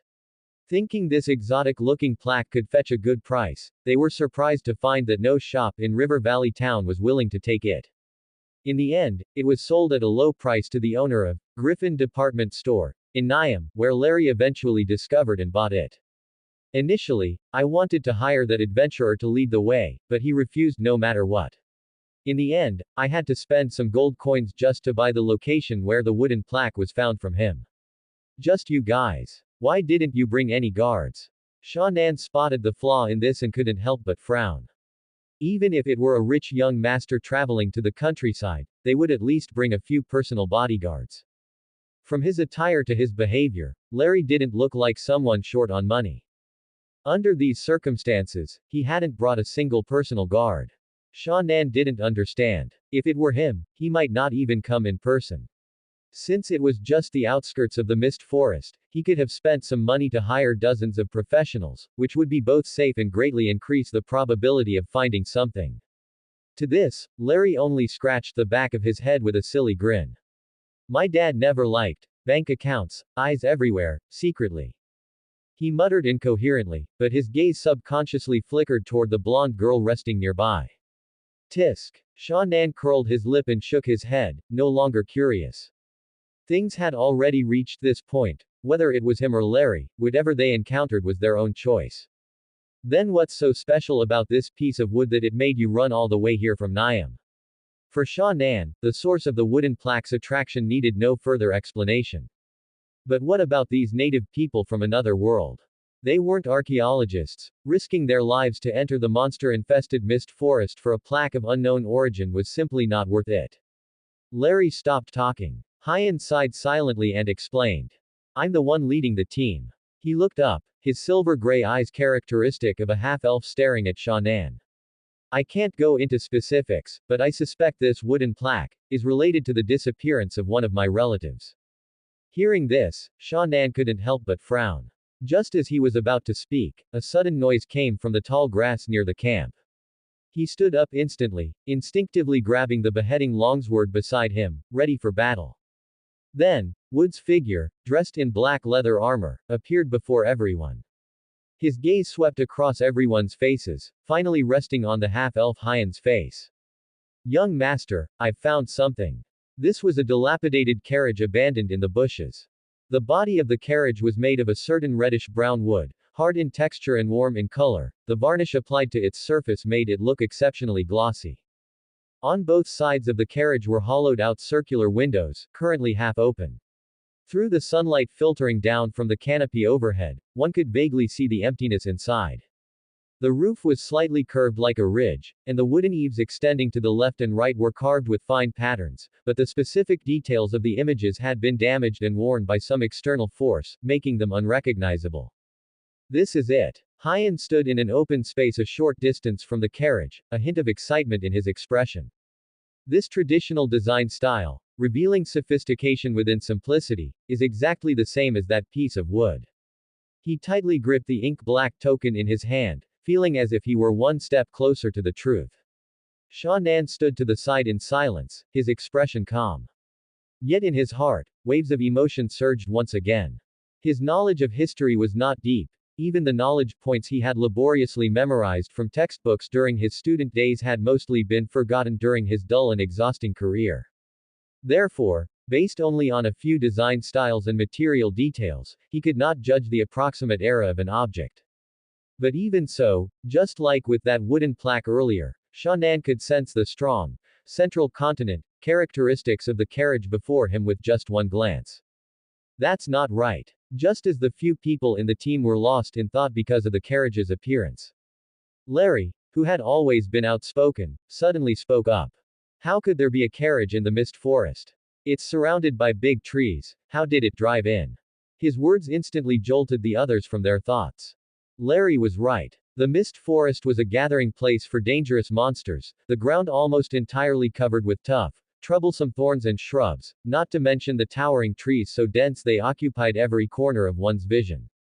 In such an environment, even an experienced adventurer team could often only walk through it cautiously and with difficulty. Even if there really were a driver with excellent driving skills, who drove a carriage into the forest, the huge commotion caused by the carriage's movement would be enough to attract monsters from several hundred yards away. And look. Hyan, who was gradually coming to his senses, also began to notice the suspicious points, pointing with his finger and frowning. There are no wheel ruts on the ground nearby. It's as if this carriage just dropped into the forest out of thin air. Wood, who had been guarding Hyan like a shadow and had remained silent until now, suddenly added. Normal wooden materials would quickly decay and rot under the corrosion of the magic power that fills the air of the mist forest. The material of this carriage is not an enchanted material, yet there is very little dust and remaining signs of use, it was clearly parked here recently. It shouldn't be. If it was recent, how could there be no traces at all around it? Hyan's brow furrowed tightly, the confusion on his face deepening. The interior of the carriage was empty, with no possibility of monsters hiding inside. The surrounding bushes and tall grass had also been checked and confirmed safe. The group cautiously approached. Although it looked as if it had been struck in the middle by an owlbear, the entire carriage was in ruins. However, a few details still reflected its original exquisite and luxurious decoration. For example, the hollowed-out lanterns hanging under the wooden eaves on both sides, and the curtains inside the windows, which were soft and smooth in texture with elegant patterns embroidered on the surface. Ah! A sharp scream, which was instantly lowered in volume, suddenly came from nearby. Shannan, whose mind was already tense due to the high-pressure environment of the mist forest, couldn't help but shudder in fright. Frowning, he looked over. Only to see the blonde girl, Doris, at the edge of the team, covering her mouth with one hand because she had accidentally made a sound, while her other hand pointed toward the shadow under the carriage shafts. Scorpions. Larry shielded her behind him, thinking of performing a classic, Hero Saves the Beauty. Following the direction of Doris's finger, the fat on both sides of his cheeks immediately shook twice. SS's. It sounded like countless grains of sand flowing onto the ground. What Shannan heard first was a strange sound composed of countless sharp and tiny movements mixed together. Then, like a spring, a black flow gushed out from the bottom of the carriage. Those were countless knuckle-sized, pitch-black scorpions. Shit. Shannan felt a chill rush from his tailbone straight to his skull. Retreating abruptly, his beheading longsword was already held across his chest. The half-elf reacted even faster. With his silver hair fluttering, he retreated into the tall grass behind him in a few steps, as an archer whose main means of output was the bow and arrow, pulling away the distance the moment a battle began was perfectly correct. Larry's performance was somewhat unexpected. Though his face turned pale with fright and he was extremely flustered while retreating, even nearly tripping over a tree branch on the ground and staggering a few steps. He still closely guarded Doris beside him and did not choose to flee. In the blink of an eye, only Wood was left on the field. Looking at the solitary figure in front of the carriage, Shannan gritted his teeth and stepped forward again. Retreating was only the first reaction driven by survival instinct. Although he was a newcomer, the next second he realized his role in the team, he pushed forward again. He wouldn't drop the ball at a time like this. The cool, uneven touch of the sword hilt came from his palm. Yet his heart still felt waves of numbness. In his hand, he held a fine longsword scavenged from a blacksmith shop. In his backpack were prepared healing potions with miraculous effects, and on his body was hard, expensive leather armor. He had plenty of stamina. Sha Nan was confident that even if he faced 20 goblins alone, he could fight his way in and out. But facing the black scorpion surging like a tide at his feet, he felt at a loss for what to do. And just then, Wood suddenly reached out his hand, signaling him to stay back and not come over. Then, from a pouch he carried close to his body, he pulled out a palm-sized brown earthenware jar. He threw it violently. Bang! The jar hit the ground and instantly shattered. A thick, dull ink-colored liquid, mixed with turbid powder, splashed and flew everywhere. Then, a spark of fire. Whoosh! A heatwave surged, and the orange-red firelight was reflected in Sha Nan's pupils. Blazing flames suddenly erupted. In an instant, it swallowed countless scorpions along with the entire carriage. The swirling flames seemed to stir the fear deep within the bloodlines of these insects. The swarm, which was originally as dense as a tide, immediately scattered, turning into countless tributaries, and disappearing into the nearby bushes and grass. Crack! Exoskeletons cracked under the high temperature, and the unpleasant smell of burning filled the air. Where did so many scorpions come from? Scared me to death. Larry's pale face was covered in cold sweat as he spoke with lingering fear. The figure of the half-elf, Hyan, also gradually appeared in the grass, a wooden arrow already notched on his bowstring, his expression grave. Sha Nan's heart was beating violently, and he breathed a slight sigh of relief. Slowly sheathing his sword, he felt lucky. Fortunately, there was a professional in the team who actually carried something like a Molotov cocktail with him. Otherwise, facing so many small insects, he really wouldn't have known how to solve it.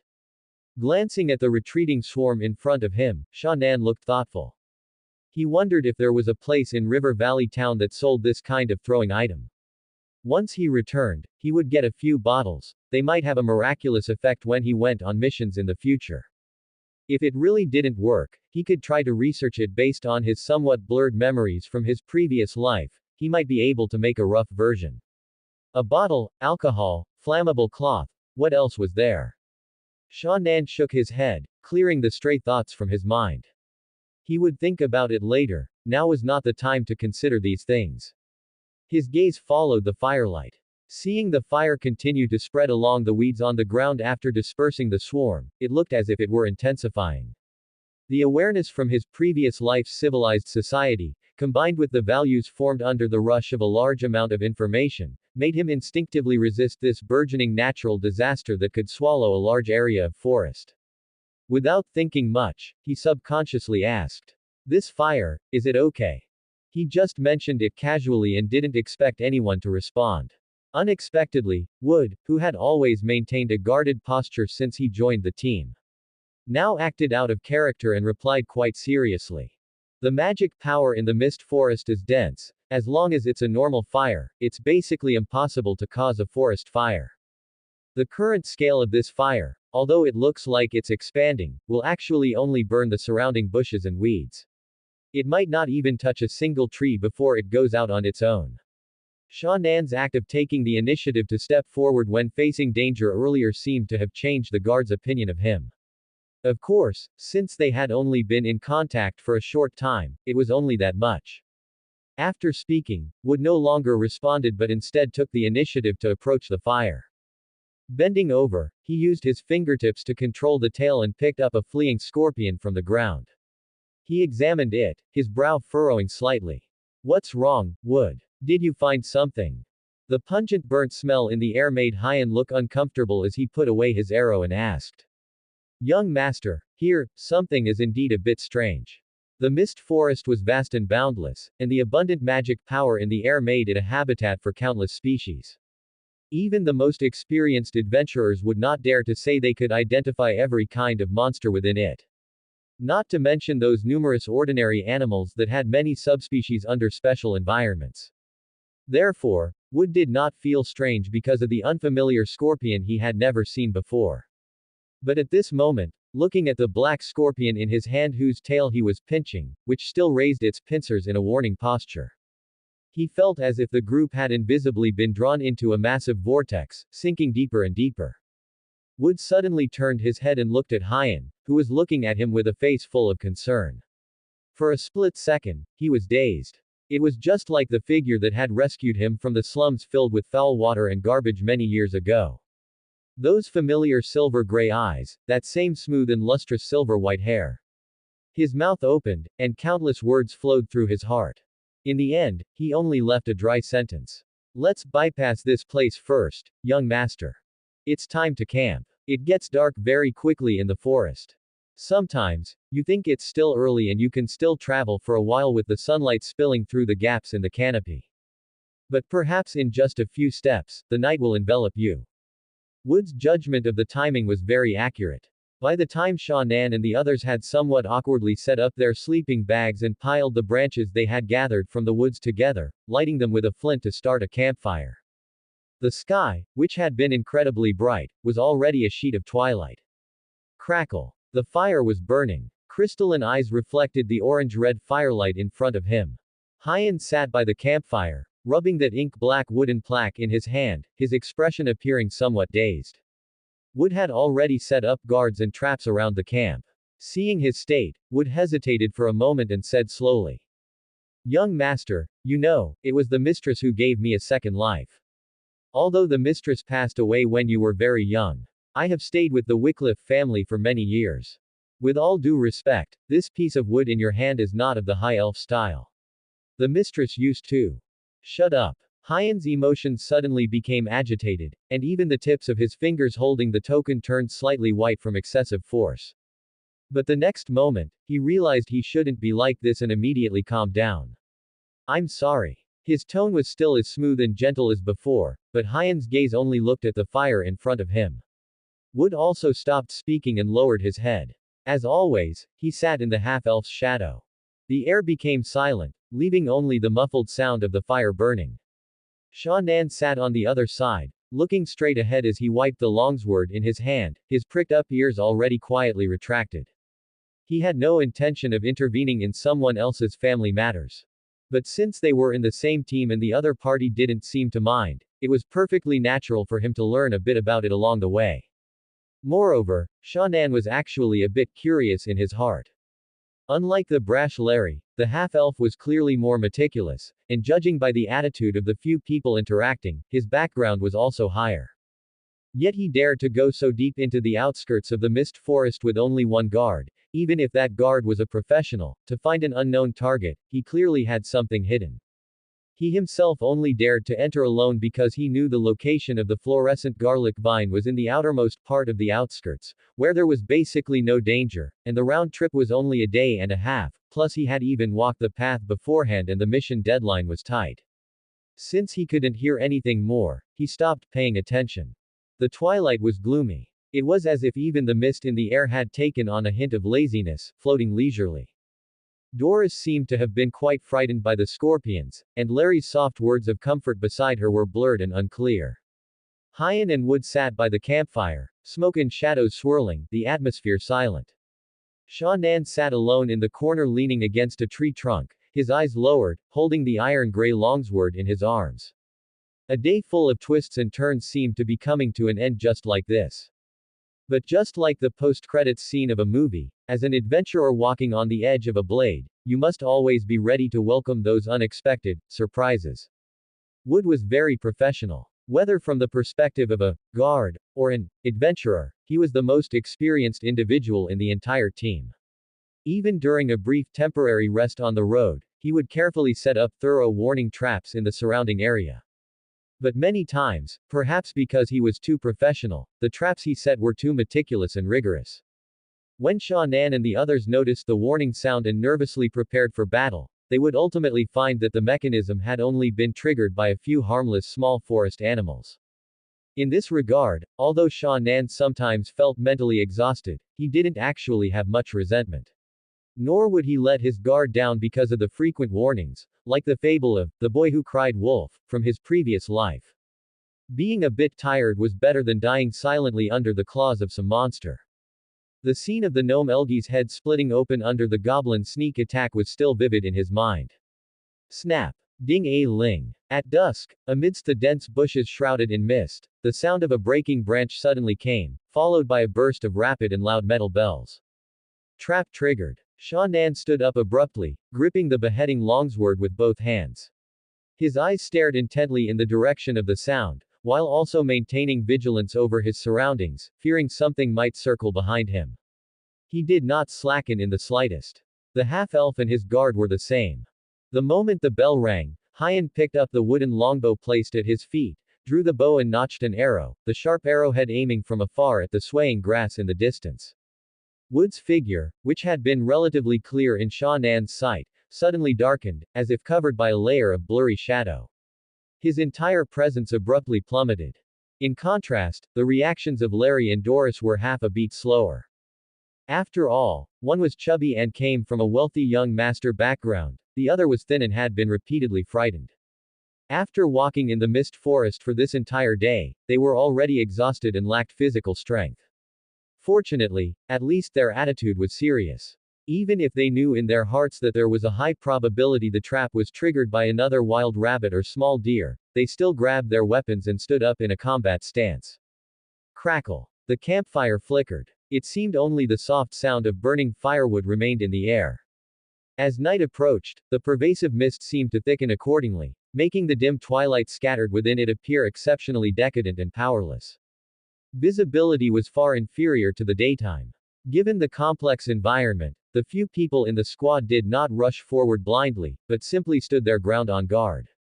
Patter. Patter. Sha Nan leaned against a large tree, his expression tense. His black pupils reflected the outline of the distant bushes and grass, his nostrils flaring slightly with his breathing. This time, it seemed a bit different. According to the movement when traps were triggered before, those naturally timid herbivores were often startled by the bell and would bolt away in a panic.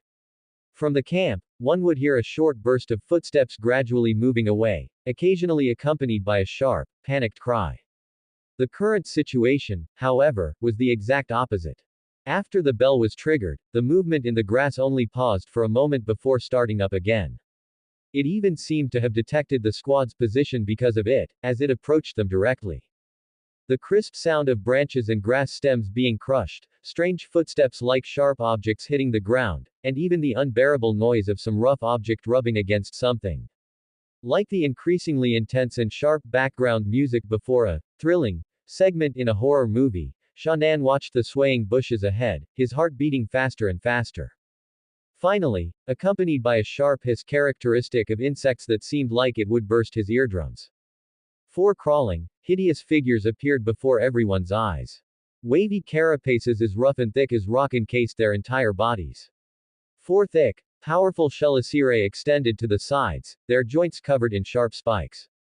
Mung bean-like compound eyes reflected the faint light, and split mouthparts opened and closed slightly amidst the hissing.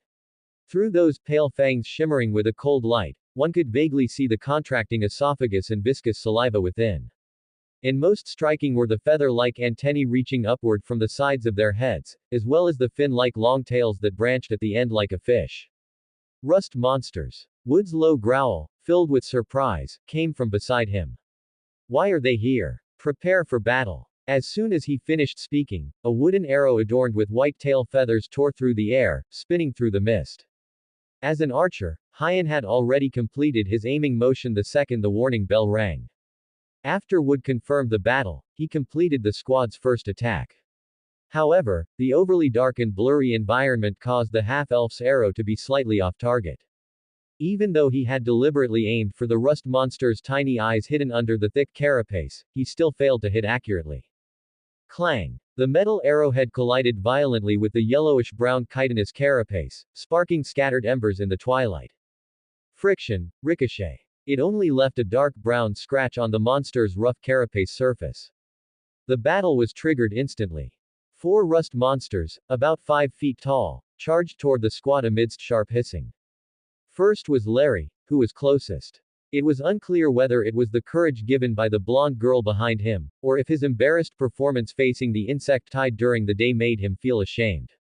This wealthy young master actually displayed courage far beyond the ordinary at this moment.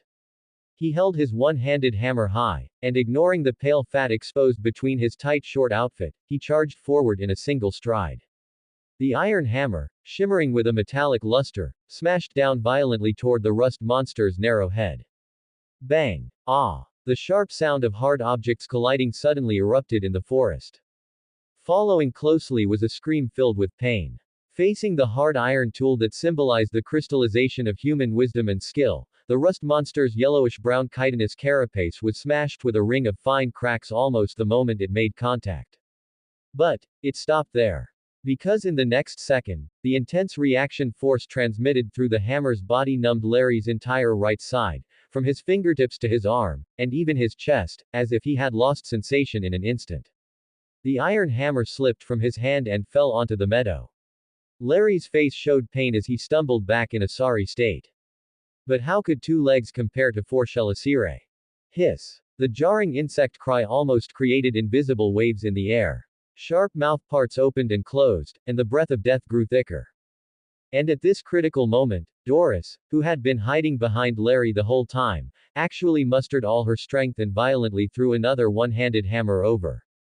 Clang! By a stroke of luck, the hammer's body smashed directly onto the rust monster's fragile mouthparts, causing its entire body to pause. Larry scrambled on all fours, taking the opportunity to retreat. Thick green saliva dripped from the rust monster's smashed mouthparts, splashing onto the iron hammer. Sizzle. Accompanied by pungent thick smoke, the metal hammer face, which was enough to crack the carapace of an insect beast, actually seemed to have met some kind of natural enemy, instantly softening and charring. Be careful. The rust monster's venom can corrode metal. Wood, who had already disappeared from sight, urgently reminded them. Ah! Holding the polished beheading longsword in his hand, Sha Nan, who was about to rush forward to support, immediately slowed his steps. That's the end of part 2. Part 3 is coming soon. Thanks for watching. Please subscribe and support our channel for more stories.